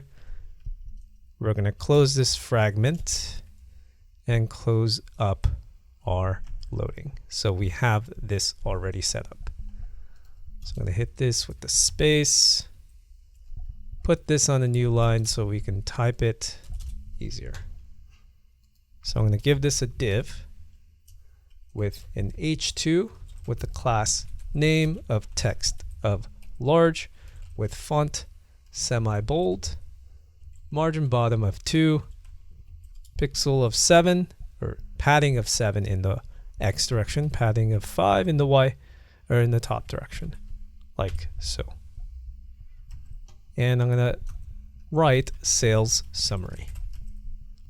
And then from here, I'm gonna start commenting this out because it's one of those longer components that can be harder to track because of how many indentations we have. So we're gonna have header, and over here on the next line, we're just gonna say body, create an outer div, and then inside this div, we're gonna create a class name of flex, justify between items, center, margin bottom of 6px7. Close that out, and inside this we have another div. We're going to call this class name with text of large, font of medium, and make sure we close that. And we're just going to have a paragraph tag, class name of text extra small, text gray of 400, and we're going to give this a value like so. So that is going to represent right here value. And we're just going to call this body header. And below this, we're going to have some values. So this is going to have a span with a text 2 extra large, font extra bold for our value. So in here, we are going to have some calculations. So I'm going to go back up, and we're going to do some calculations on our sales summary. So I'm going to do const total value sum is going to be equal to the data sales summary. So we're grabbing that particular value. Actually, instead, we can change this to sale data dot reduce. And reduce requires 2 params. And we're going to be adding each value. So basically, everything is just going to be added together with this cumulative value. And if it doesn't exist, we're going to give it a value of 0. So we're going to go down to our $sign that we created earlier. And inside here, we're going to just take total value sum, divide that by 1, 2, 3 with 6 zeros behind. So basically 1 million. And we're going to convert that to local string to make sure it is readable. And we're going to say maximum fraction digits :2. So this will properly format our value, and it will concatenate with the million tag. And right now, this is not aligned in the proper section. This should be right below. So to do that, let's actually take this span and move it up like this inside. So the value is right under the value. And then below this span, we're going to create another one. And we're going to say class name of text green 500, text of small ML2. Trending. And what we're going to use is an icon from Lucide React. And we are going to give it a class name of inline, width of 4, height of 4, margin right of 1. And we are going to close that and give it an average change percentage, which will be the value that we will calculate. So again, we're going to go back up here, and below the total value sum, I'm going to say const average change percentage. So this is going to take the sale data again. We're going to say reduce, and we are going to pass in the accumulation value with the current value, and we are going to just skip over the index. That's why I put an underscore, and I'm going to open this function up. We're going to do return ACC plus current dot change percentage, and we want to make sure it exists. So that's why I have this not operator with an array.length. And this should have in the starting point of 0. And if it doesn't exist, we're just going to say of 0 like that. And this should not be a question mark, it should be a division. So this will give us the average change percentage for the next value. Now don't worry about the calculations. You can, most of the time you'll probably have different calculations depending on your project, but in this case, this is what is calculated to get the value of 5.48% for the change overall, the average change that's happened with our sales data. And below this body header, we need to make sure. So if we have a closing div, we want this to be in between these two divs over here. So we're going to give it a select HTML tag. And inside the select, we're going to give it a class name of shadow small border with a border of gray 300, a background of white, padding of 2, and rounded border radius. And we're going to give it a value of time frame. So the time frame we originally set, and once we want to affect the on change, meaning when you click, we're going to grab the event handler and we are going to set time frame with a lowercase f and place eTarget.value like so. And when inside the select tags, we're going to give it option elements. We're going to give it value with daily, with a daily option. And we're going to copy this 2 other times. This one should be weekly. This one should be monthly. And we should lowercase the value of weekly and monthly. And I did spell monthly incorrect. And as you can see, we have our value. So now this is just going to be static. It's not going to be dynamic and dependent on our data, but you can do it depending on how your data is set up. And the next thing on the list would be to create this bar chart. And we're going to be using recharts. I believe recharts is now my favorite charting library because it makes it so easy to use. So I'm going to grab responsive container and we are going to pass in a width of 100%, a height of 350, which is a value I determined, which was good for our use case, and a padding of 7 in the X direction. Inside this, we're going to pass in a bar chart from recharts. So make sure you import the correct one. And here we can pass in our sales data directly. Did I call it sale data?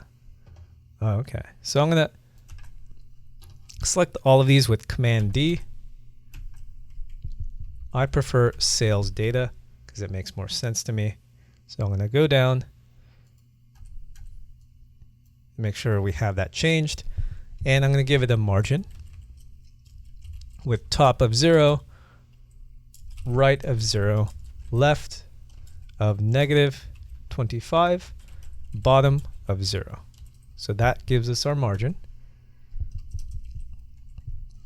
And right now it is not visible because we have to add a few more other things. We're going to give it a Cartesian grid. And by the way, this is all in the documentation of recharts. So if you go to recharts, the beautiful thing is they have a bunch of examples and you can just always just look at this and copy how they are all setting up. They have a lot of examples and they have a good API. And any documentation that has a lot of examples is usually top tier. And anyways, let's go back to our application. We're going to do stroke dash array like so with an empty double quotes. We're going to say vertical is going to be false. And we're going to close that. And I did spell stroke-array incorrect. We're also going to give it an x-axis from recharts with the data key of date with the tick formatter. And we are going to pass in a value. So this will provide the setting for how the ticks are going to be set up. So you can make it so it's more spaced or less spaced or programmatic. So we're going to set this to be date with new date and passing our value that we have. And we're going to make sure we return a string with date.getMonth. So we're going to grab the month. We're going to add 1. Divide that by date.getDate.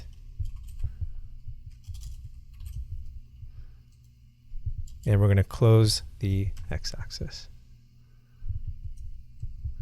And then we're going to be doing the same thing for y-axis and adjusting a few things. So I'm going to make sure we import y-axis like so, making sure we use the linter to import it. So we're just going to change up the tick formatter, get rid of the date, and I'm going to put another $sign, and I'm going to replace everything in here, and this is just going to be value divided by 1 million. So that means 3 zeros behind the 1. And this should be in parentheses, value divided by 1 million. And we are going to do toFixed, so we can set this, set the decimal points to be just 0. So there's no decimals.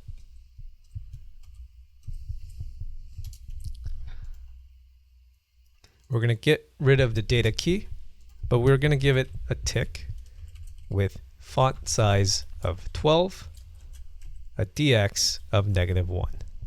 So that's the tick size. And we're going to give it a tick line of false. So that means there will be no tick, and the axis line of false as well. So these, as you can tell, it's pretty self-explanatory. X-axis determines the X values, and the Y-axis determines the Y settings. We're going to also give it a tooltip from recharts, make sure, not from Material UI, recharts. And we're going to set formatter to be our key, pass in value with number, an arrow, and I'm going to return a string like so with 2 double $signs with a value.to local string, and making sure it's in English or whatever language you desire. This should be a closing tag as well. And it seems like this actually should not be curly braces. This should be an array. Like that. So that we're basically returning an array. And then we have a bar that we need to set. So this will determine the settings for our bar keys. And we're going to give this a total value as the data key, with fill being 3182CE, and a bar size of 10, and a radius with an array of 10, 10, 0, 0. And we got to make sure we close the bar. And as you can see, we now have our lovely sales summary bar chart. So I'm going to go back up here, just say this is the chart. And below this, below the closing div, but before the closing fragment, I'm going to have, let's just say footer for the card. This should be a div, and we are going to require a horizontal line with another div with class name of flex, justify between items, center, empty of 6, text of small, padding of 7 in the X direction, margin bottom of 4. We're going to give it a paragraph tag, and we are going to say sales data dot length. Initialize that with 0 if it doesn't exist. So that determines how many items we have. And we're going to give another p tag class name of text small. And we're just going to say highest sales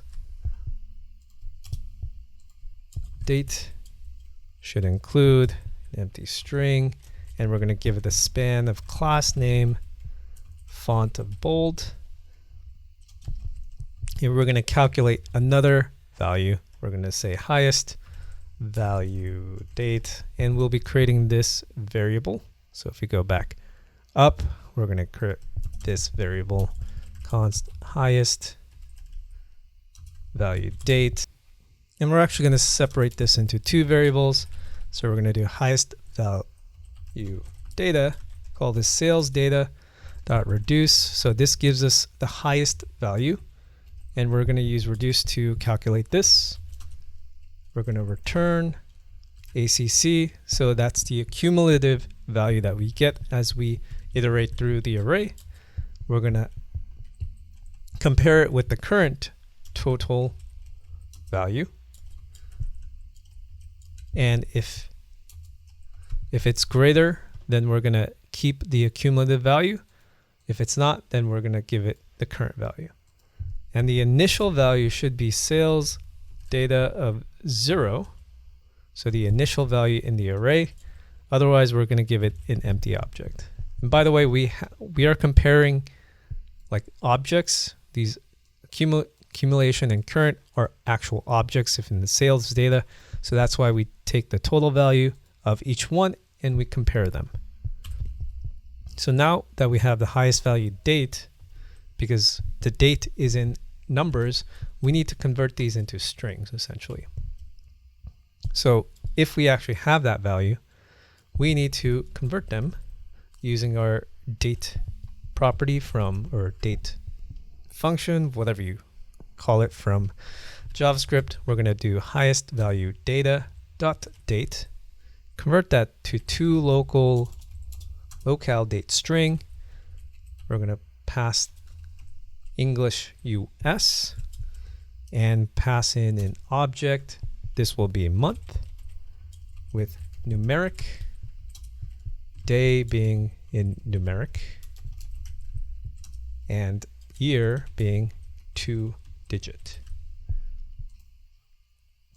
And I spelled numeric wrong for that one. And then below this should be colon n/a. So highest value date should be set there, and we see highest sales date. I think we're forgetting some value over here. So yeah, so 5 days. So if I go back down over here, this should have days as well. And there you go. A lot of this tricky part is setting up a chart essentially and grabbing different calculations for all the values that we have. But aside from that, it is pretty straightforward. And that's it for card sales summary. So we're going to go to page.tsx and we're going to be working card purchase summary next. So this one is a pie chart. We're going to have a number in between with the categories over here and an average and a percentage up like that. So I'm going to go to our code. I'm going to copy this class name over here, and we are going to create a component called card expense summary.tsx. I'm going to do tsrafce like so, and we're going to have card expense summary listed like that. I'm going to get rid of the props over here as well, get rid of React, and I'm going to go over here, add a class name. I'm going to pass in what I just copied earlier to get the value of the gray box. And I'm also going to go back to our page.tsx, make sure we import card expense summary like so. And make sure we have a closing tag. And over here, I'm gonna click card purchase summary just so we have something to copy out of. So if I go back here, I can grab this, use get dashboard metrics query because we're gonna be using it again. I'm gonna pass this in over here to get data and is loading. So use get dashboard metrics query, we can pass that in with @/state API. And I'm just going to call this dashboard metrics to give us a different name rather than data, which can be a little more ambiguous. I'm also going to set the colors of what the pie chart looks like. So we want to set the colors variable outside of it so it doesn't always re-render. It's just more of a performance benefit, very minor. We just don't want this to be re-rendered every single time. So A8FE and FFBB28. So we're going to have our colors listed just like that.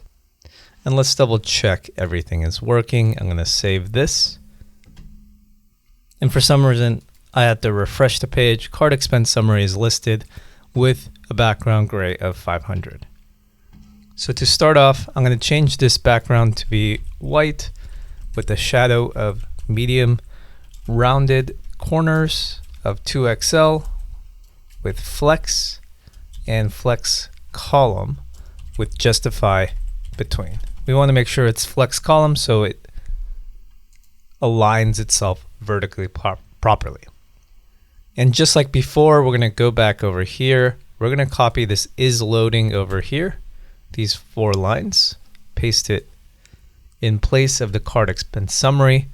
Make sure we close that fragment, close the parens, and close the brackets. I'm also going to copy this header like this, paste it in over here, and we are going to call this expense summary. And after looking at this, I did realize I kind of missed something. So Popular Products has a line over here, or a horizontal line, but purchase summary, expense summary, we don't have that. So I'm going to be adding it to each of them. So I'm going to save this. You'll see that horizontal line. Same thing over here in purchase summary, and also going to have it for sales summary as well. So I'm going to open that up, go down to the header, pass that in, and we'll also have that. And it does seem like right here with the value, I do want to add a little bit of margin top of 5 to give it some space between. So anyways, let's go back to card expense summary. Over here, I'm going to add a div with the class name of flex only for large screens. And we're going to do justify between when flex is activated. We're also going to give it a padding right of 7.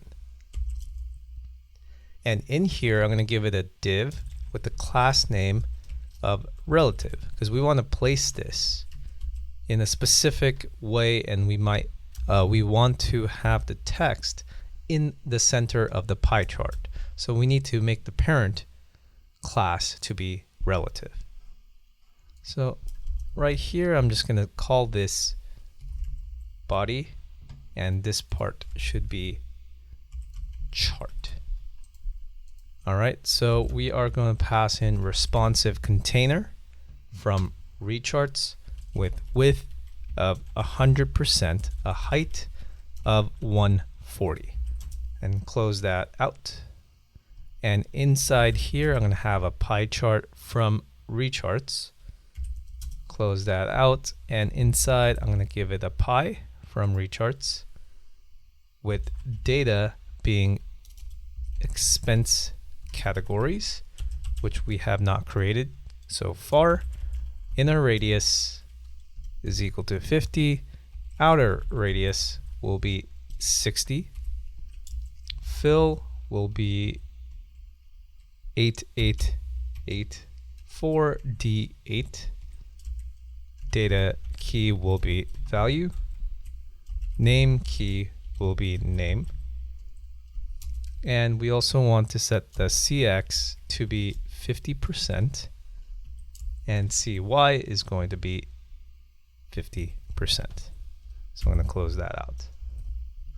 So before we go on, we're going to set up the expense categories. So I'm going to go back up. And there's a few variables that we want to create. So we're going to do some calculations again. So I'm going to first create a variable called expense by category summary. I'm going to pass in dashboard metrics, make sure it exists. So we're going to do expense by category summary, erase that space, and make sure it already exists. So we have that. And also we are going to get expense sums. So to do that, we want to grab the variable we just created. We're going to use reduce once again, and we are going to do some calculations with the accumulation, and we are going to create a TypeScript type up here. I'm going to call this expense sums. We could put it down there. We just want this to be a little bit neater because it'll get a little messy. So I'm going to say category, the string for the property, number for the value. And over here, I'm going to give it an item with expense by category summary like so. Pass in a function like that. And what I'm going to do is const category will be equal to item.category. And what we're going to do is add a text of expenses so we can get the string for the category. We're going to grab the amount by saying parse int via item.amount, comma 10. And what we're going to do is if accumulator category does not exist, we're going to set that value to be 0. Like so. And from here, I'm going to set the value and add it if it does already exist. And we're going to do return ACC. And from here, I'm going to add an empty object like so. And we have our resulting expense sums calculated. Now don't worry if, once again, this is just calculations that you have to do if your data is not in the proper format. It's just par for the course, and it's very specific to your application. And then finally, we can get our expense categories, and we're going to do object.entries expense sums, and we are going to map it in the proper format that recharts will accept. So I'm going to grab name and the value from the entries of the object. And inside here, I'm going to map it with name and then value, just like that. And that will give us expense categories. And you can see that it populated those particular values perfectly. Now, we're not done with this pie chart because we actually need to map the values out within the pie. So I'm going to say expense categories dot map, and we are passing an entry index, and we need to pass in cell from recharts as well. This is all part of the documentation on this matter, so it's not something I'm making things up. So we have a cell and an index, and we're going to fill it with the colors that we set earlier. And we're going to just set it to index and do modulus colors dot length. So that is just a way to put different colors for each one, depending on what it is. And then we have our pie chart. We don't have anything else, so we're going to be adding all of the other necessary labels. So from here, I'm going to be adding the value in the center. And remember, we did relative over here. Relative over here. This is going to be absolute. So this is how you position something on top of something. So the pie chart is around here. we want to position this right in the center. So we're going to do top 1/2, left 1/2, transform. So we place this translate x 1/2 as well as negative translate y 1/2, text center basis of 2/5. So that positions it correctly right in the center. And what we need to do, if I scroll over here, in that center, I'm going to add a span as well. So we have class name, font bold, text extra large, and we are passing in formatted total expenses, which is a variable we have not created. So I'm going to go back over here, and I'm going to grab total expenses. So we get expense categories. We're going to reduce it once again, but this time we're just going to add every value, which is pretty straightforward with the reduce function. So we're just going to grab the accumulation with the category being value colon number for the typing, like so. And I'm going to pass an arrow function with accumulation plus category dot value. And I'm going to pass in a 0 at the end. And we are almost there with the formatted total expenses. So we just have to do total expenses dot to fixed, like so, pass in a 2, and that will give us the value we would like. Scroll down, we have our value right in the center. And we are actually getting this particular error over here, and that's because it says that it should be only one child in responsive container. So you can just move it out and you'll still have the same result. So responsive container will be right there. This will be outside the responsive container. So from here, we need the labels below this chart. So we have all these labels, we want to add those. So what I'm going to do is put another section, we're going to call this labels, and this is right before the last closing div specifically. And what I'm going to pass in is a list with the class name of flex column, justify around, items, center, with, for larger screens, we're going to say items.start, padding of y 5, gap of 3. So now these are settings that I played around with, and this is what works when you do media responsive designs. Sometimes you just have to play around and you'll have to get to where you want. So from here, we're going to do expense categories dot map. And what we're doing is we're passing entry and index, and we're going to do an arrow function like so, and pass in a list item with the key legend of legend-index, pass in the class name with flex items, center with text being extra small. Inside this, there will be a span with class name of margin right 2, width of 3, height of 3, with a rounded border radius completely full, meaning it is round.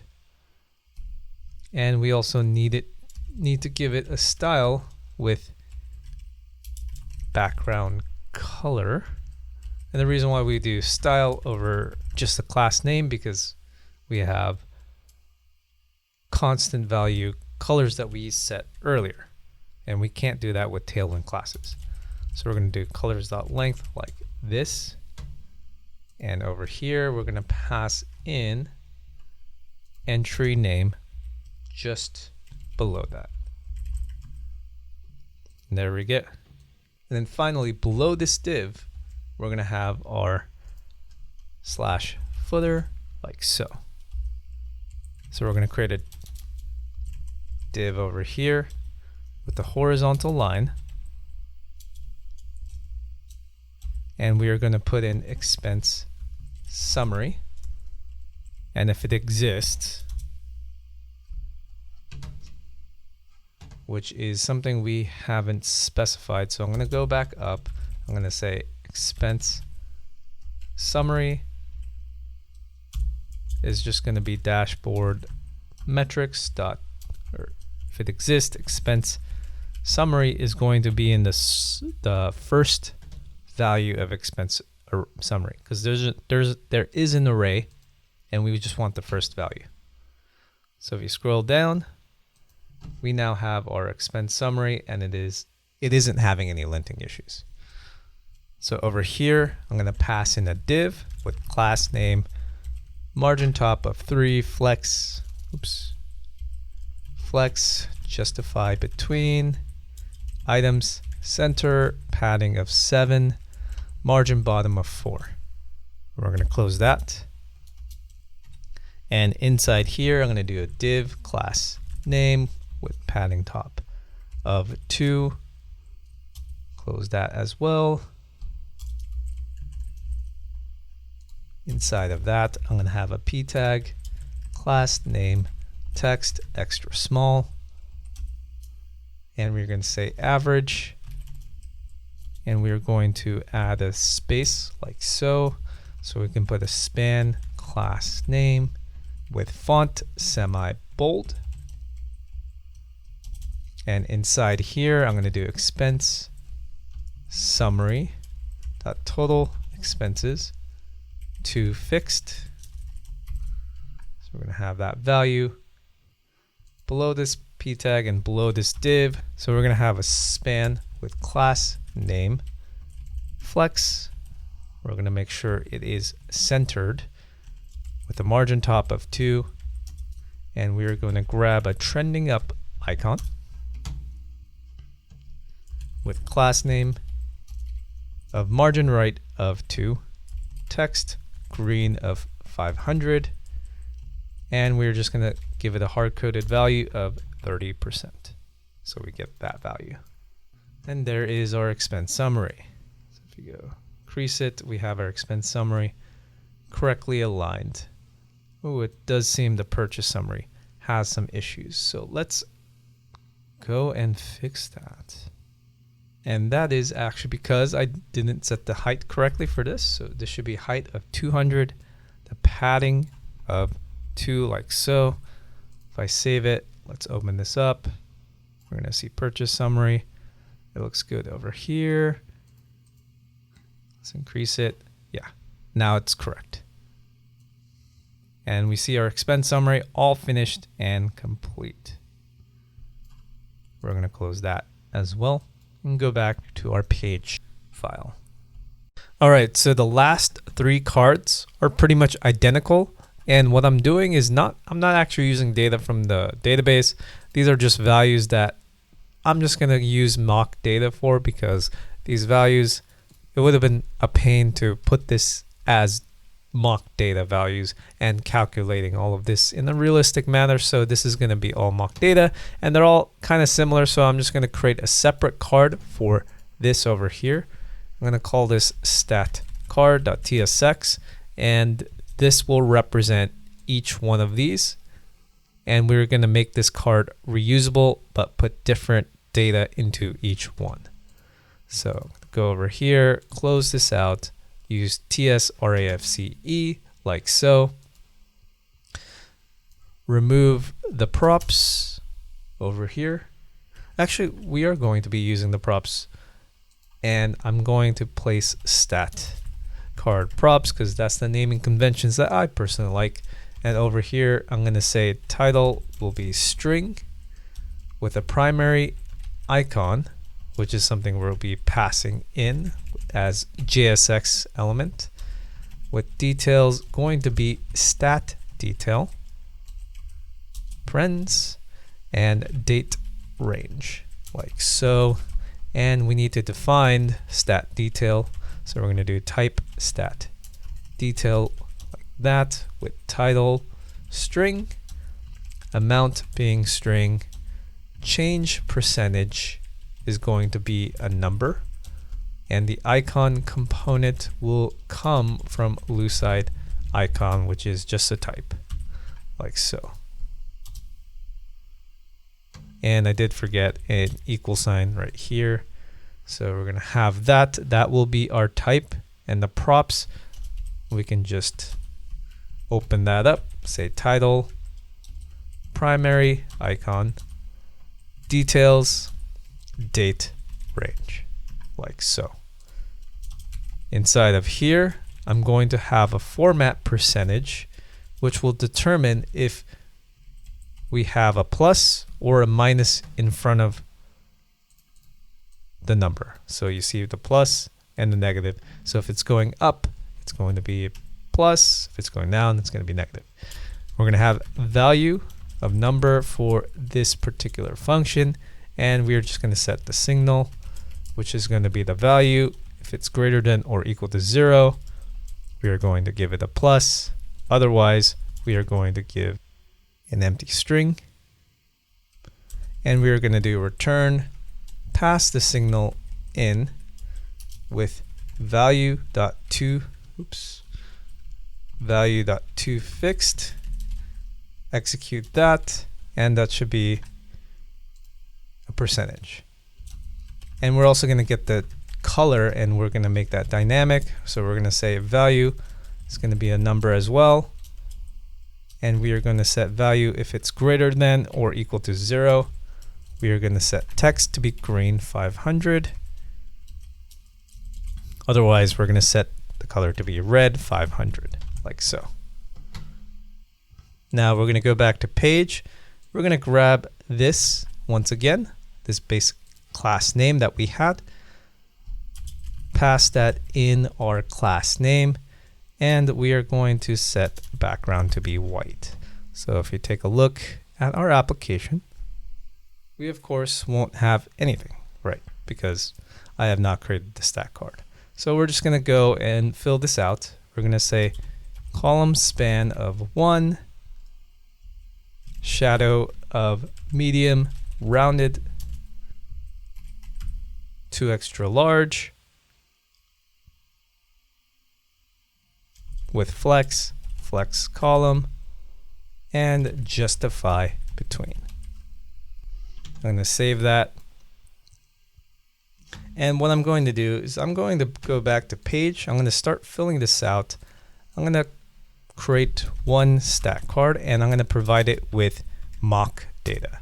So I'm going to pass stack card in, but it's going to need some props. So I'm going to give it a title with customer and expenses. So we're just going to look over here, grab all this information. We're going to say primary icon. So that's the icon on the left, as you see here. That is going to be package from Lucide React. Give it a class name of text of blue 600, width of 6, height of 6, and close that out. Give it a date range with 22 is equal to 29 October 2023, with details being in object or an array, and we're going to pass in title with customer growth, amount being 175, 0. Change percentage is going to be 131, and the icon component will be a trending up icon from Lucide React. We're going to save that, and I'm going to copy this over and adjust the values. So this will be expenses. This will be 10. Change percentage is -56. So this will be trending down. And that's why we put negative over here. We did not include it over here because it's included in the number. So let's take a look at our application. And we do see our stack card. So that means it does exist. None of this value is getting inputted because we have not created or input any of these values over here. But just as a test, we can say name, or actually title, like so. And we can see that it's customer and expenses. So let's actually fill this out. So I'm going to give this a div, and inside it there will be another div, say class name with flex, justify between, items, center, margin bottom of 2, padding of 5 in the X, padding of 4 in the top. Close that out with H2, class name, font semi-bold, text of large, text of gray 700, and we're going to put title in here. Give it a span with class name, text extra small, text of gray 400, and we are going to give it a date range. And below this, right here, we're going to have a horizontal line. And I'm going to call this header. I'm going to go over here, create body. I'm going to call this, or I'm going to create a div over here, class name with flex, margin bottom of 6, items, center. We're going to say justify around, gap of 4, px of 5. Inside of this, I'm going to give it a div with class name, full rounded for our icon, padding of 5 all around, background of blue 50, border sky 300, and a border of specifically 1 pixel, like so. You can specify exact values if you put it in parens or brackets. We're going to give it a primary icon in the center. So we're going to save that, check that it's working. So we do have that. We do not have the other parts, but we will get to that. And then from here, I'm going to give this a div with class name of flex1. And inside of this, I'm going to pass in details.map. And we're going to pass in the detail that we have from our array that we created earlier. We're passing in information for each element. So I'm going to do react.fragment with key being index. And inside the fragment, we're going to create some divs as well with flex, items, center, justify between, margin in the y direction of 4. Give it a span, class name with text gray 500. We're going to pass in detail dot title over here inside the span. Give it another span with class name of font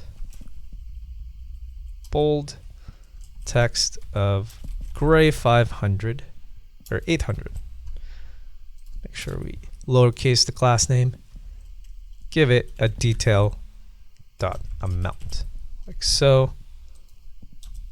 And below this, I'm going to give it a div with class name flex, items, center. And inside this, I'm going to do detail dot icon component. Give it a class name like so with a width of 4, h of 4, margin right of 1, and we're going to pass in get change color to change the color depending on if it's going up. And we're going to set the details change percentage right here. And we are missing some, and we just need to close out this value. Go over here, and over here we're going to have a span. Give it a class name like so. I'm going to say we need a template string, so font medium, and I'm going to pass this get change color within, pass this over here, close the span out, And inside this, we're going to do format percentage, and I'm going to pass in detail.change percentage as well. So that will give us our values. And below this div over here, I'm going to say if index is less than details.length -1, we are going to give it a horizontal line. So that makes it so it's only in between we get a horizontal line. So there you go. So that gives us our stack card basically. So if I go back, we have our first stack card.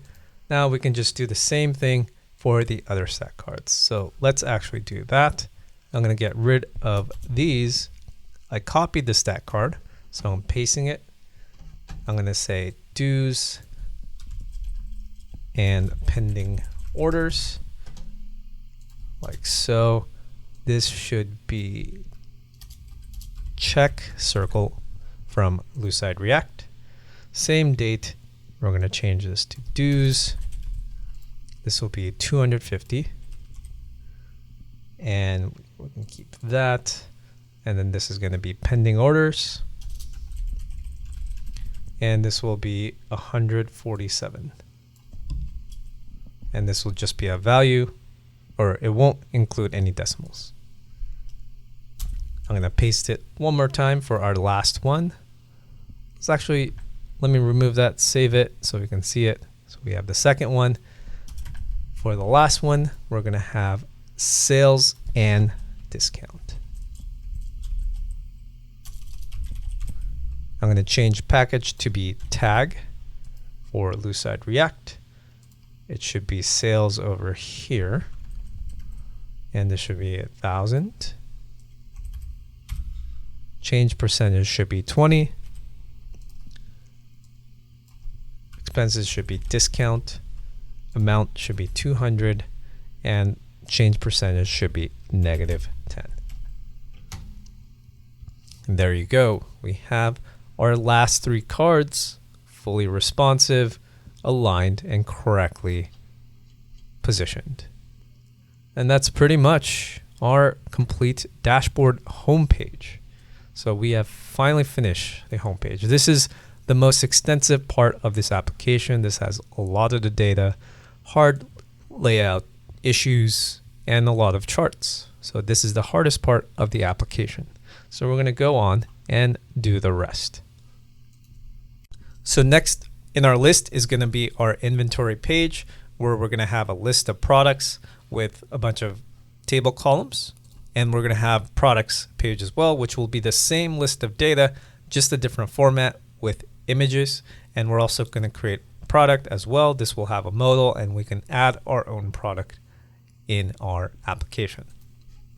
So to do that, I'm going to minimize this, go to our own page. And over here, we have to start with the backend. And like I said, starting with the backend always makes it easier to work on the front end. If you have the data and it's in the format that you want, then it makes it a lot easier to work with. So over here, we're going to have our server, and inside our source directory and inside our controllers directory, we're going to create a new file. We're going to call this product controller.ts. Now inside of here, we can go to our dashboard controller, copy everything that we have from lines 1 through 4, paste it over here because we're going to use the exact same things for this particular page. So over here, we're going to create a function called get products with async rec with request and a response with the response type promise with angled brackets void, like so. And just FYI, the reason why I'm having a separate backend, I think I mentioned this before, but we're having a separate backend because it makes it a lot easier to reason about what it is on front end versus back end. If you can put your front end or your back end into the same repo as the front end when you're using Next.js, but I find it much more clear and much more established practice to keep your backend separate, and it makes it a lot easier to reason about. So that is exactly why I'm doing it. So over here, I'm going to do catch error like we did before with res.status 500. And we're going to do .json. And what I'm going to do is pass in message with error retrieving products, like so. So inside our try block, I'm going to do a search and .query, like so. And I'm going to do a search. If it exists, we're going to convert it to a string. So basically, if the request includes a string, we are going to convert it to basically a string if needed, if it's not a string or something like that. So we're going to have our products variable, which will be grabbing products from Prisma. So we are going to use the find many function from Prisma to grab all the products. But we're also going to have a condition where it has to have the name must include what is included in the search params that may be provided from the request. So this gives us the option of if it does have a search query, we are going to search for that particular query. But if it's an empty string, then it will search for all the products. So this will kill two birds with one stone. So we're going to have res.json products is what we are returning. And then from here, I'm going to create another function. We're going to do create product as we've seen in that modal. And I need to add a const, create product. And this is going to be another async await function. So rec with request, res response, and this is going to be promise with void, like so. And we're going to have another try catch block. So I'm just going to copy the catch over here, paste it like that, and in here we're going to say error creating product for our message. Inside our search, I'm going to grab a number of values, so product ID, name, price, rating, and stock quantity will be provided by our request body. And just remember, when we install the body parser, this is exactly what body parser does. It allows us to grab the request and parse it in a format that we can use. So then we use product to make sure we spell that correct. And we're going to do await prisma.products.create. So this will create a value inside our data model or database.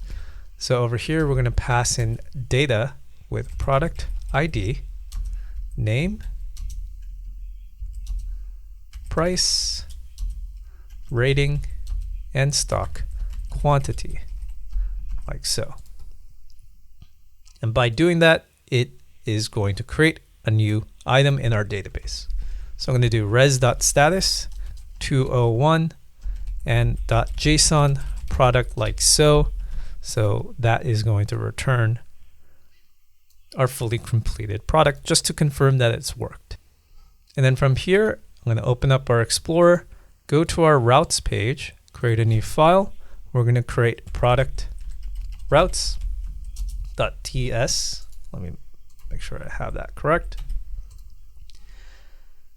And over here, I'm going to go to dashboard routes again, and I'm going to just copy everything to get our boilerplate, but we're going to change a few things. So get dashboard metrics. We're going to change this to get products, and this should be controllers. This should be product controller like this. And we'll have a get request on the default product route. But we're also going to do router.post for post request for our create product page, or create product modal page. So we have that. We can have the same URL if we're using get and post. This one is just going to be for creating a product. This one's for getting the list of the products. And then if I finally go to our index directory, we can add this particular route. So we're going to do app.use/products, product, routes. And make sure we import that from the routes page, which doesn't provide in the linter. So we're just going to copy this import, grab the dashboard like this, and type product routes. Over here, this is going to be the same route like so, like I mentioned. Just as a reminder, this should be /product. We're going to save that. We're going to open this up, and I just want to make sure everything is working. So we can go to get product, create a new terminal tab over here, and I can just do curl for that value. And I did spell this incorrectly, so this should be products with plural. So we have our URL, and we're going to do the same thing for our postman. If you're curious, we can just pass that in with plural, and you can see all the products that we get from our backend. And as you can see, we have some requests over here, meaning it is working. So I'm going to close this tab. Everything is good for our backend. All right, so from here, we're done with the backend for the inventory and products page. So we're going to go to our front end, close our server. We're going to go to source, state, and API. So we want to be able to connect to our backend. So the first thing we want to create is going to be get products. And that is pretty straightforward, like we did before. Actually, we can just copy everything with get dashboard metrics, paste it over here, but we're going to change what we get. So we're going to get product with an array, and we've already established product to be this value, which is correct. Pass it over here, and we typically can bring a string as well, because when we did the search query, there could be a string, but it also could be empty. So in that case, we actually need to change up our query because now it has a parameter, a possible parameter. So we're going to add search over here, and this is going to return an object instead. So I'm going to pass it like this. And over here, this URL should be products. And the params over here should be search ? And optionally, we'll have a search object if it exists. Otherwise, it's just going to be an empty object. So this is how you pass in params. So when you have /product, then you have /whatever search tag you have. And over here, we're also going to add a tag type. So this should be products like so. Over here, we're going to have products. And then below this, we're going to do create product.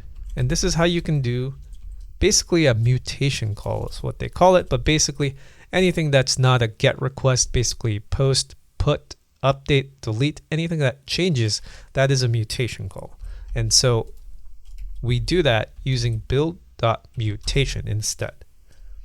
So over here, we're going to do product and new product as well. So the product we get back will be a little bit different than the signal that we are sending. So new product. Let's put this right under product over here. I'm going to do export interface. Grab all of this, new product. It's going to be everything except for the product ID. So anytime we send it back, we're not sending back the product ID because we don't need it. So that is what we have for our create product. And again, we can use this query over here. We can paste that in, change this search to new product, keep the URL products because it's still the same URL endpoint with a method of post. So in this case, since we're doing a mutation call, we need to identify the method. And the body we're sending is going to be new product. And also, like I mentioned before, we have something called invalidates tags. So anytime we update our products or create a new product, we want to update our list of products. So anytime you create a product, what's going to happen is that this product's list gets invalidated, meaning you're going to send another API request automatically. You don't have to do anything aside from this, and it will send another API request immediately, grabbing the new list of products. And those are our endpoint queries, and that's all you need to make those API calls. So right here, I'm going to do use get products query like I did before. So we just have a suffix of use and a query of for the suffix. And then use create product, but this time it's going to be mutation. So there is a difference between query for the normal query requests, but mutation for specifically mutation requests. So I'm going to save that, and we have both of our API queries that we basically created. So that will hit these endpoints that we just created over here. So it will hit these endpoints, and we can make those API calls just using these hooks. So let's create our inventory page. So the inventory page looks like this. Basically just a header and this basic table, which is pretty simple to create. Basically, we're going to use React Data Grid. Data Grid, again, Material UI's Data Grid, to me is one of the best and easiest to use with a lot of capabilities. What I love the most about Material UI Data Grid, I'm not sponsored by them, but basically they have so many examples, and it's just extremely powerful compared to any other tables that you have. You don't need to use the Data Grid Premium unless you really, really need, so you can use this all for free. So let's get back to our application. So I'm going to go over here, go to source and then app, and we're going to create a new folder called inventory. So this is so we can have another page and another URL where this would exist. So if we go to localhost 3000/inventory, this one's 9000 because this is like a different build. We're going to have that same process if we have /inventory. Like we did before, tsrefce, make sure we do that first. And I'm going to pass in use client like so. Get rid of the props because we do not need that. And rename this to inventory, just like that. And so over here, we're going to say const data, and we're going to call this products. So we're grabbing our values. We're going to check if there's any errors and if it is loading. So that's what is provided by Redux Toolkit Query. And we're going to do use get products query React hook or Redux hook. So that will give us our list of products. And just to test, you can see our console log that out. I'm going to open up our inspector, go to our /inventory page. And what we want to do is you want to go to the network tab, and what you'll see is this API request that we made.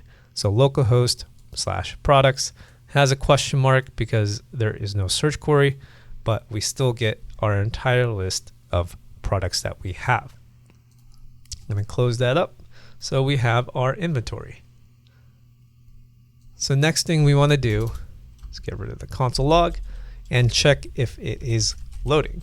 And if it's loading, we're going to return a div with class name, padding of y of 4, loading ... /div. And make sure I spell return correctly. So basically when it's loading, we're going to get this loading text over here. And also, we also want to check for errors just in case products does not exist. So like this. So anytime we have an error with the value or the fetch request, maybe the internet doesn't work or something like that, or products doesn't exist, we're just going to return a div with class name, text center, text of red, 500, padding, margin of 4, and we are just going to say failed to fetch products. And just FYI, just to see that in action, we can see that failed to fetch product because I put a not operator over there. That's how it would essentially look. Now over here in this inventory, I'm going to get rid of that text. We're going to do class name, give it a flex in flex column. So we can put the header is something we'll be creating with the name of inventory. So this is a header that will share across different pages. So let's create that. So I'm going to go up here, go to our components directory, create a new folder, and call it header. Create a new file within there called index.tsx. And I'm going to do tsrafce over here, call this header, and add header props like this, and put a name of string like so. And we are just going to change the div to be h1, give it a class name of text 2XL, font semi-bold, and text of gray 700.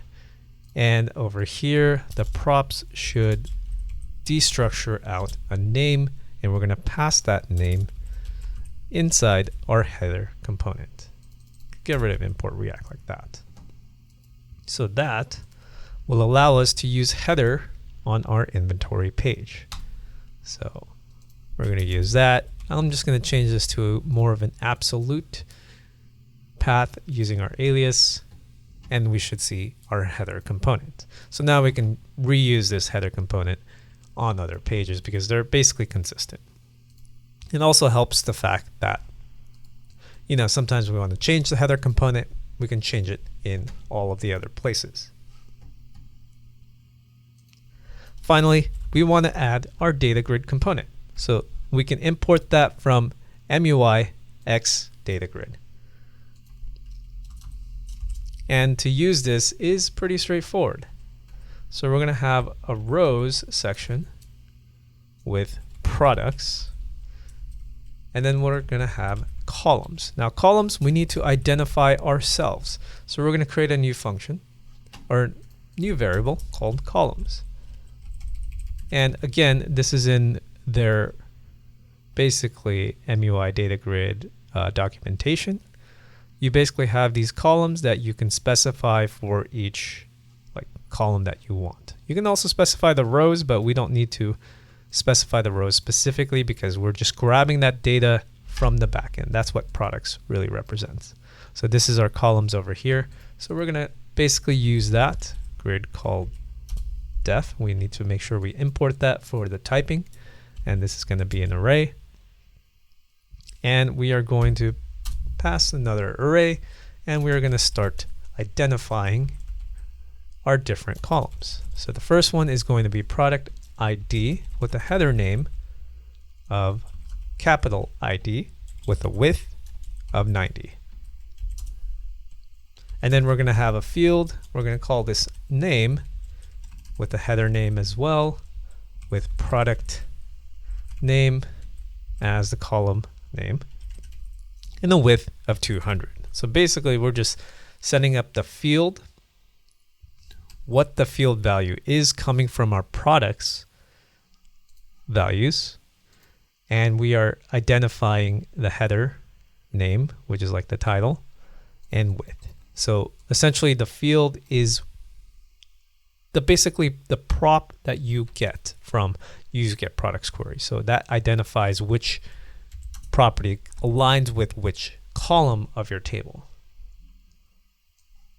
All right, so I'm going to copy this entire object so we can paste it, make our lives a little bit easier, but we're just going to change this to be price.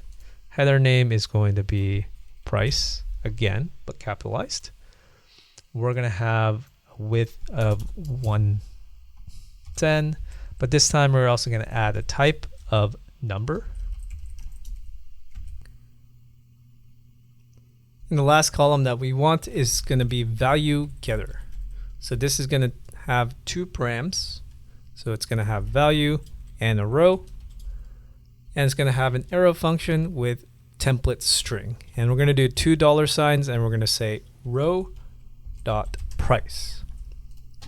So this will format our value and put a $sign in front. So it makes it easier to format the value that we want in our rows.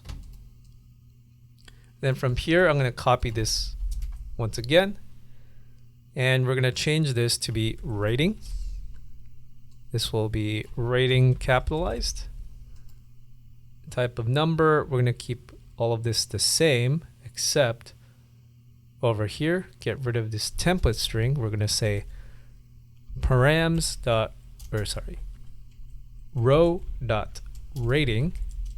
If that exists, we're going to give it row.rating as the value, or if it doesn't exist, we're going to say not applicable.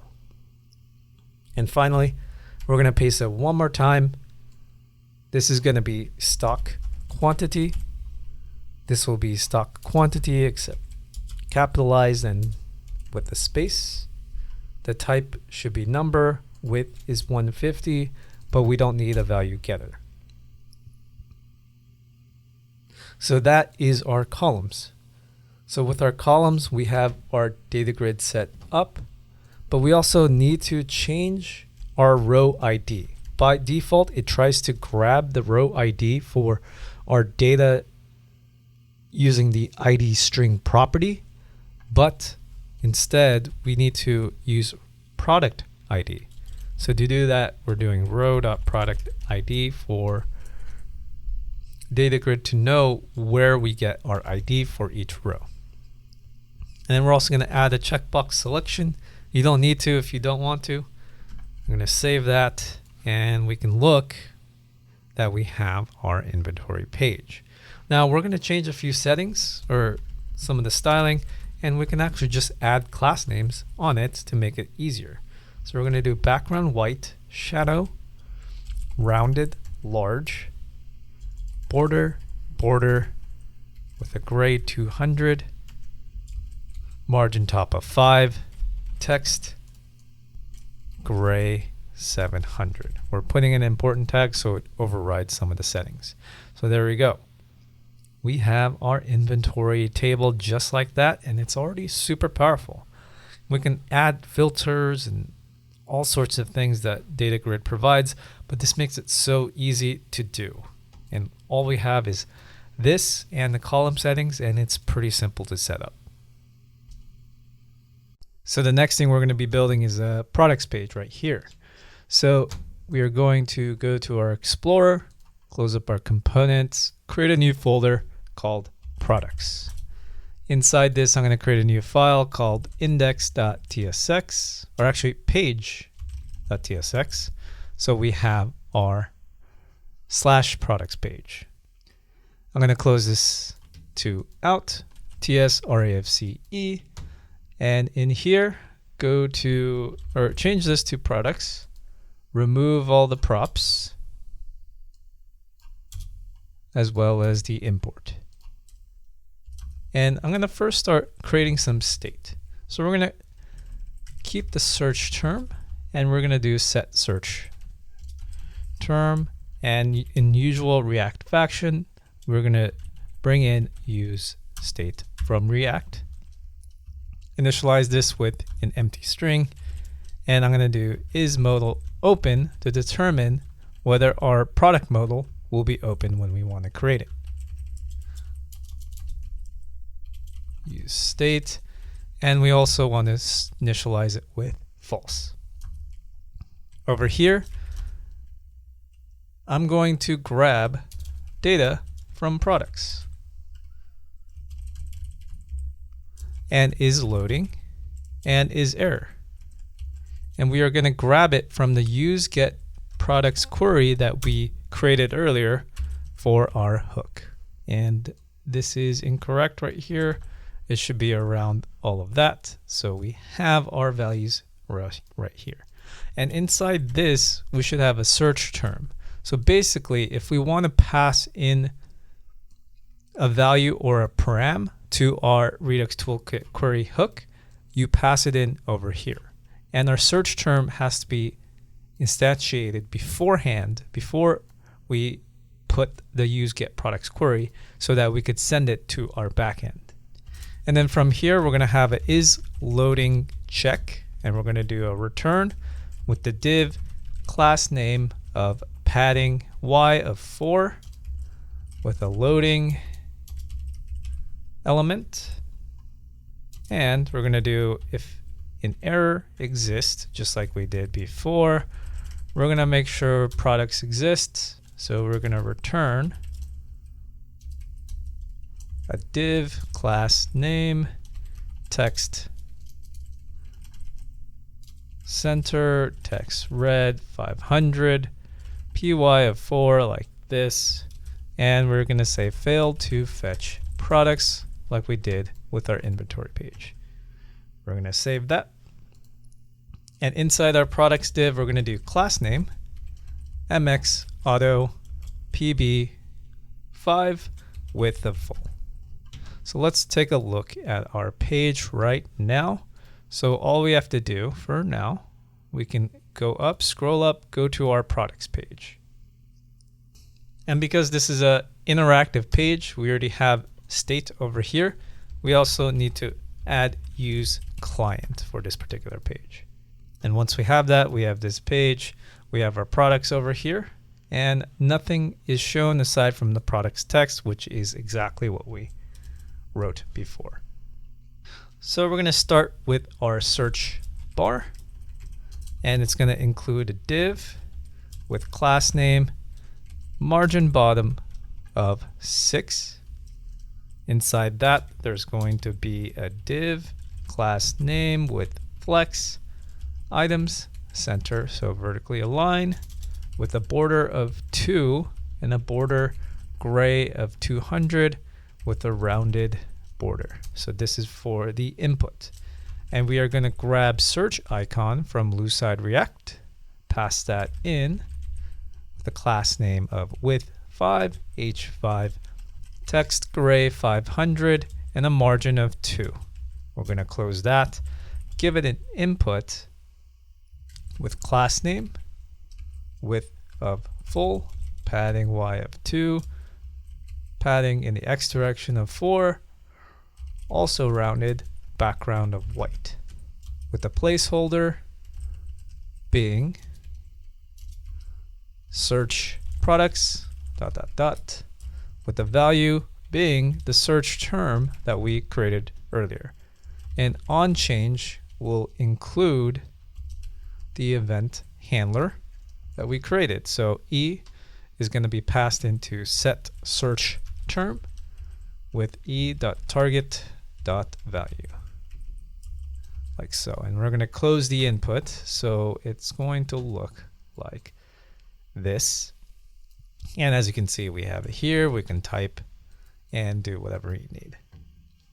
And then from here, we're going to create the header bar, which will use our header plus some other styling. So we're going to do flex, justify between items, center, margin bottom of 6. We're going to close this and bring in our header component that we created earlier. So if we go up here, I'm going to change this to /app/parens components header. And then scroll down, go back to our header, call this name products, and make sure we close this.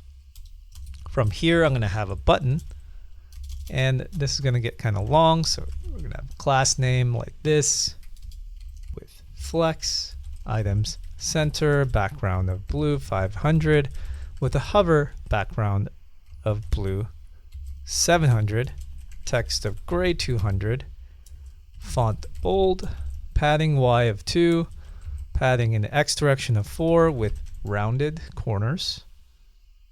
And on click, we are going to create the set is modal open to be true. So this will basically open up our modal. I'm going to close that button, and in here there's going to be an icon plus circle icon that comes from Lucide React with class name, width of 5, height of 5, margin right of 2, text gray of 200. I'm going to close this and write create product. And we should have our products and our button. Right now it doesn't do anything, but it does switch the modal open to be true. And then from here, we're going to create the products list. So I'm going to say body products list, give it a div with class name, and we are going to use grid. So grid is very nice for even the situations like this. So now you can use flex for something like this, but grid makes responsive a lot easier. So all you have to do is specify some grid, and I'll show you exactly what that looks like. So we first want to set this to be grid columns of 1. So this is for mobile screens. So there's 1 column on mobile screens. For smaller screens, we're going to do grid columns 2. In large screens, we do grid columns 3. Give it a gap of 10 and do justify between. And once you do that, we can iterate through products list over here, and we'll get exactly what we have here. This makes it super easy, and you have responsive design baked in. And you don't have to add any classes anywhere else. So from here, we do want to have a isLoading tag over here. We don't want to add the loading tag over here because there's no loading over here. We're going to add it in the products list. So over here, give it a div with loading /div like so, colon, and we are going to pass in products like so .map, pass in a product like that with some div elements.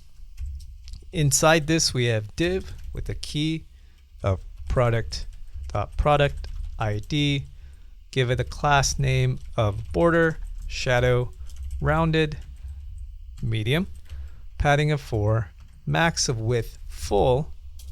So we have a full width as well as width full, and MX auto. So this will align the products carefully. Oops. Close this, and we should also close our div here. And over here, I'm going to create a div inside with class name with flex column, items, center like this. Close this div out, and we are going to just keep an image placeholder by saying image over here. And like I said, we'll handle that at the very end.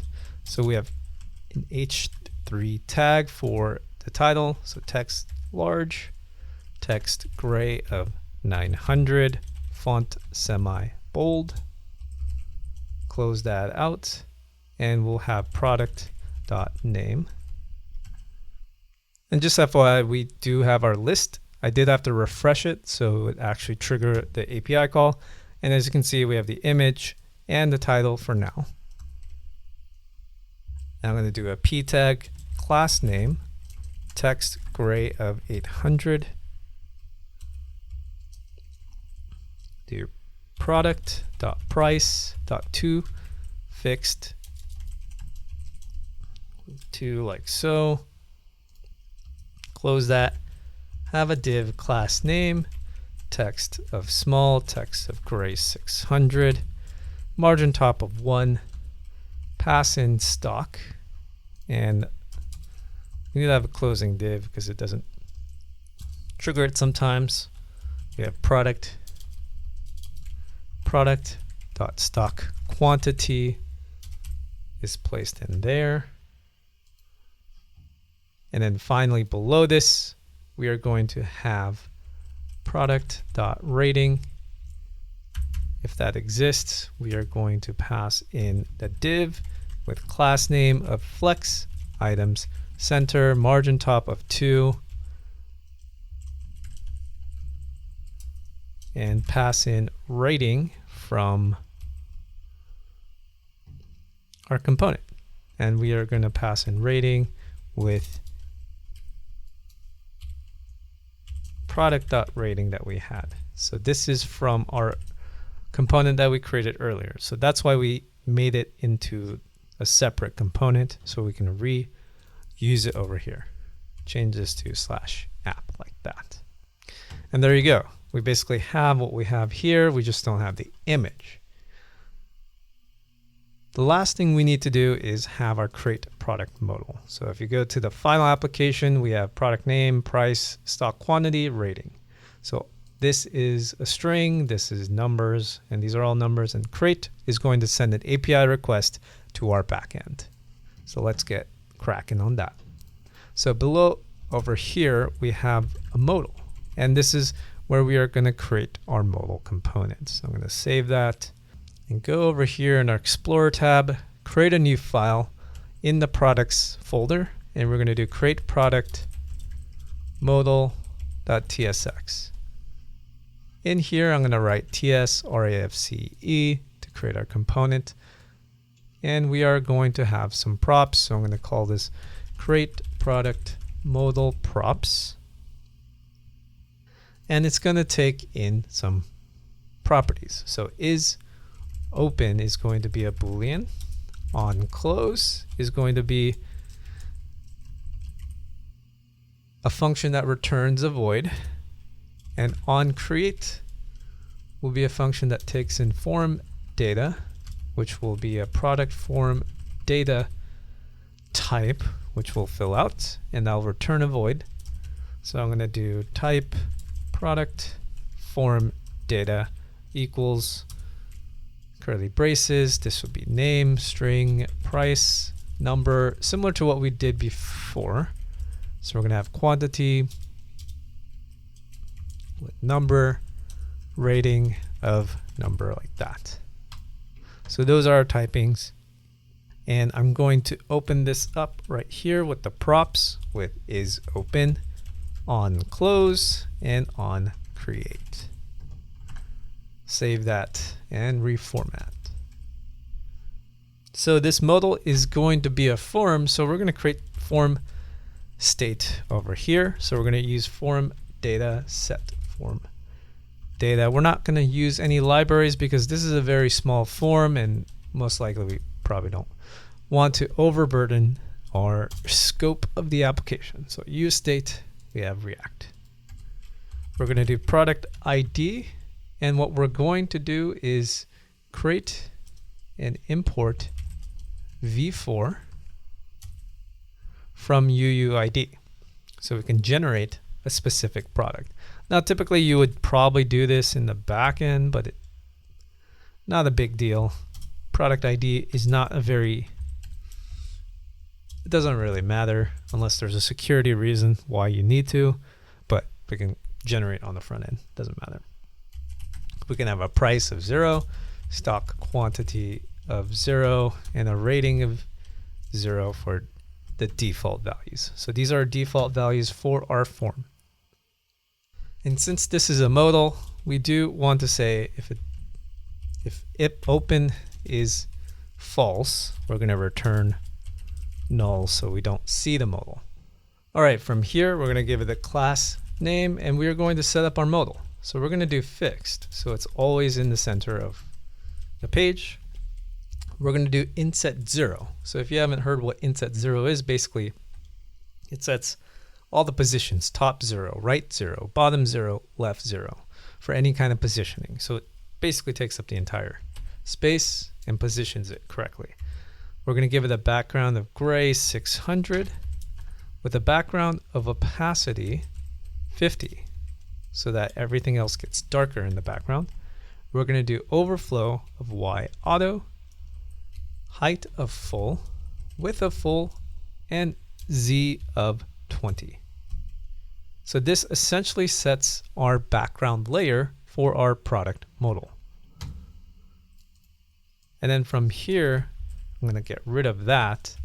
This will be the actual modal container. So this is the outer one where everything is covered. This will be the inner one. And we're going to set this to be class name with relative top of 20 mx auto, padding of 5, border with width of 96, a shadow, a large shadow essentially, rounded medium borders, and a background of white. Here I'm going to bring in the header component. So where is it? Right here. And I'm going to say name is going to be create new product, like so. I'm going to change the alias up here, say @/app/components.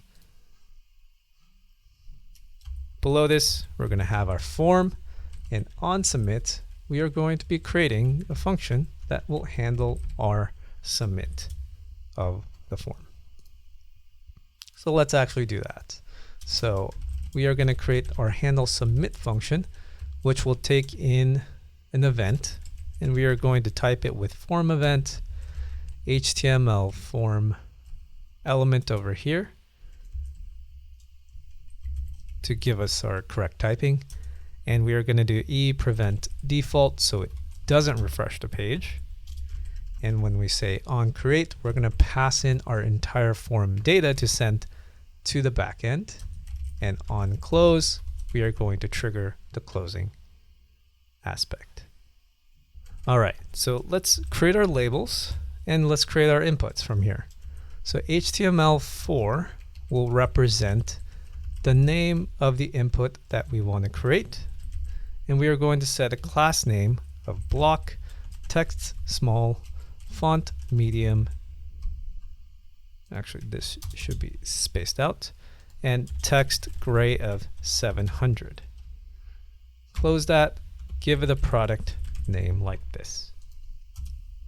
And from here, we're going to have an input tag with type equals text, name is equal to name over here, placeholder will be capital name. I'm going to put this on a separate line. OnChange is going to have a function called handle change we haven't created, but I'll get to that very shortly. And the value should be form data.name with the class name of block with a full, margin bottom of 2, padding of 2, border gray of 500, border to 2, rounded, medium, corners, and we are going to give it a required tag and have a closing. Now, before we go on to figuring out what our handle change is, we're going to create our CSS classes because we'll be reusing them. So label CSS styles, because it makes it easier, so we can just repeat these values. Oops, don't know why I clicked that. So we have block like that. So instead, we can replace this with label CSS styles, and we're going to do the same over here with input CSS styles. CSS styles like this. Paste that over here. Remove that. This will be input CSS styles. Save it, and then we can reuse these labels and inputs for different values. Now we can create a component for this, but it's honestly easier. There's only 4 of them, so it's not really worth the effort to create a new one, at least in my opinion. All right, so we're going to create the handle change function.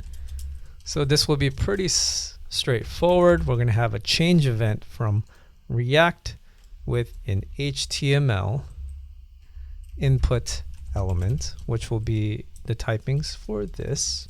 And from here, we're going to grab the name and the value from e.target.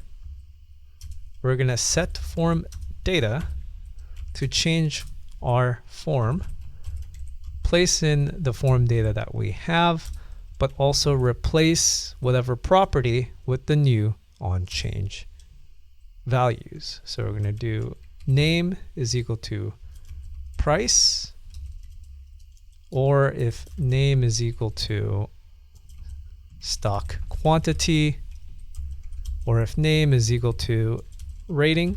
These are all going to be numbers. So for these scenarios, we're going to have to do parse float, so that just in case we have this number, we want to make sure it's in the correct format. Otherwise, we're going to use a value, namely for the string, for like this product name. All right, we're going to save that. So if we take a look, right now it's not plugged in. Let's actually go and plug in our modal first. So if we go down to our page file in our products page, we are going to import create product modal from what we just created. We're going to do is open, and we're going to pass in is modal open like so. And on close, we are going to pass in set is modal open to be false, so we can close it. And the last one is going to be on create, and we are going to pass in handle create product, which we have not created. So I'm going to save this, scroll up over here, and we are going to create our create product mutation API call. So below the use get products query is going to be create product like this, and we are going to bring in use create product mutation. Just note that this is slightly different from a get request query. We have a use create product mutation, so the naming is different. And when we destructure, it's not going to be an object, it's going to be an array. We're going to grab create product, and that is going to be the function that calls the API call. And all we're going to do is wrap this around. So handle create product with async. We're going to do product data.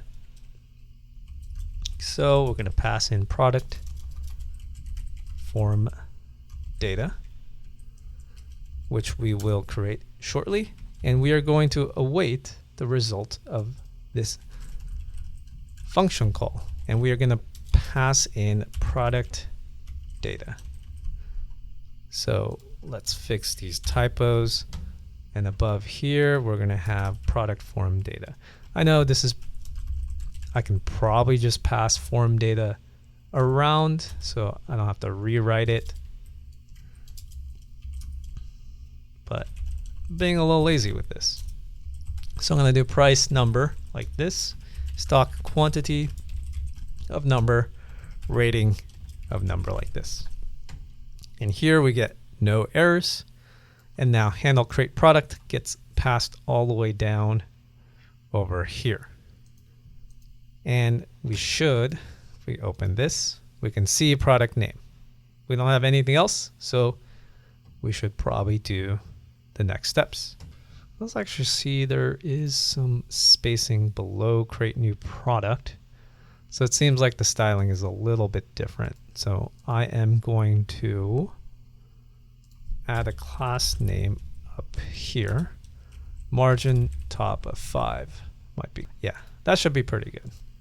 All right, so from here we can, it's pretty easy sailings. So let's just say product name, and we're going to copy this entire thing right here. We're going to call this one price. So this will be price. This will be product price.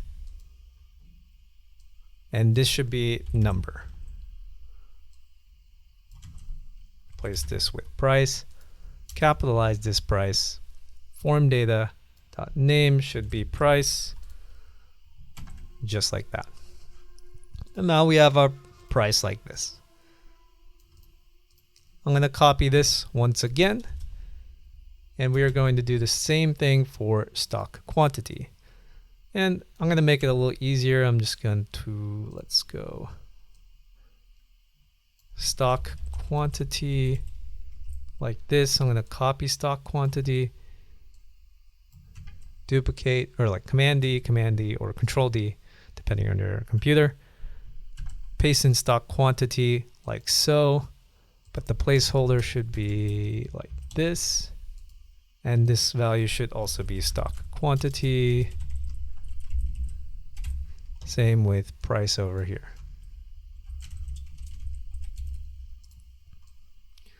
Just a lot of tedious effort, but it's pretty simple and straightforward. We're going to go over here and we're going to do rating. And right now it's hard-coded rating, so it's not taking actual user input, but to keep the scope simple, we are just hard-coding that. Over here, we're going to set this to be a rating. Stock quantity should be a rating as well. So now we have all four of those.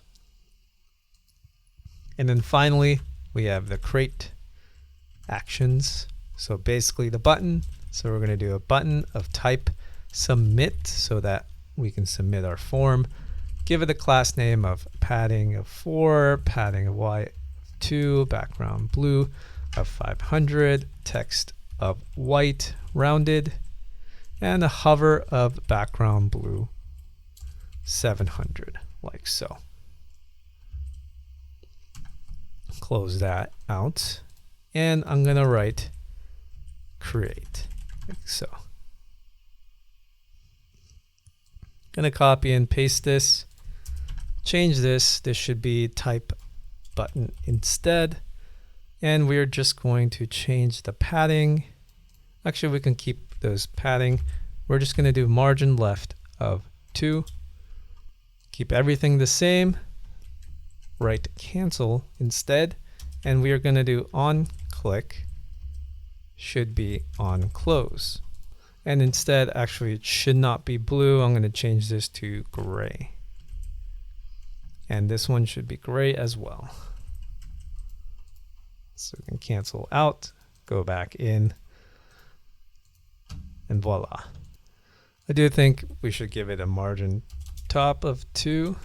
Let's see if that does. Yeah, makes it a little better for, and there you go. We don't really have validation for this, but to keep the scopes simple, this is not a form project. So I'm just going to show you the network call right here. Let's say we give it 35 like this, 1,000, and a rating of 3.5, something like that. We're going to create, and let's see, this is our post request. We have our payload. This is the value we're sending to the backend. And in return, we get our finalized product over here. And it gets created. Let's see if we can find it. Image test. Perfect. Right here. And as you can see, like I mentioned with mutation, if it gets invalidated, we have a refetching of all the products we just got. And we can see that it happened right away after our post request. So that is the power of Redux Toolkit Query. React Query does the same thing, except it doesn't store it in state. So that is exactly what this invalidates tags is doing when you are creating the product. So just to recap, with this products, we created all this product page. We are grabbing the get products list. We also create the create product mutation function over here in our main page, but we're passing it down into our modal. And inside our create product modal, we are creating our form state to send to the backend when we do handle submit.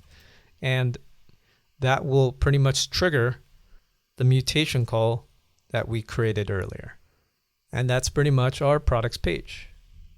All right, so our next page is going to be the users page. So you have the users, which is going to be very similar to the inventory page, but we do not have the backend set up for users. So this will be pretty simple. So we are going to go to our backend. Once again, we're going to go to controllers, create a new folder, call this, new file, user controller.ts. And I'm going to open up dashboard controller, copy and paste this over here. I'm actually going to move this out so we have a full page on this, and we're just going to do export const get users is equal to async rec with request res with response, like so. I'm going to do promise void with an arrow function. I'm going to just copy the catch block to make our lives easier, but we're going to have a try. I'm going to paste the catch over here, and I'm going to say error retrieving users. This one is very self-explanatory, pretty simple. So we're going to do await prisma.users.find many. We do not have any conditions whatsoever, so that's all we have to do. Res.json, we're going to send back the users list. And this is all we need for get users. And then from here, I'm going to create a new route file called user.routes.ts. And again, like before, I'm going to go to dashboard, copy all of this, paste it over here, and we are going to change this based on our different values. So this should be get users, and this should be user controller singular. Oops. So we have get users like that. And this is the only route we need for this page. And then from here, we're going to go to our index page, copy this over. We do /users, and this should be user routes. And again, we're going to grab this import, paste it over here, replace the product with user. And the route is going to be /users. And we're just going to do a quick double check with curl. You can try Postman if you want. We're going to open this up. We're just going to do curl and paste our route to double check that it's working, but seems like it doesn't work because I don't think I saved it. So let's do a curl, and there we go. We have our route. Just going to close that and test it in Postman, like I mentioned, if you want. So I'm going to close this. We have our server all set up. Very simple. So like before, all of this is routine. So once you have all of, just by the way, I know it took a long time to set this entire application up, but once you have this set up, everything is just so much easier and so easy to maintain that I just love the setup that this provides. Anyways, we're going to go, let's actually copy get dashboards metrics, replace that, and we're going to say get users. And this dashboard metrics should be user with an array like so. I'm going to change this /dashboards to be users, and the provides tags should be users like that. I'm going to place users over here, and we need to create our type for our user. And that's pretty straightforward. So we're going to do export interface user. We're going to do user ID should be string with a name of string and an email of string as well. And that should pretty much top out our get users query once we add our queries hook over here. So from here, now we can create the page. We're going to create a new folder called users, create a new file called page.tsx. And what I'm going to do here is actually I'm going to go to inventory page because this is very, very similar. We're just going to copy and paste this over here into our users. And we're going to change some values. So if we have inventory, we're going to change this to users, like so. Remember, I did Command D, Control D, so that grabs us our users value. And instead of get products query, we want to do, we're going to replace this, use get users query, make sure we import that, change the products tag over here, Command D 3 times, 4 times. We're going to say users, like so. And where we have product ID, we're going to change that to user ID, like so. Keep everything the same. Scroll up, but we're going to be changing a lot of these fields. So I'm going to erase everything except for the top 2. So this should be name. This should just be regular name, like that. And then this should be user ID over here. We can keep the header name, and all we need is one extra field, which is for email. I'm going to select both of these, just write email. This one should be capitalized. Get rid of use get products query, save it, and that's pretty much our users page. It's pretty much exactly the same. And as you can see, if we go to our page /users, we have our users table. Super simple. And we have everything we need to get this running the show. So next on the list is the user settings page. I was originally going to connect this with the data on the backend, but the scope was already pretty big, and this is pretty much redundant things that we've already learned. So this is just going to be mock data. So I'm going to go over here in our app directory, create a new folder. We're going to call this settings. Create a new file called page.tsx. Going to say tsrafce, and we're going to start writing our code. So this should be, this should be settings, like so. And above here, we do not have any props, so we're going to get rid of that. I'm going to create a type of user setting. So for each user setting, it's going to have a label with a string. Value is going to be either a string or a Boolean. Type is going to be text and or a toggle, essentially. So it's one of those two. So we're going to account for both type of scenarios. And then we're also going to do mock settings, and we're going to pass in user setting as an array because that's what this will represent. And we're just going to have several things for each one. So we're going to have label of user name, and the value for this is going to be John_Doe with type being text, comma, and I'm going to copy this, paste it 5 times. This is going to be email. This will be john.doe@example.com. This one's going to be notification with no capitals. Value, this one is going to be a Boolean, so this will be true. This will be a type of toggle. This should be dark mode. The value should be false. And the type should be toggle as well. For the last one, this one's going to be language, should be English, and type should be text. Over here, what we're going to do with the user settings is we're going to pass this in as its own value. So set user settings. So this will be a state that we keep.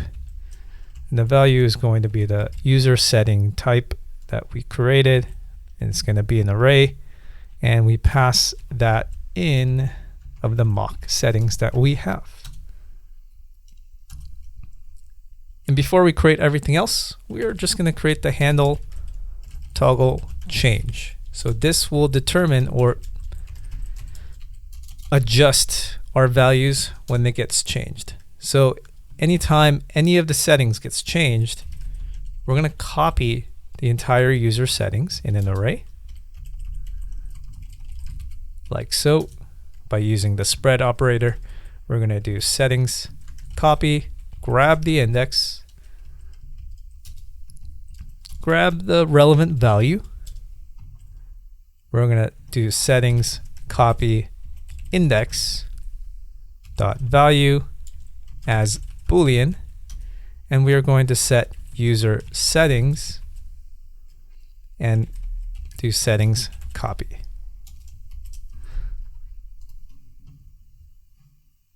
So this will change.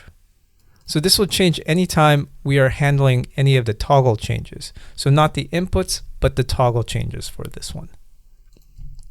Over here, we're going to do class name width of full. Like that. And we're going to start by passing in our header like usual. Go up, changes to @/app, like so. Give it a name, user settings. Create a div with class name, overflow of X being auto. So we make sure we handle the overflow. Give it a medium shadow. And inside here, we are going to create a table. So we're going to create a class name, min width of full with a background of white, rounded, large. So this is a HTML tag table, not data grid table. We're going to give it a t-head, class name, background of gray 800, text of white.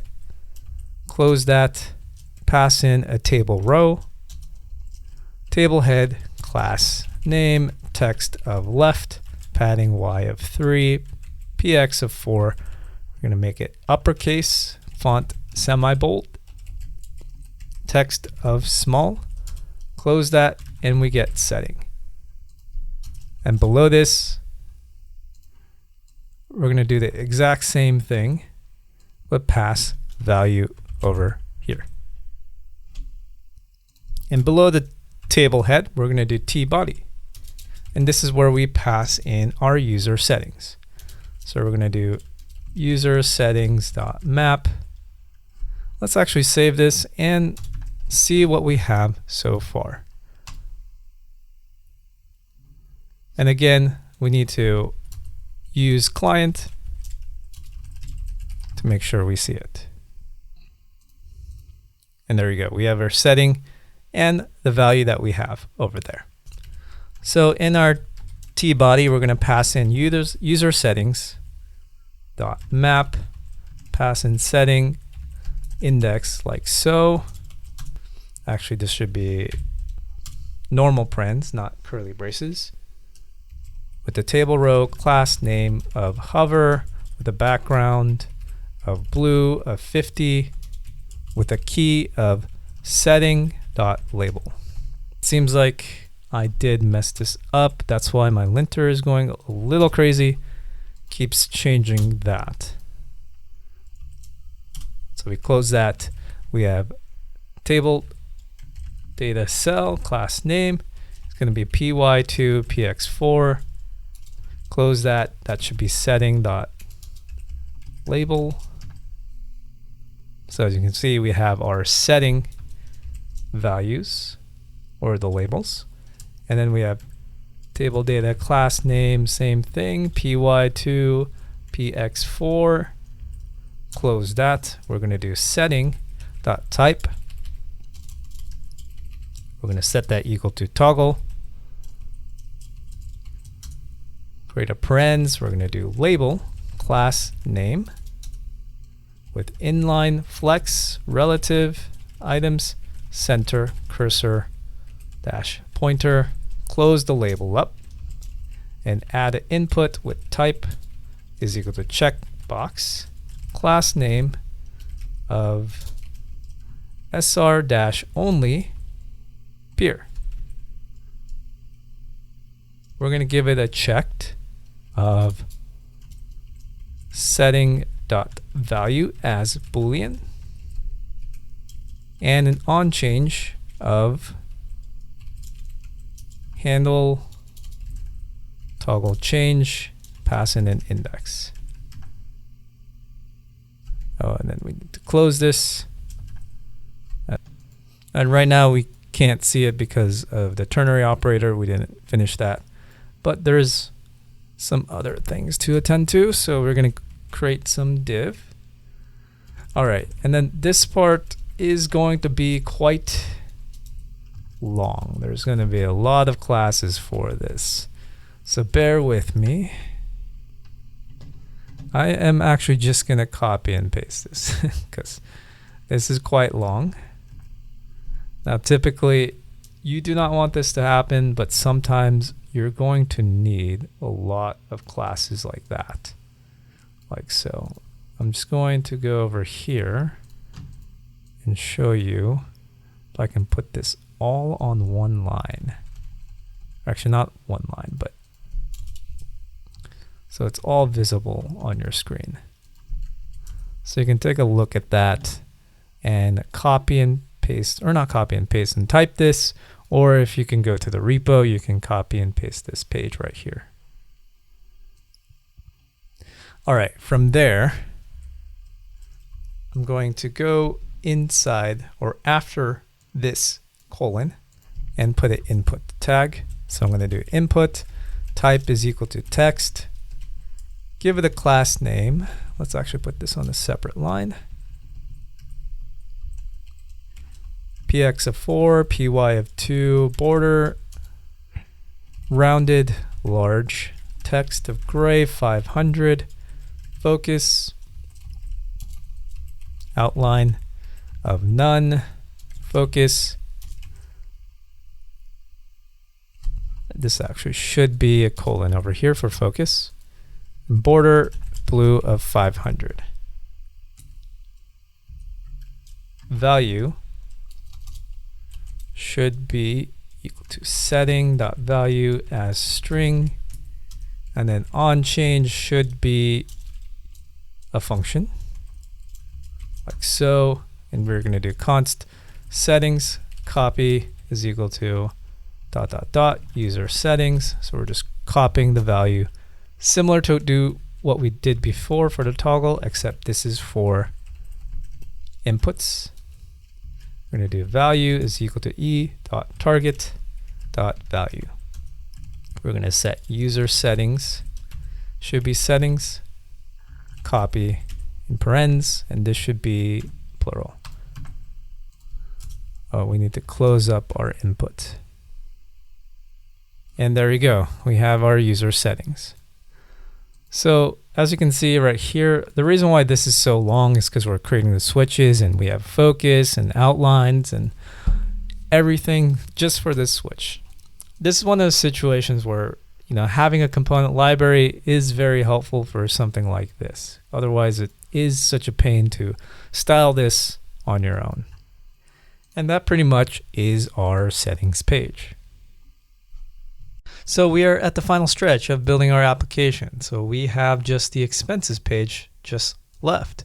So for here, this has a way to organize. This is not the most useful pie chart, but it's just a way to show you how you can filter data.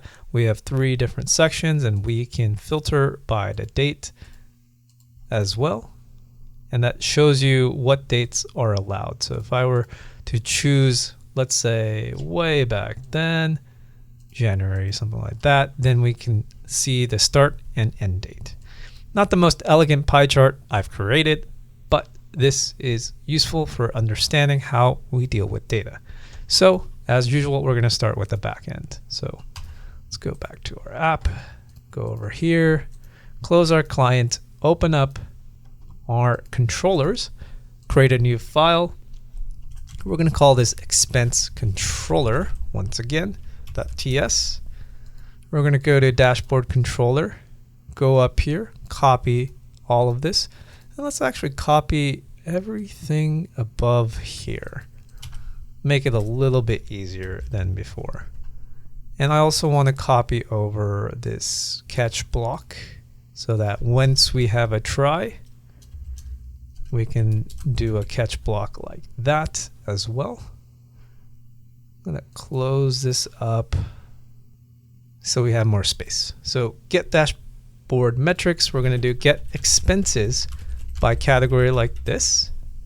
And inside here, we're going to do something we did before. We're going to do expense by category summary raw. And what we're going to do is going to await Prisma.expense by category, and we're going to do find many. Actually, there should be appends in curly braces, and we're going to do order by curly braces with date, and we are going to do it by descending date order. And then, like we did before a while back, we're going to grab expense by category summary so we can modify the value that we get. So we're going to grab expense by category summary raw. We're going to map it, place in item over here, pass in curly braces, spread out operator of item, given an amount, say item.amount.toString. So we convert it to a string, and we're going to do res.json expense by category summary, like so, and save it. And also we want to change our error. We're going to say error retrieving expenses by category. So again, we are just returning our summary category, kind of like how we did before. We're going to save that. We're going to go to our routes, create a new file, and do expense routes.ts. And we are going to go over to dashboard routes, copy everything, paste it over here, change this get dashboard metrics to get expenses by category, change this controller to expense controller, singular, and we are just going to save that.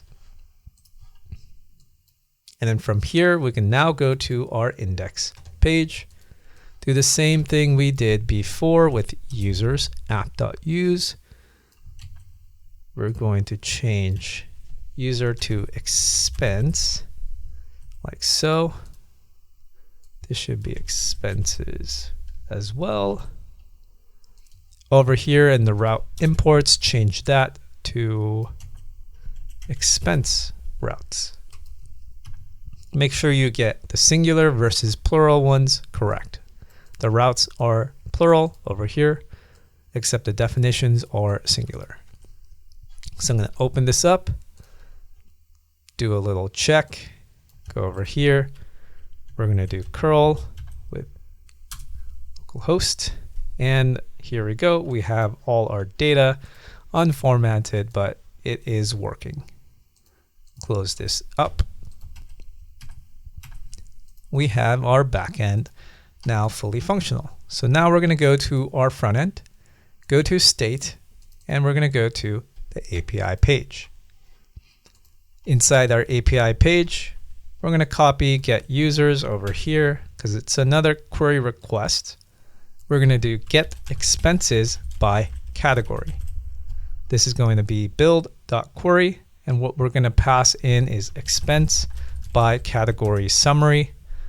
In an array, we're going to pass in expenses, and this is going to be capital expenses. And we need to pass that in as a tag as well. And we already have the typing, so we don't need to do that. But we do need to add use get expense by category query, like so. And there we have our API request for expenses.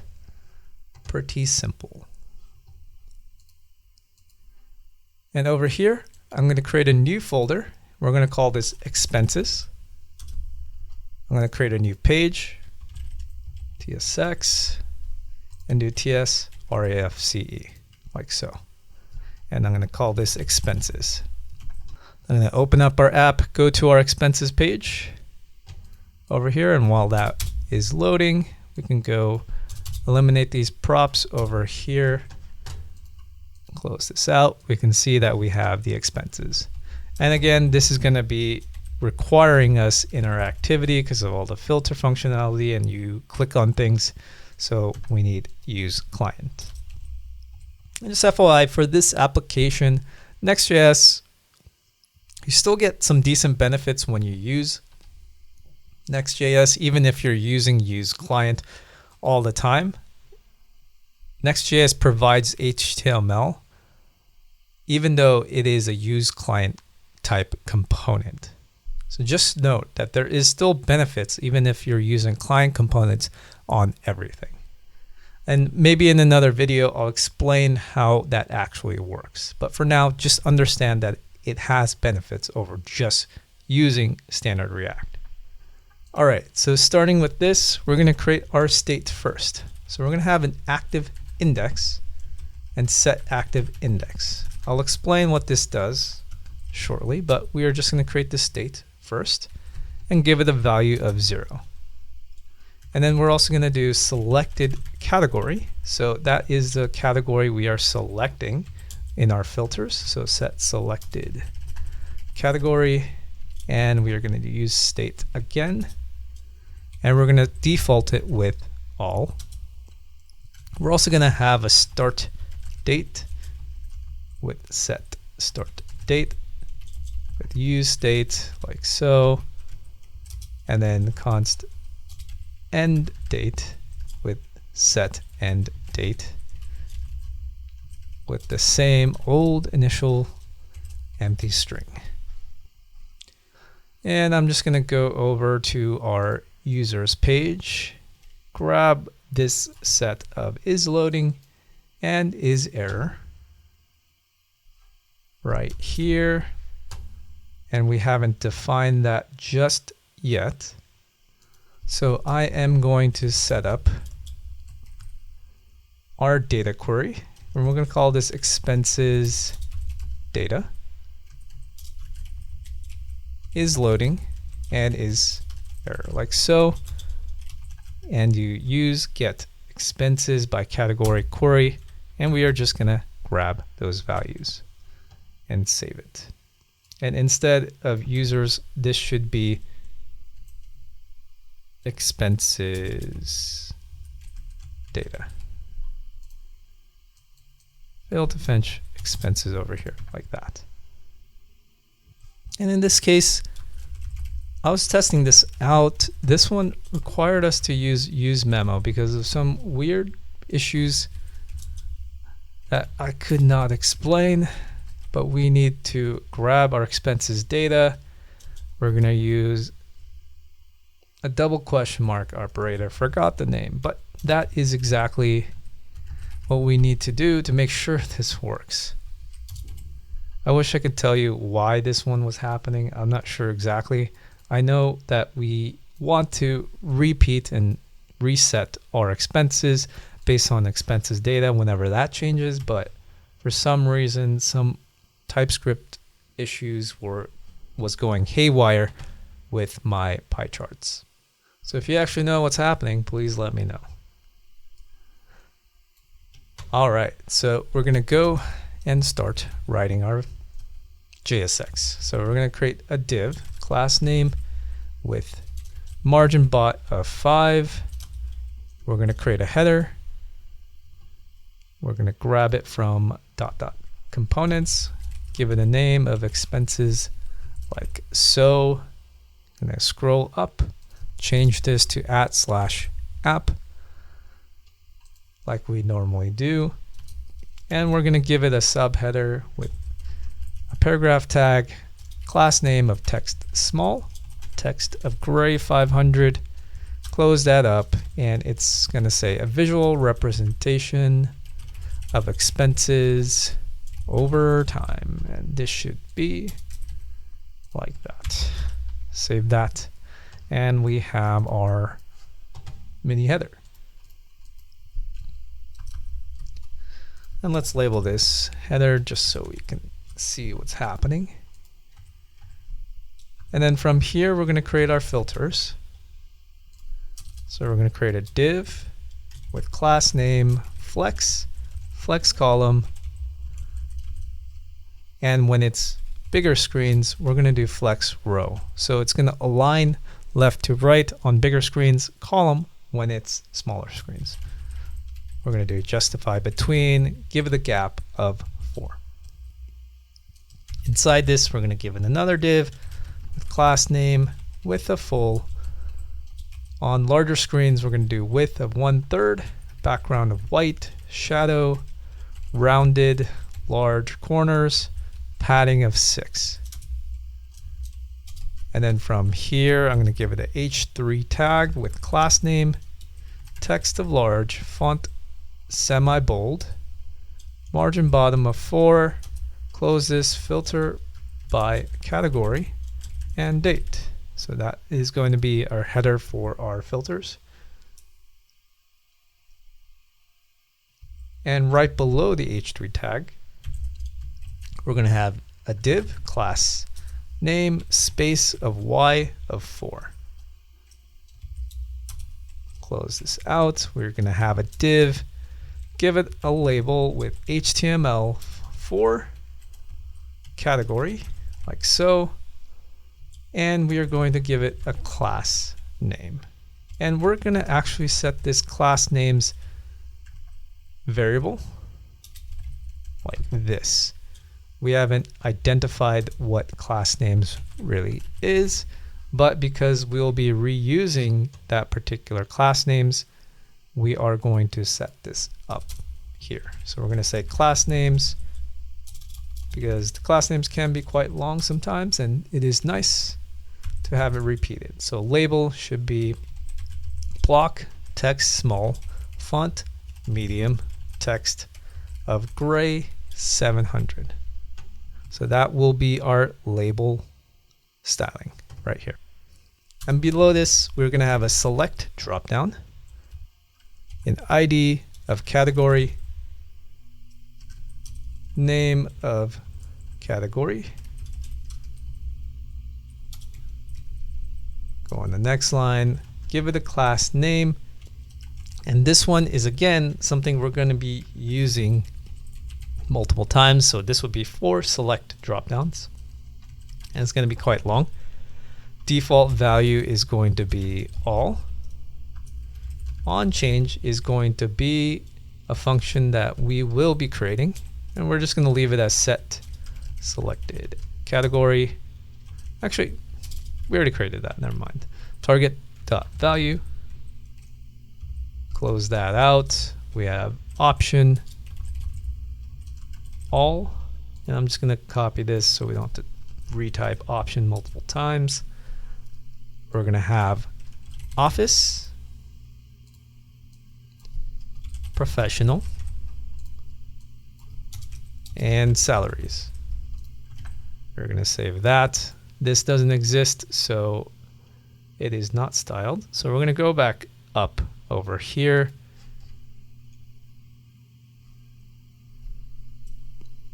And set up our select input. Like so. We're going to do margin top of 1, block, width of full, padding left of 3, padding right of 10, padding y of 2, text of base, border gray 300, give it a focus. Once we click on it, ring indigo 500. I know, lots of classes. Focus, border indigo of 500. For smaller screen, we're going to say text is small and give it a rounded corner of medium. And there you go. We have our select drop down over here. And we can reuse that select drop down multiple times. All right, so over here, we're right above the category. We're just going to say category, just so we have a clear indication, clear divide. We're going to have start date input, and we're just going to basically copy this over here, and we're going to modify a few things. So we're going to say start date HTML4 is going to be start dash date, like so. Input should be date, name should be start dash date. Actually, ID should be also start dash date. The only thing is type should be date. And this would actually be an input. So that's why we're getting an error. We're also going to get rid of all of this because this is just an input. This time, on change is going to be set start date like so. Everything can remain the same. Class names is select input, no default value. And we should be able to select based on our date. And same thing over here, we're going to have for end date like this. We're going to change this to be end.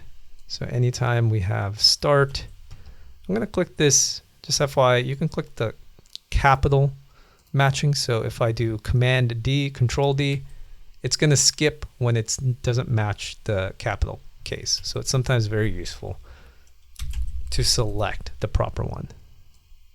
So then I have end date over here. And we should change the set start date to set end date like that. All right. And then 3 closing divs later, we're going to add chart. So this is where the pie chart will exist. We're going to give it a div with class name, flex of grow, background of white, shadow, rounded large corners, padding of 4, and padding of 6 for larger screens. We're going to bring in responsive container from recharts with a width of 100% and a height of 400. And inside of here, we're going to do pie chart. Make sure we are importing pie chart correctly. And inside of here, we also need a pie. We're going to have our data, but we need to aggregate and fix our data that we have. And that's going to be kind of an ordeal for this particular one. We're going to do CXCY to be 50% with the label turned on with a outer radius of 150. Fill is going to be 8884D8 like this. Data key should be equal to amount in string. And on mouse enter, we want to set the active index to the desired index. And I'll show you what that's going to do. Inside here, we're going to have an underscore, comma, which just means that we're not going to use that particular argument. We're going to do set active index, pass in our index, and close our pie chart for now. So we have not created aggregate data, but this one is kind of rough. So if I scroll up, we will create this. But before that, I want to actually grab our aggregated data. And this is going to have an aggregated data item type, which I'll be creating right up here first. So aggregated data item, we're going to give this name string. Color is going to be optional. We're also going to give that a string, and we're going to do amount should be a number. So over here, we're going to use memo, pass in a function. And this is where it gets kind of rough. So I'm going to do filtered, const filtered, pass in aggregated data, which is another type that we need to create. And we're going to pass in category with string as our property, aggregated data item as our value. And over here, I'm going to say expenses.filter. So we are going to need to filter our data. The data will be expensed by category summary. So right now we have an array.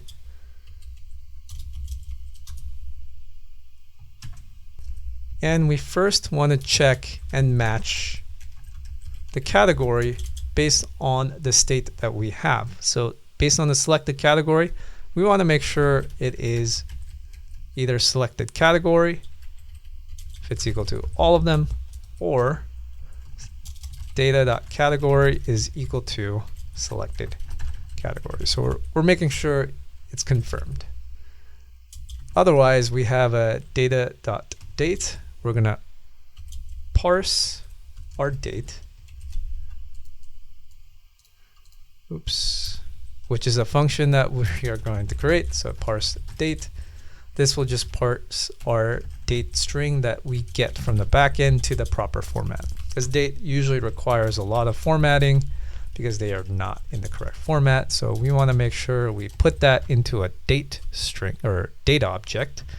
We pass our date string in there, return our date by creating an ISO string, splitting it by time, and making sure we have that value. So we're parsing the date in a format that works. I'm not going to go too much in depth in all of this because there's quite a bit to go through when it comes to matching this. It's just filters, and matching your data is just kind of a hassle in general. So we're also going to match the date. Once we have our parsed date, we're just going to make sure it is not the start date, not the end date, and we want to make sure we check if the date that we have is greater than the start date and the data date is going to be less than or equal to the end date.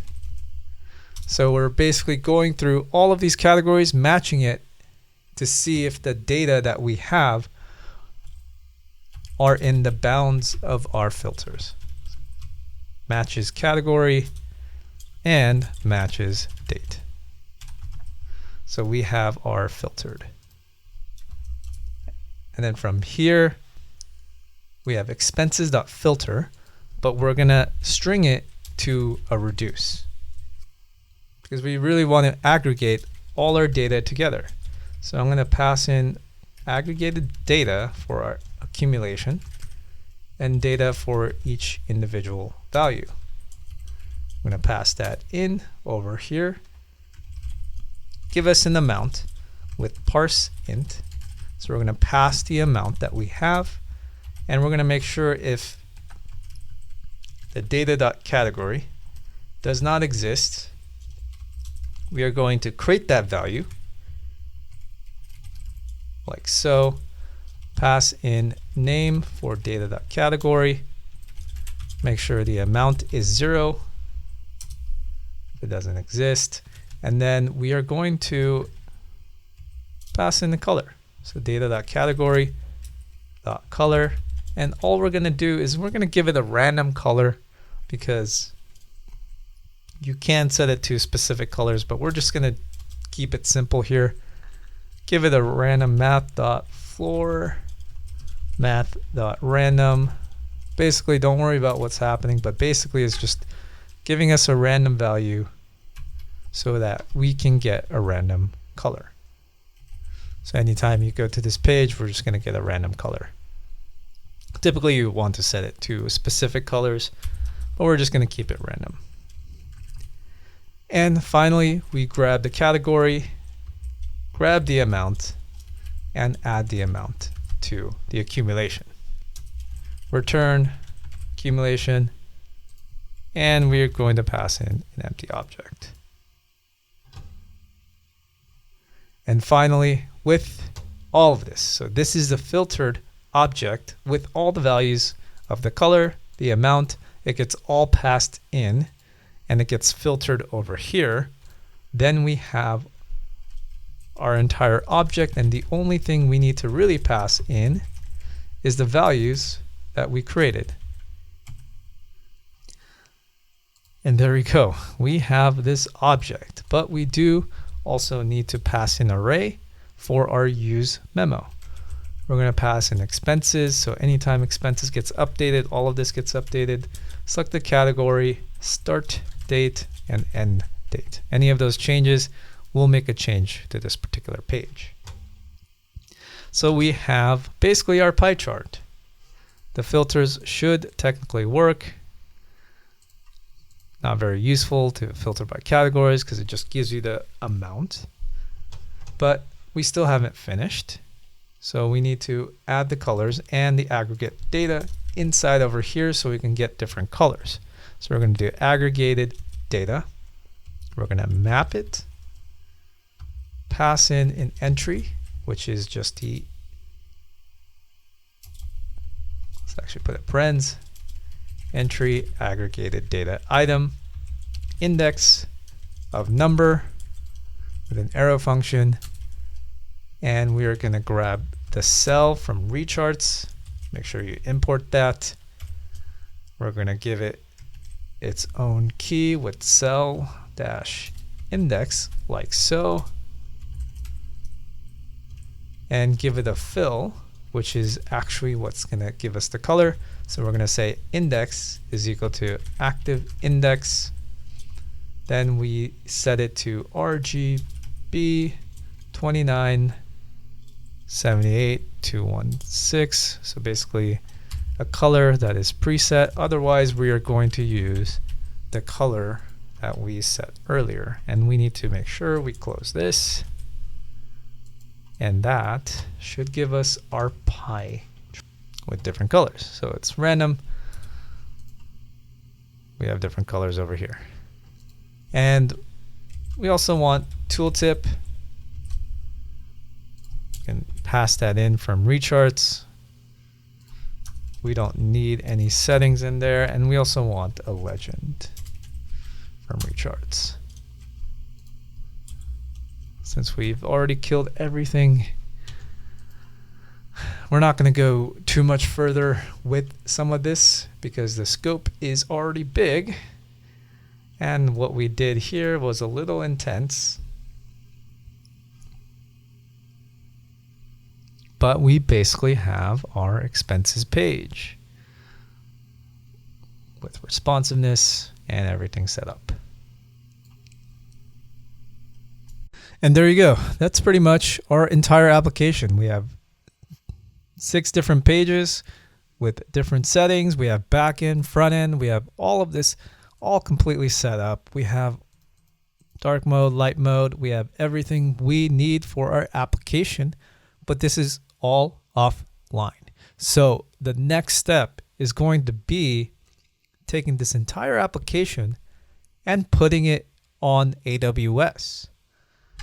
Now, to avoid any issues on AWS, make sure you have everything here and it's working as you would expect. Because if you have any issues here, it's going to make it much more problematic when you deploy this application and some things are not working. You won't be able to tell if it's because your application, you didn't set it up correctly at this offline portion of setting up this dashboard, or if it's because you set it up incorrectly on AWS. So that's why we did everything offline first.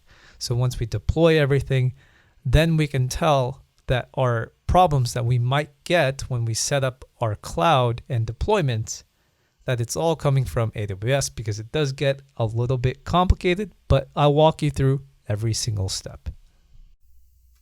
Now here we are with AWS. Now we could deploy our application on a service like Vercel for Next.js, and other backend services and database services for Postgres and our backend that we created. However, I wanted to do a video with AWS deployment. Now AWS can be difficult because of a lot of the terminology, networking, and the fact that there's a million different services within AWS, and it's just completely massive. And it's not very easy to do a lot of different things. But I chose AWS because it is a very useful skill to learn.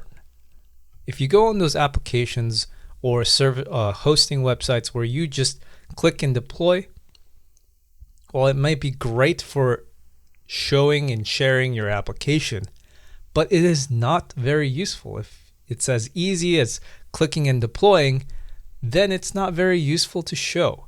But if you have AWS and you're deploying your application on AWS, it is an incredibly useful skill to show off to interviewers and developers. And if you know AWS, people will look at you and respect your skills in this area. Now, especially in this job market, AWS can be a very useful skill to have on your resume and something that can make you stand out. It is obviously not going to just automatically land you a job, but learning it will help you differentiate people who just build a CRUD app, toss it on one of those easy GitHub pages, Cloudflare pages, websites where you just click and deploy. Because the biggest mistake that people think is having a very fancy application that they just put on their portfolio, but it's actually a lot of the technical skills, a lot of the skills that a lot of people do not know. That is what differentiates you, and that is what people are looking for when they're hiring. They're not looking for someone who could build another CRUD application. They're looking for people who can do a deep dive into services that are very difficult to learn. If you know something that's difficult to learn, then that makes it so much better for you. So once you have signed up and signed in, you'll be greeted with your console homepage. Yours will probably look different because I've been already using the AWS dashboard, but yours might look different. And I just want to mention there are 3 ways to interact with AWS. Number 1 is the console. So this is the console. AWS console is basically their UI that you can access all the services that AWS provide. But there is also AWS CLI, which you can use if you like using terminal and just typing in all the commands for AWS. That is another way. And AWS SDK is when you want to do more programmatic things with AWS services, like automate certain creation of services if something happens on your application. So console is what we're going to be using. So this is just going to be the UI, so you can see everything that is happening. Anyways, I'll stop ranting and we can start learning some AWS. So here we are, aws.amazon.com. You have never created your account, you're in luck because you have AWS free tier, which will allow you to access a lot of services on AWS for a full year. So we go to complete sign up, and over here we have our sign in page, but we're going to create a new AWS account. Now over here, what you would do is you're going to have the user email address, you're going to have an account name, and you're going to have to verify your email address. Now I'm not going to do this because I already have my account created, but there are 4 steps. One of them is email and email confirmation, and then there's going to be billing information that you're going to have to put, but don't worry, when it comes to billing, I'm going to make sure that you don't get charged. I'm going to tell you everything you need to know about AWS, because even with the free tier, it is possible to get charged, but I'll make sure you guys don't.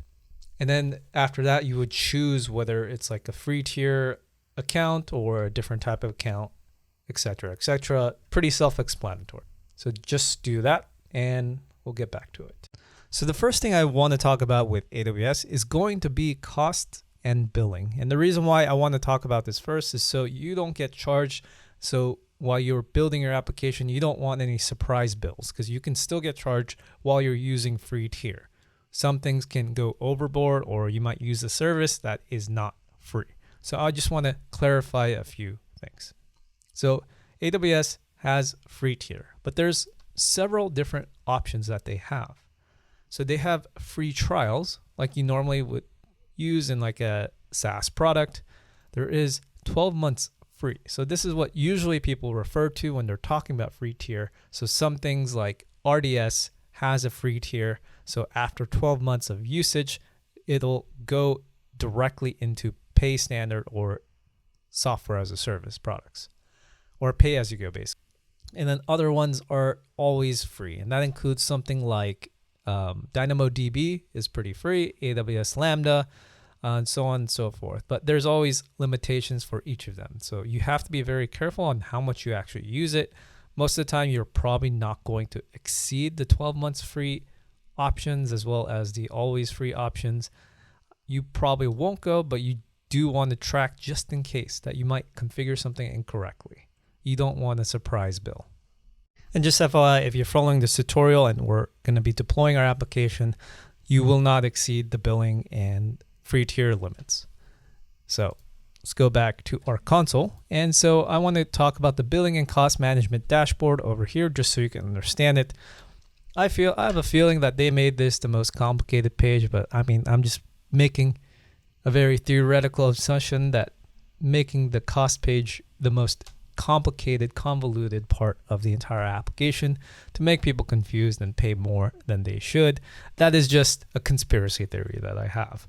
But anyways, at home, you can see a different cost summary. Yours might be different over here. And for me, I've been charged by something which is IPv4 address, which I wasn't aware of, but I have been charged for that. But it is okay. It is a small bill. But in this video, I'm going to show you how to avoid something like that. But here, I want to go over a few important things so you can monitor it.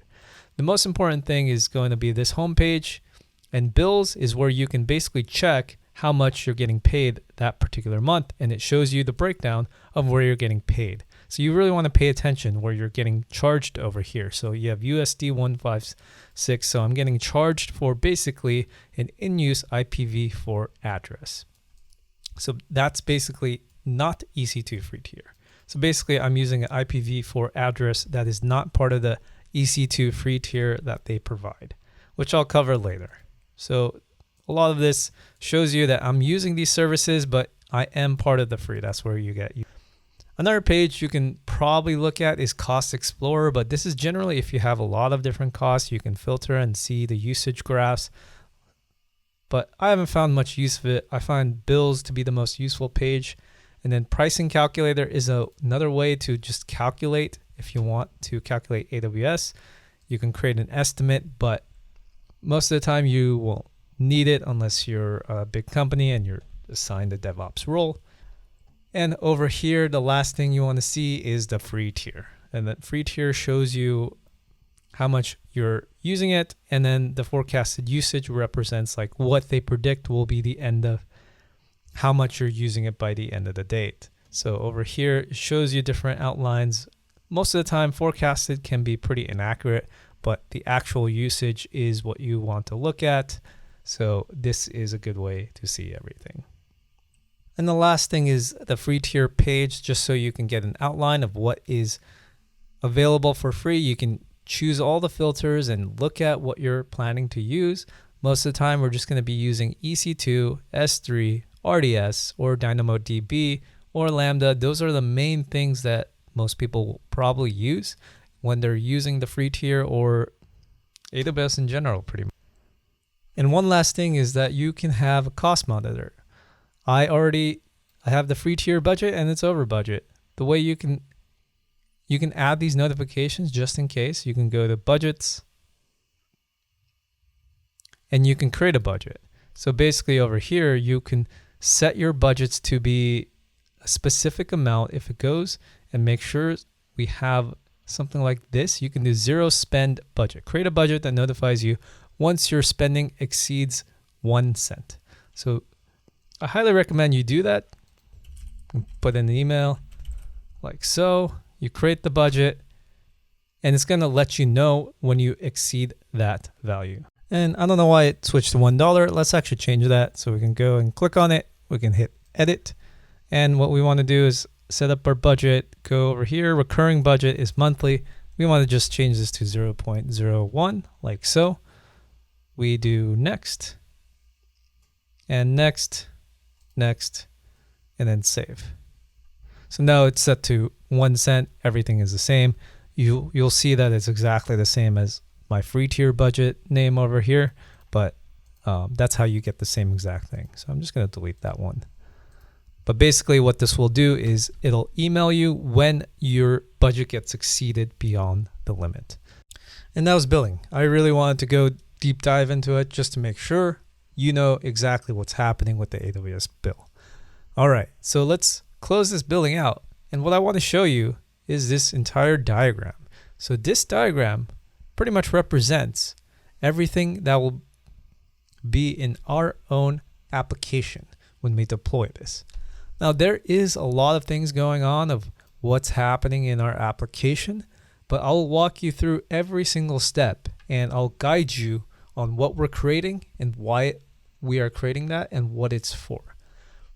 AWS can be difficult if you do not know basic networking. If you do not know basic networking, some of the deployment, what's happening, can be a big headache. If you're just trying to simply deploy an application, it is in a way overkill. But understand that for a beginning developer, if you're just building an application just for your portfolio, you're not going to understand the extent and what happens in an application where you have a production level enterprise company with tens of thousands of employees that may have thousands of apps across different departments. You're going to need to separate a lot of the applications from each other. You might have to isolate different departments. For example, the financial departments, they might have different access to certain services, whereas other departments like HR might have other services in them. So networking is very crucial. So in this regard, this is a skill that's very good for larger companies, and they are looking for people who have these skills, not just someone who can build another CRUD application. So over here, we have our application. This is the entire thing, and I'm just going to start hiding almost everything. And we're just going to start with our user client and our cloud. And the first thing we want to create is our VPC, Virtual Private Cloud. So a virtual private cloud, or VPC in short, is basically an isolated segment in AWS Cloud that you can put your own servers that is isolated from anything else. And it prevents any kind of access unless you configure it to provide some access. Now, this is a point of confusion, is that when you create your AWS Cloud, you get a VPC by default. AWS provides a VPC by default, but we don't want to mess with that because it already has configurations that are default so you can deploy things, but it also makes it very confusing. So we're going to create a new one from scratch. So I'm going to open up AWS once again. So here in our console, we can go to services and we can look and search for what we're looking for, or we could just do a search. And what we want to search for is VPC. So here, your VPC is going to be in a specific region. Just make sure that you know what VPC you're going to deal with. Whatever is closest to you, you want to choose that VPC and make sure you always know that that's where you created it. Otherwise, you might lose sight of where that is. So what I want to do is I want to click on VPC over here, and we are going to create a new VPC. So over here, we're going to click VPC only. You can do VPC and more, which creates a lot more things, but VPC only is how we're going to start it to keep it simple.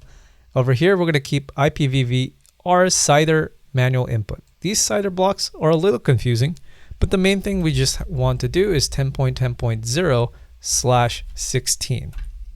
Now there is a difference between this 24, 16, and 8. All you have to know is that if you have 8, all 3 of these can be manipulated or changed. Those are the ranges that you can include. 16 means these 2 are locked and these 2 can be dynamic. And then 24 means this last one is dynamic. But we're going to keep it at 16 to give us a wide range of CIDR block. Then from here, we're going to keep this as no IPv6 CIDR block. We're going to keep everything default, and we are going to create VPC. All right, so our VPC is basically created. The next thing we want to create is going to be subnets. We still can't deploy anything into our VPC unless we create subnets. And subnets are just basically a set of IP addresses. Like we set 10.0.0.0, that is a CIDR block IP range, meaning this is the range in which we place our services. Each service has an IP address that we'll need. And the subnets will provide a range of those IP addresses where we can place our servers. Now you might think this is unnecessary, but in the back, like I said, a bigger application, this can be necessary. So generally what you want is going to be a public subnet and a private subnet. Public means generally they should be accessible from anywhere. Private just means it should be accessible only within the VPC or maybe other subnets in that same VPC. So let's do exactly that. So we're going to go over here under VPC. We're going to create subnets. We're going to create a subnet over here. We're going to select the VPC we created. Make sure you might have two of these because we created another one. I already deleted my default one, but make sure it refers to the one you just created. So over here with the subnet name, I'm going to call this public subnet. Availability zone, we are just going to use US East 2A. Now with availability zones, you can have generally what you would do is have two public subnets, and you would have US East 2A and then you would have US East 2B and have two subnets. So that means if one of them goes down, you can use the other one as a backup. But for us, we're just going to keep one to make it simpler. And over here, we're going to be setting our IP subnet CIDR block. So I'm going to do 10.0.1.0/24. So that means these three are locked. This one is dynamic. So this is assigned, this basically public subnet are assigned all 256 IP addresses that refer to this last zero. It can go from 0 to 256. Those are the ranges of IP addresses this public subnet can hold. And each subnet basically is just using those IP addresses within AWS Cloud. It's just a way for AWS Cloud to know where things exist so it can refer them. And we're good for that. We're not going to create this just yet. We're going to do add new subnet. And we're going to add a private subnet this time. And over here, we're going to do availability zone. We'll just choose 2B for this one. And again, like I said before, you can have two availability zones. If one goes down, you can place it in the other. So we're going to keep the IPv4 VPC CIDR block the same. And I'm going to change this to 10.02/16. So, or 24, sorry. So this is going to, for the private subnet ranges, this one is going to be stay fixed. And these last 4 is going to change to from 0 to 256. And then from here, we're going to do create subnet. So now we have our two subnets, private and public. And just FYI, we needed to create this. Otherwise, we cannot put any services. Like we cannot put our database, we cannot put our backend on anything until we created these subnets. So over here, let's take a look. We needed these subnets to be created first before we can place anything that will come later, like an EC2 instance or a background or a database like RDS. So we'll get to that. And right now, our public subnet doesn't have actual access. Even though you might see, oh, it's a public subnet, we have placed a range for everything to work, but we actually need something else. We need an internet gateway. For a user client to access your VPC, we need to create a VPC internet gateway. And that will provide a way to access our public subnet or our VPC basically. So we're going to go over here in VPC, go to internet gateway, and we'll be creating our internet gateway for our VPC. So I'm going to give it a name VPC internet gateway, and we are going to create that.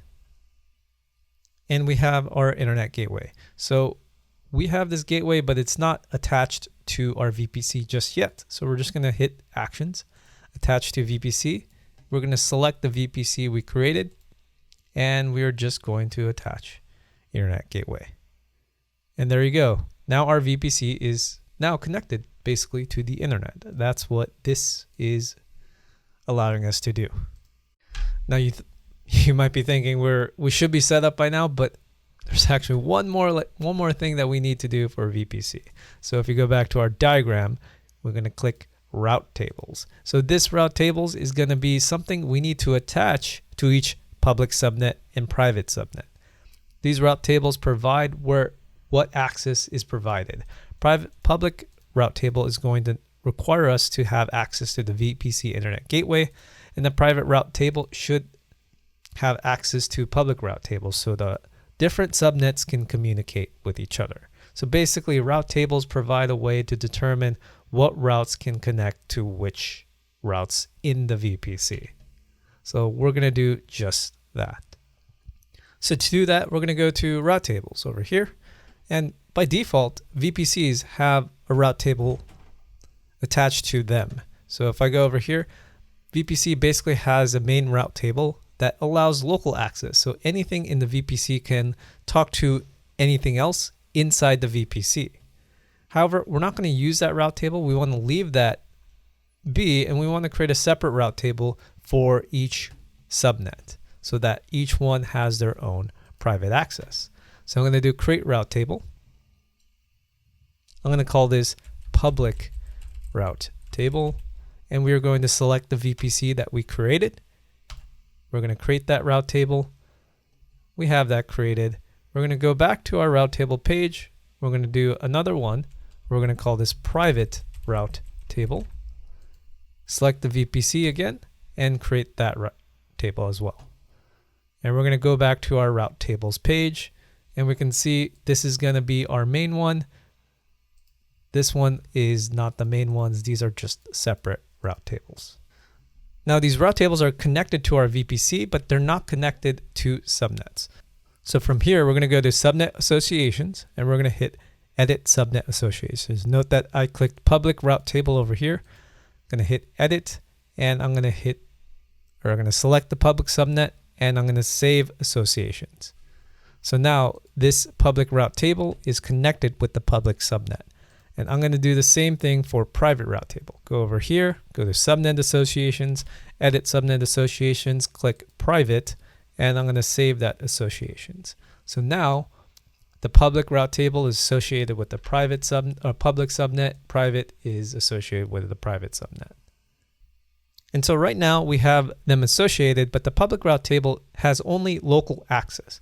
So what we're going to do is I'm going to click the public route table, go to routes, and we're going to hit edit routes. As you can see, there is a local target, but we want to add another route, and we are going to choose, and then we want to choose 0.0.00/0. So this represents every IP address out there, not just the local IP addresses in AWS, but outside of it. So including the entire internet. The internet is consisting of IP addresses, so you want them to be able to access this particular route.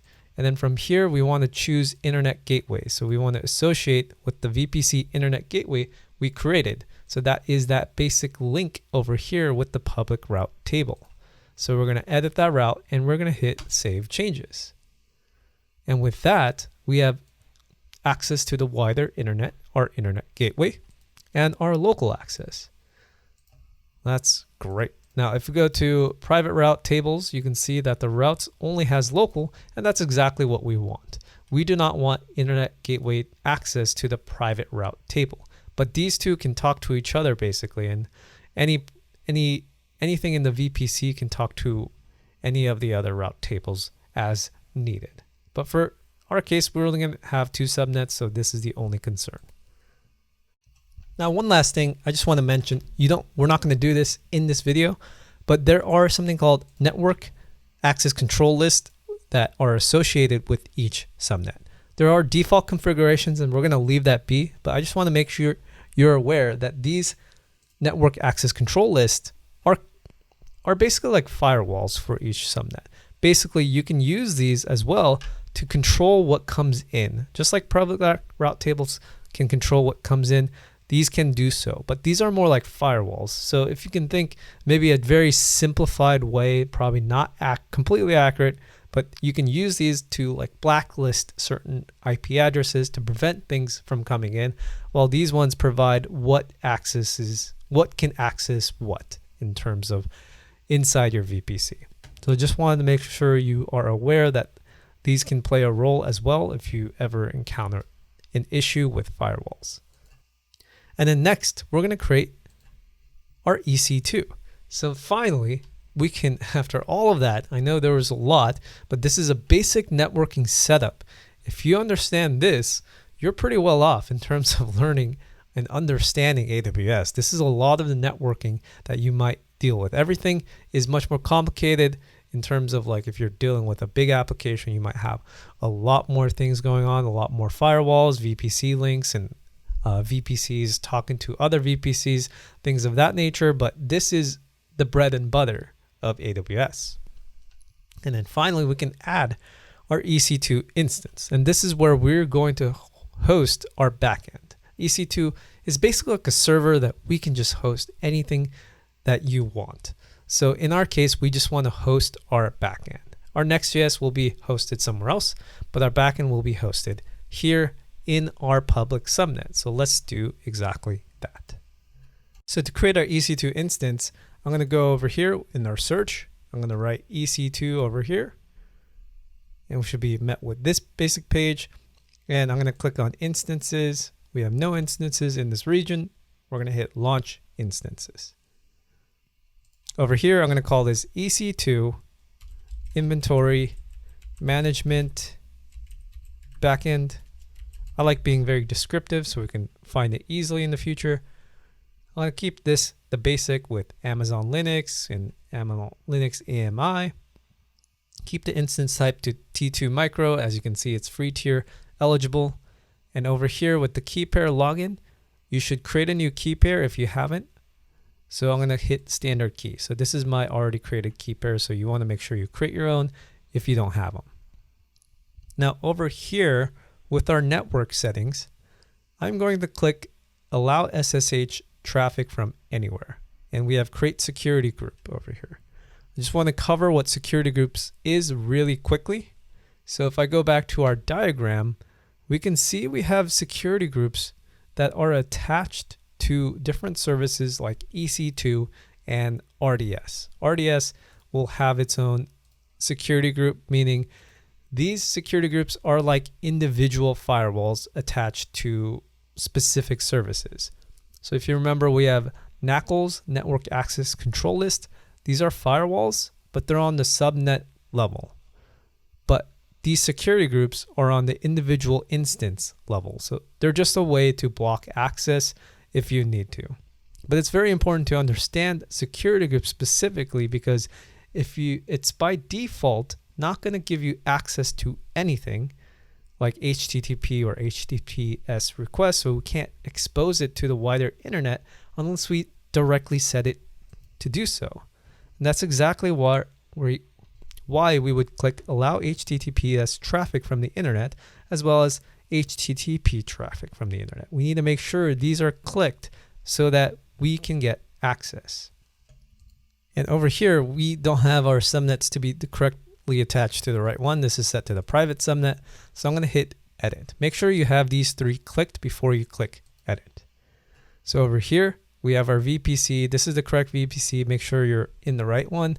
Then we want to click public subnet. We also want auto assign public IP to be enabled. And by the way, it says additional charges apply when outside the free tier allowance. Realize that AWS free tier now includes 750 hours of free public IPv4 addresses, so that it is part of the free tier. Basically, they did create a charge this year, literally this year, for IPv4 addresses. So you can get charged if you're using an IPv4 address that is public. So make sure you're aware of that. But this falls under our free tier as long as it's in EC2. We'll come back to this later when we talk about databases. Now for the security group name, we're going to call this SG public EC2. So that is a security group specifically for this EC2 instance that we have. I'm going to change the description name as well. And as you can see, we have inbound security group rules. So this is basically controlling what comes in to this EC2 instance. So we have SSH, HTTPS, and HTTP. So these allow all of these configurations to have access to our EC2.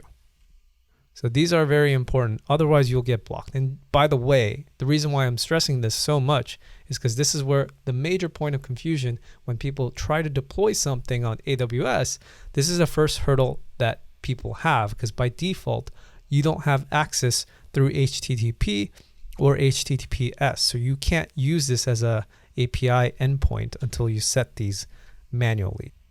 And over here, we have configure storage. You want to leave this to the default. And with that, we have our EC2 ready to be launched. So we're going to click launch instance. We have it successful. We're going to go to our list of instances. And I refreshed the page because it was just pending. So it's going to take some time for it to be in the ready state. All right, once the EC2 is now in the running instance state over here, you can see, we can click over here, click this EC2, and we're going to hit connect. And we're going to use this just to test. So EC2 instance connect. We're going to hit connect over here to check if this is going to work. Now, if you see this and it says Amazon Linux, that means we know we connected to it. We connected it through SSH. All right, so from here, we're going to have to do a number of things. First off, we're going to have to install Node, and we're going to do that using NVM. And then we're going to install Git as well. And also with our Git, we're going to upload our code base onto GitHub so that we can pull that GitHub repo onto this EC2 instance. So essentially, this is like another computer. So basically, you have to install Node, you have to install Git, and then pull the code base down so you can run the Node application on this computer. And then from there, because when you close out your computer, your EC2 instance might go down. So if you restart, it's not going to be running your application. So we have to install something called PM2 so that you won't have to deal with that problem. It can always be running. And also just a shout out, credits to Yeshwen THLM. I don't know how to say his name, but this is where I got the information on easy Node.js and Git installation. Everything else was a little too complicated, so this is where we are getting the information. But in the link in the description, I have a README page for this specific file, so you can copy and paste every line of instructions as we go. So I'm going to start by doing sudo su dash. So we are at the root where you're going to use a root user. And then in the README, you have this link, which basically installs NVM. If you go and just find NVM install, it'll give you this line curl with bash, and then just hit enter. And we're going to be installing NVM. And from there, we're going to do /.nvm/nvm.sh.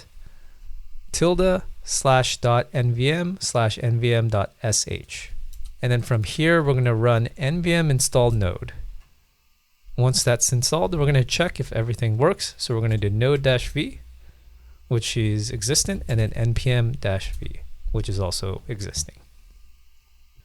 And now from here, we are going to be installing Git, but what we want to do first is go to our code base, and we want to push our code up to GitHub so we can pull it down onto our EC2 instance. So we're going to go back to our code base. I closed everything out. Let me clear this out. I am in the parent directory, and what I'm going to do is go to our client directory, and your client, your Next.js application, installed Git in there. So we actually want to remove that Git like so with rm-rf.git.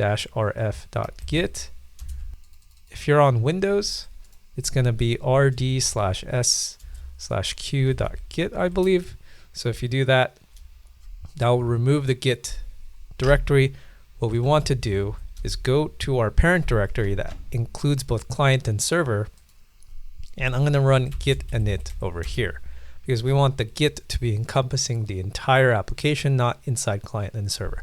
If you have a Git tracking directory inside client, it's going to cause some issues. And then from here, I'm going to create a new file. I'm going to call this git ignore. So we have a top directory git ignore file.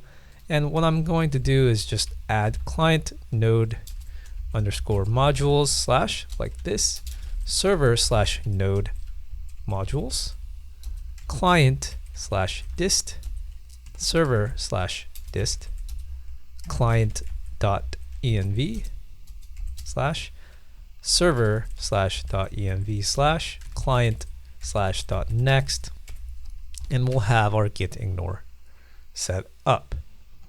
There's also another change we want to make is if we go to our source and index.ts, we actually, because of the way we configured it, we actually want to add 0.0.0.0 to represent our CIDR block, or else it's not going to work.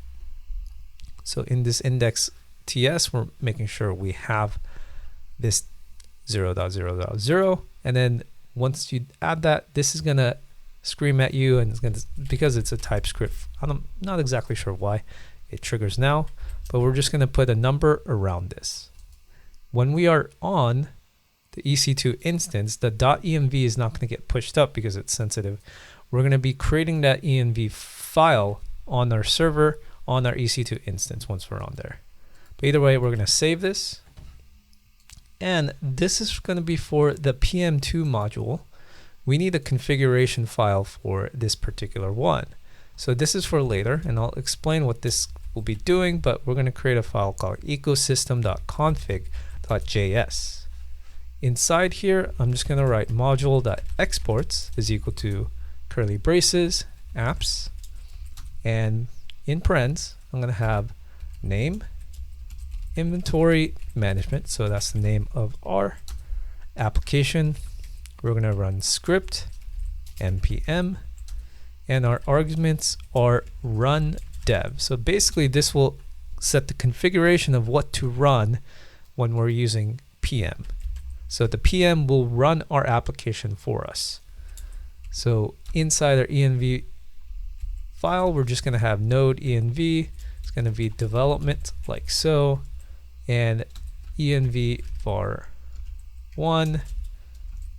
Just as example, it's going to be environment variable. You can put it to whatever you need for your application, but we're going to keep it like this. And this should be good for now.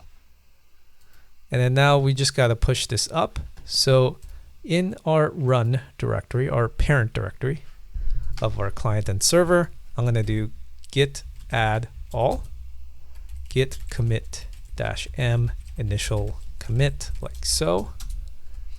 And it's going to add everything in our repo. And then from here, I'm going to go to GitHub.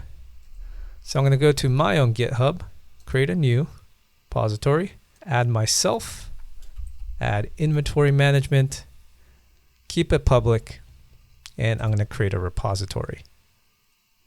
And over here, the only thing I need to do, we've already done most of this. We just want to copy this line, git remote add origin, and this is going to be the URL for your Git. Don't add mine because it's not going to work. Do git remote add origin, and we're going to paste it over here. And then from here, we're going to do git push origin master. Now, if it hangs up for a while, that probably means that you're pushing up accidentally node modules. So something with your Git is not set up. So make sure you rewatch this section if you really need to. And just to check to see if it's working, we're going to go back to our GitHub and then refresh it, and you should be able to see your repo. Now going back to our EC2 instance, now we can install Git and pull the GitHub repo that we just pushed. So we're going to start with sudo yum update -y, then sudo yum install git -y. Make sure we install Git. Then we're going to check if it's working. So git -- version. So that is working. And then we're going to do git clone. And then we're going to go to our repo. On our repo, we're going to hit this code button. And you're just going to see the HTTPS. We're going to copy that. Go back to our instance and paste it over here. So now we have our clone. So we can write ls. And we can see that we have our inventory management repo. We can cd into it. And then we can see that we have both client and server. We're going to go into our server directory. And we're going to run npm i. Once that's finished, we can run our application just like we did before on our server offline. But this time we're going to run npm run dev. And see if it's running the command that we usually use. And it looks like it's working. Give it 1 sec. Okay, so now it says server running on port 3001.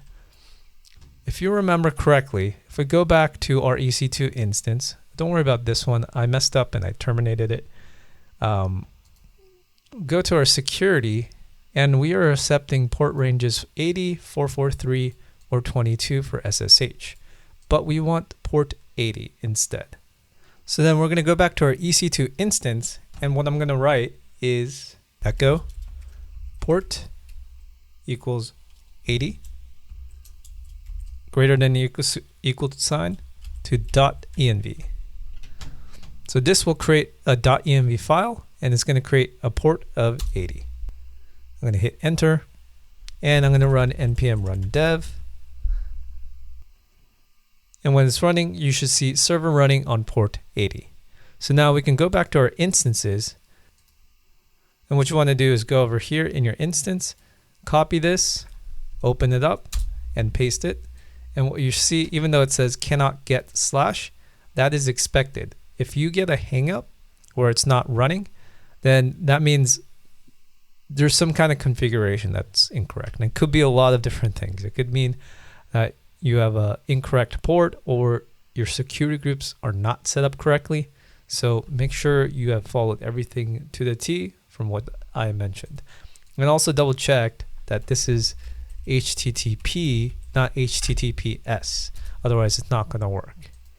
Now, we can configure HTTPS if we use port 443, but we need a certificate and we need to do a lot of different things. So right now we're just going to have it not secure and just use this for our application. Otherwise, it's just going to be too long, too much hard work going in.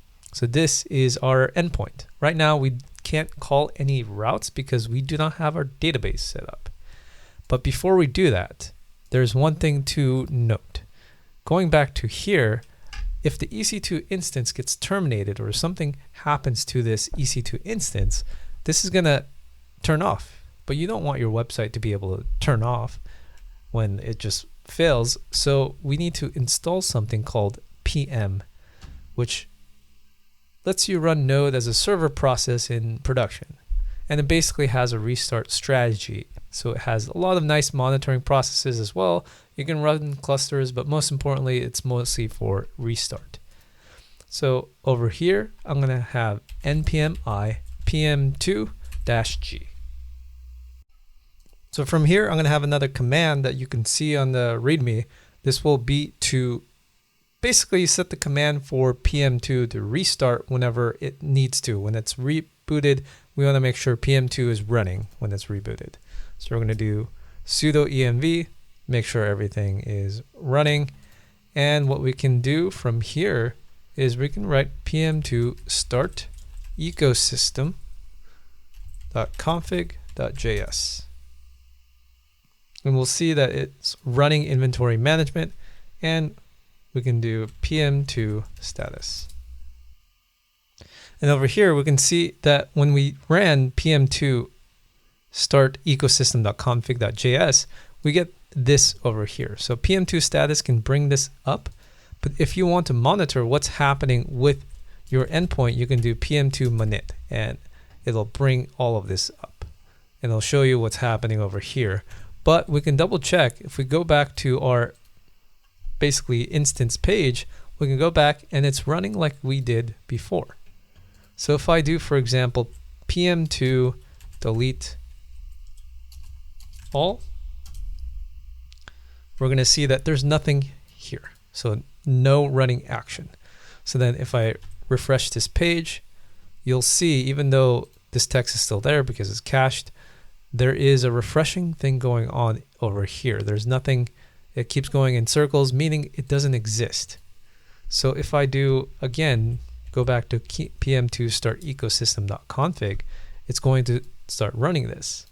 And if I refresh the page, we can see that it lands on this particular page again, and it stops doing the infinite buffer. When it's an infinite buffer, that's when you know it's not working. So this is how you're basically running PM2, and it will always be basically running. So you don't have to worry about any time it resets or whatnot.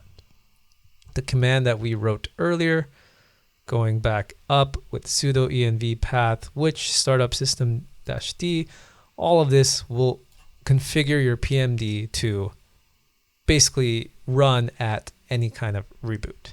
So this is that's all we need to do. And that is our EC2 instance. And I know it was quite the ordeal to set up our EC2 because it is its own Node.js application. Basically, we are setting up another computer. That's all we're doing. It's not anything sophisticated. It's basically you get to run your own server on AWS. Anyways, let's go back. And what we want to do now is set up our database. So if we go back to our diagram, we can see we have our EC2, we have a security group that we added. Now we can add our RDS and its security group as well. So this one is going to be set in our private subnet. And note, by the way, by default, once we create this in the private subnet, because of this configuration that by default anything in these subnets can communicate with each other because they're in the same VPC. By default, these two can communicate with each other. But the client cannot interact with the RDS because it's in a private server. And let's do just exactly that. So we're going to go to AWS, go to RDS, click on RDS, and we're going to go to databases over here. And just FYI, AWS free tier with RDS means 750 hours of service running. Basically, that equals about 1 month. If you're just running one RDS, it's perfectly fine. You're going to have 20 gigabytes of storage and free backup storage of 100%. But you do have to note that sometimes I actually had two RDSs running at the same time, and that double stacks the hours. So you have to be careful of what's happening and make sure you don't go over the gigabyte. And also the backup storage, I got charged for backup storage because not exactly sure why, but it seemed to have added because by default you get 7 days backup storage. Somehow because I added some extra backend manual snapshot, it added up. So I will cover all of that so you don't get charged. So over here, before we create our database, I did forget something. We actually need 2 private subnets. I probably should have created more subnets earlier, but here we are. So we're going to do subnet. We're going to search up subnet in VPC. So we are going to create a subnet over here. I'm going to select the VPC. I'm going to call this private subnet 2. And now the availability zone, before I chose 2B for the other private subnet, this needs to be in a different different subnet availability zone. So US East 2C is what I'm going to choose. And the CIDR block is going to be 10.0.3.0/24. And I am going to create a subnet.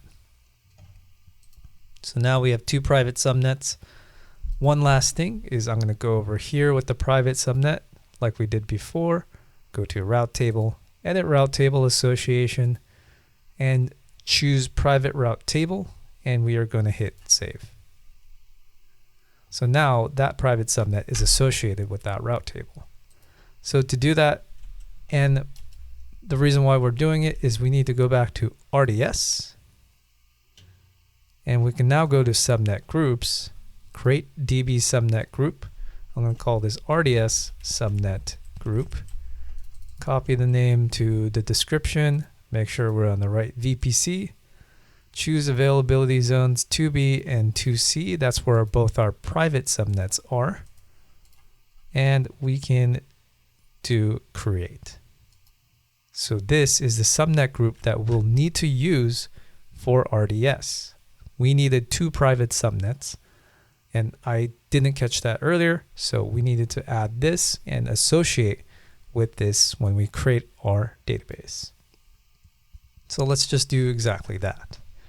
Now there is an easy create option, but there might be some configurations that might get you charged. So I'm going to run through the standard create. We're going to go through this pretty quickly. It should be pretty straightforward if you follow my settings. We're going to go to PostgreSQL. For our Postgres, you can leave all of these. Make sure you click free tier. So we'll have that. This will empty out. We're going to call this RDS inventory management, like so, will be the identifier name. We're going to keep Postgres over here without it changing. And for the master password, I'm just going to put like a dummy password. And I'm just going to use hello my friend. I'll be deleting this database after I make this video, and I'll do the same over here. So it's going to be hello my friend 1234 and the master username. You want to make sure you have these down because we're going to be using this in our environment variable for a server. This is how we'll use to connect to our database. So make sure you have those noted. We're going to keep this default. 20 gigabytes will be set to default. We're going to remove enable storage auto scaling. We're going to keep that turned off. So connectivity, we're just going to set this don't connect to an EC2 compute resource. For the DB subnet group, this is the subnet group that we wanted to create. So we make sure we created that. Make sure the public access is no. We do not want a public IP address because if you assign a public IP address to the database, you're going to get charged. You don't want that. And over here, we're going to create a new security group just like we did before. And we are just going to do SG private RDS. That's what we'll be calling it. We'll do US East 2B for the availability zone. Everything else can be left as is. That can be left as is. Same with this. We're going to turn off performance insights. We're going to keep that off just so we don't get charged extra. And we're going to turn off enable automated. Make sure this is turned off. Disable encryption. And we're just going to give it an initial database RDS inventory management initial, like that. Keep everything as is. Now it says we have an estimated monthly cost, but because we are in the free tier, we are following all the free tier template options. This will be okay. So we're going to create our database. Oh, and it seems like right here, the initial database name, we'll just call it inventory management. It gave me an error because I used dashes for some reason for that part, but we're going to create the database now. So once our database is fully created, we can click on RDS inventory management, and there's only one thing we really need to do. If we go to VPC security group, we want the private security group to be getting inbound traffic from our EC2 instance. So if I click over here on this security group that was attached to our RDS, we can go to inbound rules, edit inbound rules, and we're going to add a rule. And we're going to say PostgreSQL. This is going to be custom. And what we want to choose right here is the public EC2. So now it's going to accept traffic from the public EC2 instance. And we are going to save the rules. And now we can go back to RDS, go to our databases, click this RDS inventory management, and we can see over here, we have our EC2 security group inbound. So this will allow the security group that was originally attached to transfer information or connect to our RDS.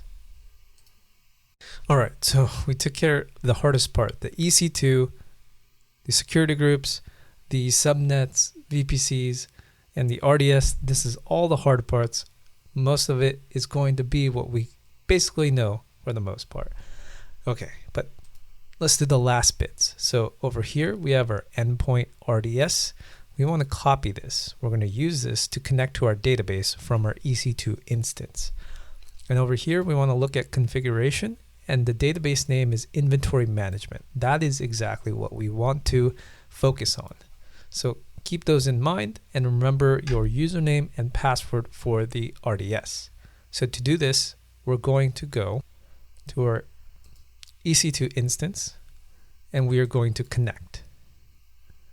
Remember, connect using EC2 instance connect, and we'll get to our console over here. And we want to start out with our root user. So we're going to do sudo su dash, like so. We're going to type in ls. And we can see we have our inventory management over there. So we're going to go into it like so. We're going to go into our server directory. And in here we have our .env, but we want to add an environment variable. So if you remember back in our code, we have this particular database URL that connects to our local offline database. We now need to change this so it connects to our online AWS RDS. So to change our .env file, we can actually run nano.env. And that brings up our port. And on our next line, we're going to write database underscore URL. We're going to set that equal to string PostgresQL // The username is going to be Postgres. So remember our username that I told you to remember. And the password is going to be hello my friend 1234. So configure it to whatever your password is. And then at the RDS endpoint that you copied. So we want to paste that over here. We're going to do :5432 / the database name that I mentioned over here in configuration. So this value right here is going to be your database name. So we're going to do inventory management (schema) equals public. Put quotations, close that quotations. I'm going to do Control O, hit enter to save it, and Control X to exit out. I'm also going to stop our PM2 because it's still running. So if you do PM2 status, we'll see that it's running. So I'm just going to do PM2 delete all. So we have nothing. So from here, now we can actually configure our database like we did long time ago with our Prisma. So we're going to do npx Prisma generate.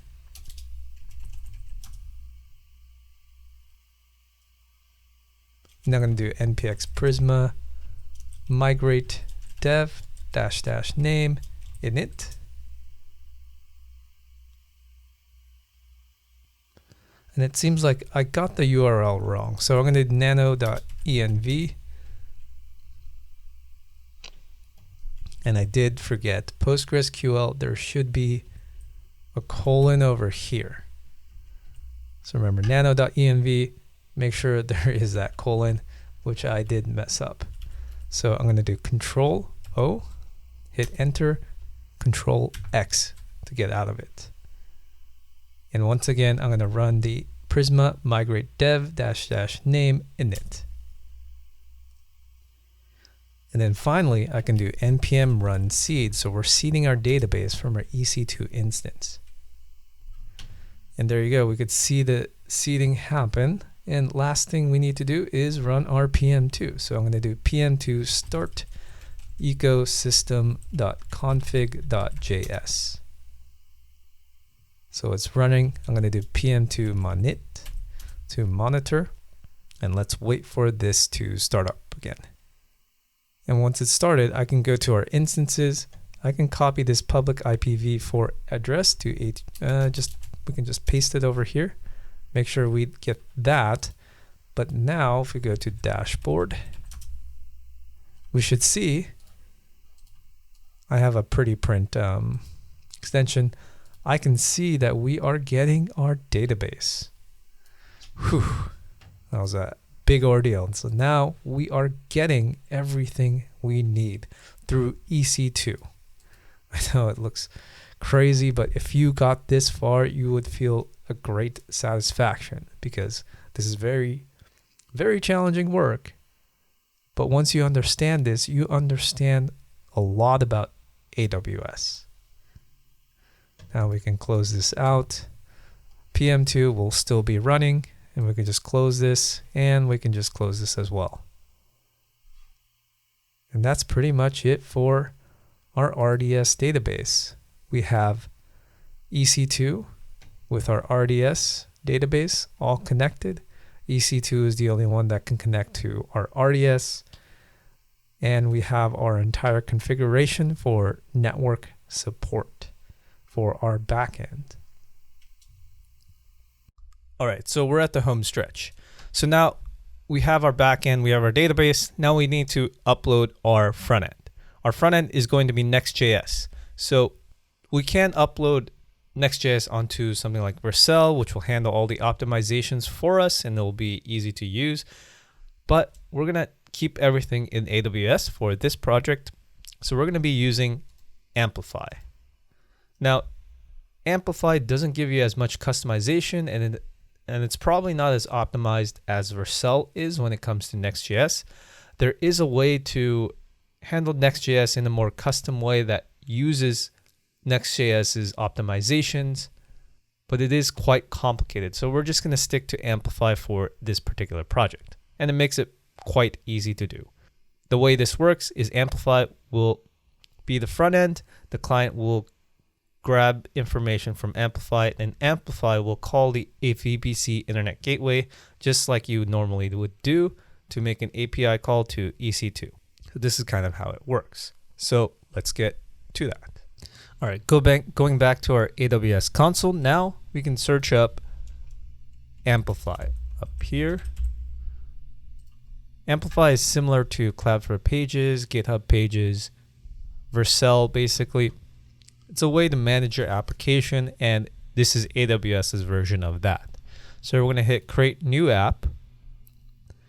We're going to click GitHub. I'm going to hit next.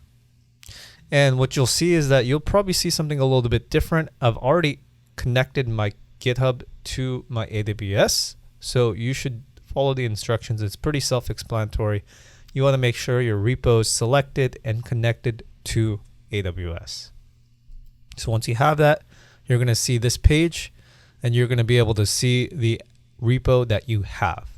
Now, the app that we have built is a monorepo because we have both client and server on the same repo. So we're going to click that, and we're also going to write client like so. We're going to hit next. And over here, we should see auto-detected frameworks, npm run build.next. So we're going to have all of that settings and go over here to advanced settings. And we're just going to add an environment variable. Now, if you remember correctly, if we go back to our repo, we have next public API base URL. We originally had it to localhost 8000, but now we need to connect this to our backend EC2 instance. So we're going to copy and paste the key of this value. But for the value, is going to go back to the EC2 instance because this is where our backend is. We're going to copy this public IPv4 address, and we are going to write http:// and then paste the IP address that we had. And then from here, I'm going to hit next. And we're going to double check everything is correct over here. And we're just going to wait for this to be ready. I'm going to hit save and deploy. And we're going to wait for this to finish. And once you have that set up, if you hit this URL, you should be able to see our application. However, we're not going to be able to fetch our data. And that's because of the problem of, if I refresh it, we're having a blocked mixed content, meaning this is a HTTPS, and we need a HTTP URL instead. So we do have to go to API Gateway. This will allow us to connect to our EC2 instance and securely connect to it. All right, so from here, we're going to click HTTP API.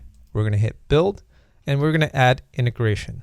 What we need to do for integration, we're going to select HTTP, and we need to add a URL endpoint for every single one of these endpoints that we've created in our Express application. So we need to create one for dashboard, products, users, expenses. So every single one has a get route, except for products has also a post route as well. So I'm going to keep all of that with get. So I'm going to paste. What I grabbed is this public IPv4 address. And I also added HTTP:// in front of it. And we are going to write dashboard. So we're going to do this for every route. So I'm going to do add integration, HTTP. I'm going to do this for users. Oops, this should be a get, HTTP. We can do another get, and this is going to be for expenses. And for the last one, it's going to be products. We're going to keep this as any because it has multiple. And we're going to write products like so. And I'm going to call this API inventory management like that. Hit next. And we're going to keep it like this. Keep the default. We're going to hit next. And instead of setting the default stage, we're just going to do prod right here. We're going to keep auto deploy. Hit next. Create. And we're going to select the stages over here. And we can see our deployed stage. And we can see that we are getting our API endpoint at the HTTPS URL. So now with this invoke URL, we're going to go grab this and we're going to go back to our Amplify. So I'm going to just open up a new tab with AWS, go to Amplify, and we are going to change our environment variable. So I'm going to click on View App for our inventory management over here. Actually, hosting, go to Environment Variables, and we are going to Manage Variables. Change this value to what we just copied. Save it, go back to Overview, and it seems like if we go to our application that we have, it's going to still say blocked mixed content because it's still using the old environment variable. So we probably need to redeploy this. How I got here was originally you were over here in inventory management. I basically clicked on master and I hit redeploy this version, and we are going to be deploying this. And finally, if we go to our domain, now we should be able to see everything that we've built before with our API going to that particular route. So I'm going to refresh it just so you can see we have our route going to that prod/dashboard. Products also works. We have products. It's going to the correct link. And if we search product, everything should be basically working as expected. Awesome. We're almost there. So if you go back to our diagram, we actually have something else. We have API gateway. So Amplify is going to talk to API gateway to be able to connect to your EC2. Because EC2 was set to HTTP, we need to set HTTPS so that they can communicate with each other. With that, we now have our final stretch, which is just going to be the S3. So now we haven't set any of those images. We just need to set our S3 storage service, and that should be good for our application once we have the images. So let's go and do that. All right, from here, back in our Amplify, or basically AWS, we're just going to go and search S3. Click on S3 over here in our dashboard. And I already have a bunch of buckets. I'm going to create a new bucket. This is where we are going to place our images. All right, so over here, we're just going to do S3-inventory management like so. And from here, we're going to keep ACLs disabled. We're going to go over here. We're going to uncheck block all public access. Gives you a warning and just say I acknowledge. So this is more so we can provide S3 images so that public access. Now these images are not going to be anything special, so we can just let anyone access it. We don't need bucket versioning. We don't need any tags. We can use default encryption, and event settings we can just keep it as is. So we're just going to create that bucket from there. And over here, I'm going to click on our inventory management bucket. And this is where we're going to be uploading the images. So going back to our images, we can go to our repo. And if you remember correctly, we have our images in our assets folder directory. So we're going to upload all of these into S3. So we're going to do just that. So I'm going to go back to inventory management and select upload. And over here, we're going to have our upload files over here. I have our assets. I'm going to just drag all the files inside over here. And we should be able to see it.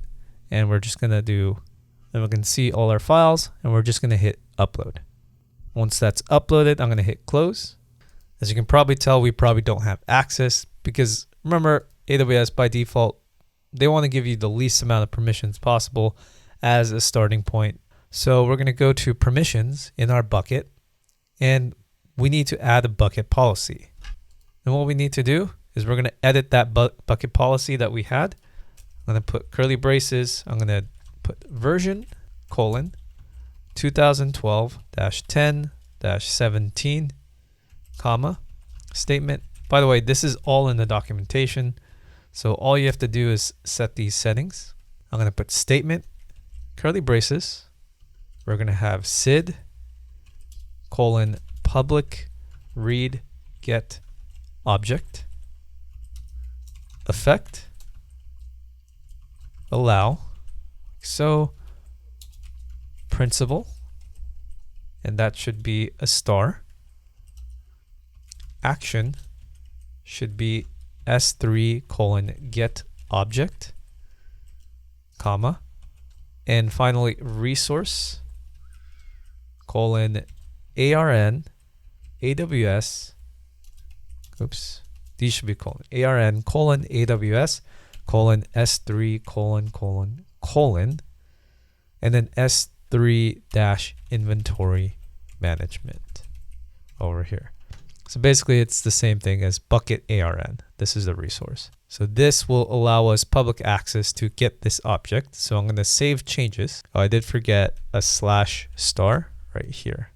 So we need to access all our files. So we're going to do save changes. And we should have that bucket policy now placed. And now if I go to objects, click on, let's say, product 1, I'm going to open up this object URL, which is the link for the image. And now we can see the image. This is publicly accessible from anywhere. So we have all of these images placed. So all we have to do is essentially have this base URL. This is the base URL of the image, and then / whatever image that we need. So now to use that in our application, we're now going to go to our code base and add our images. And now before we can put our image elements inside our Next.js application, we need to configure it to accept the values. So we're going to go to next.config.mjs, and we're just going to add some configurations over here. So I'm going to do images, remote patterns, : brackets, and then curly braces. Protocol should be HTTPS, comma, host name, : so that is going to be the URL that we had for our images. So basically, if I go back to product 1 PNG, we're going to copy the URL over here, like so. Just everything in between the HTTPS and the .com. I'm going to place that over here in the host name. Go to port, leave that empty, and I'm just going to say path name : /*. So this will allow us to have the images, and Next.js knows that this is a path that we can accept. Now there are 4 places where we have these images located. So we're going to find those. Let's actually copy this URL so we can use that. And we are going to go to navbar. So we go down, we scroll over, and we're going to find a little place where we wrote image like this. And we are going to import the image, next image tag from Next.js.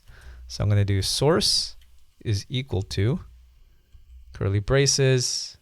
Actually, it could be a string like so. And we are going to do /profile.jpg like so. Now I'm going to say alt equals profile. And we are going to be setting this to be a width of 50, height of 50 and a class name of rounded full, height of full, and object dash cover. So I'm going to close this. We'll have our image for our profile. So we're going to copy this entire thing and we're going to go to sidebar.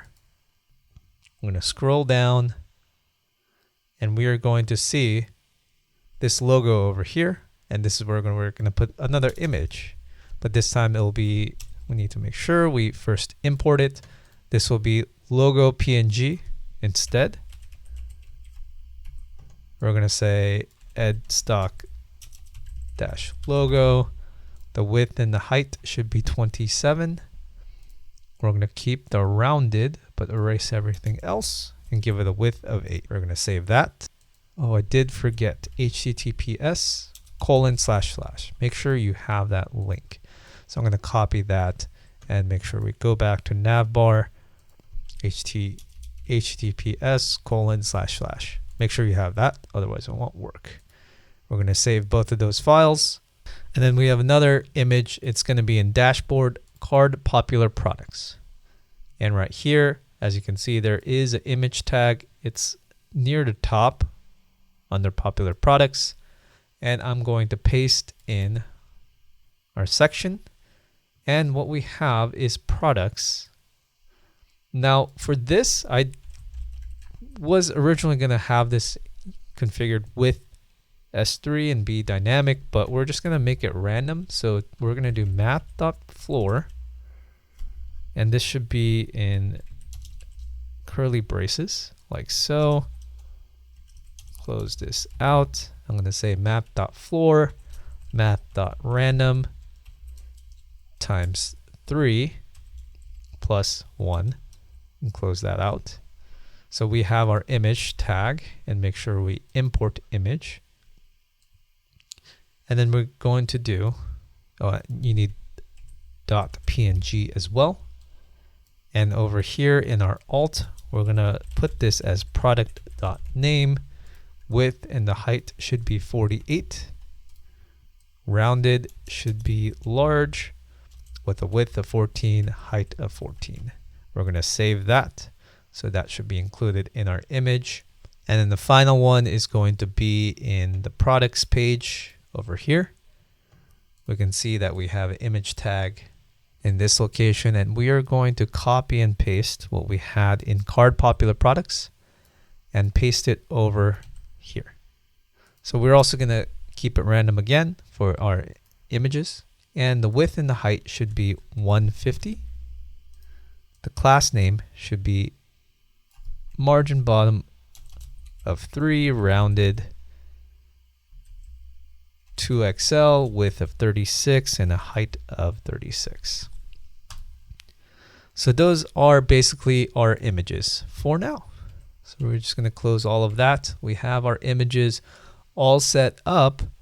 The only thing we have to really do is push this onto our EC2 instance. So the first thing we want to do is actually push this change up. So I'm in my parent directory.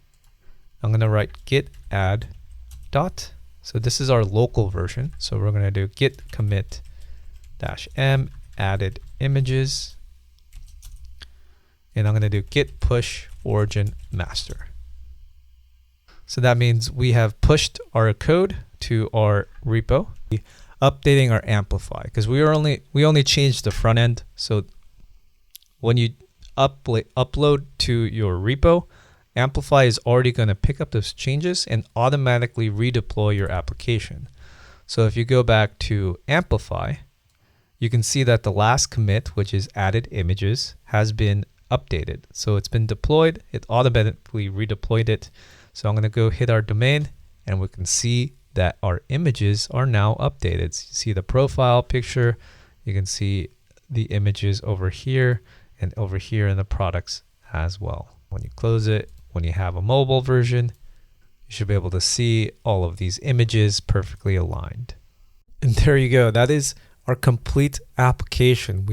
We did quite a bit for this application. We did the front end, we did the back end, we set up all the local database and back end to make sure we have our application running.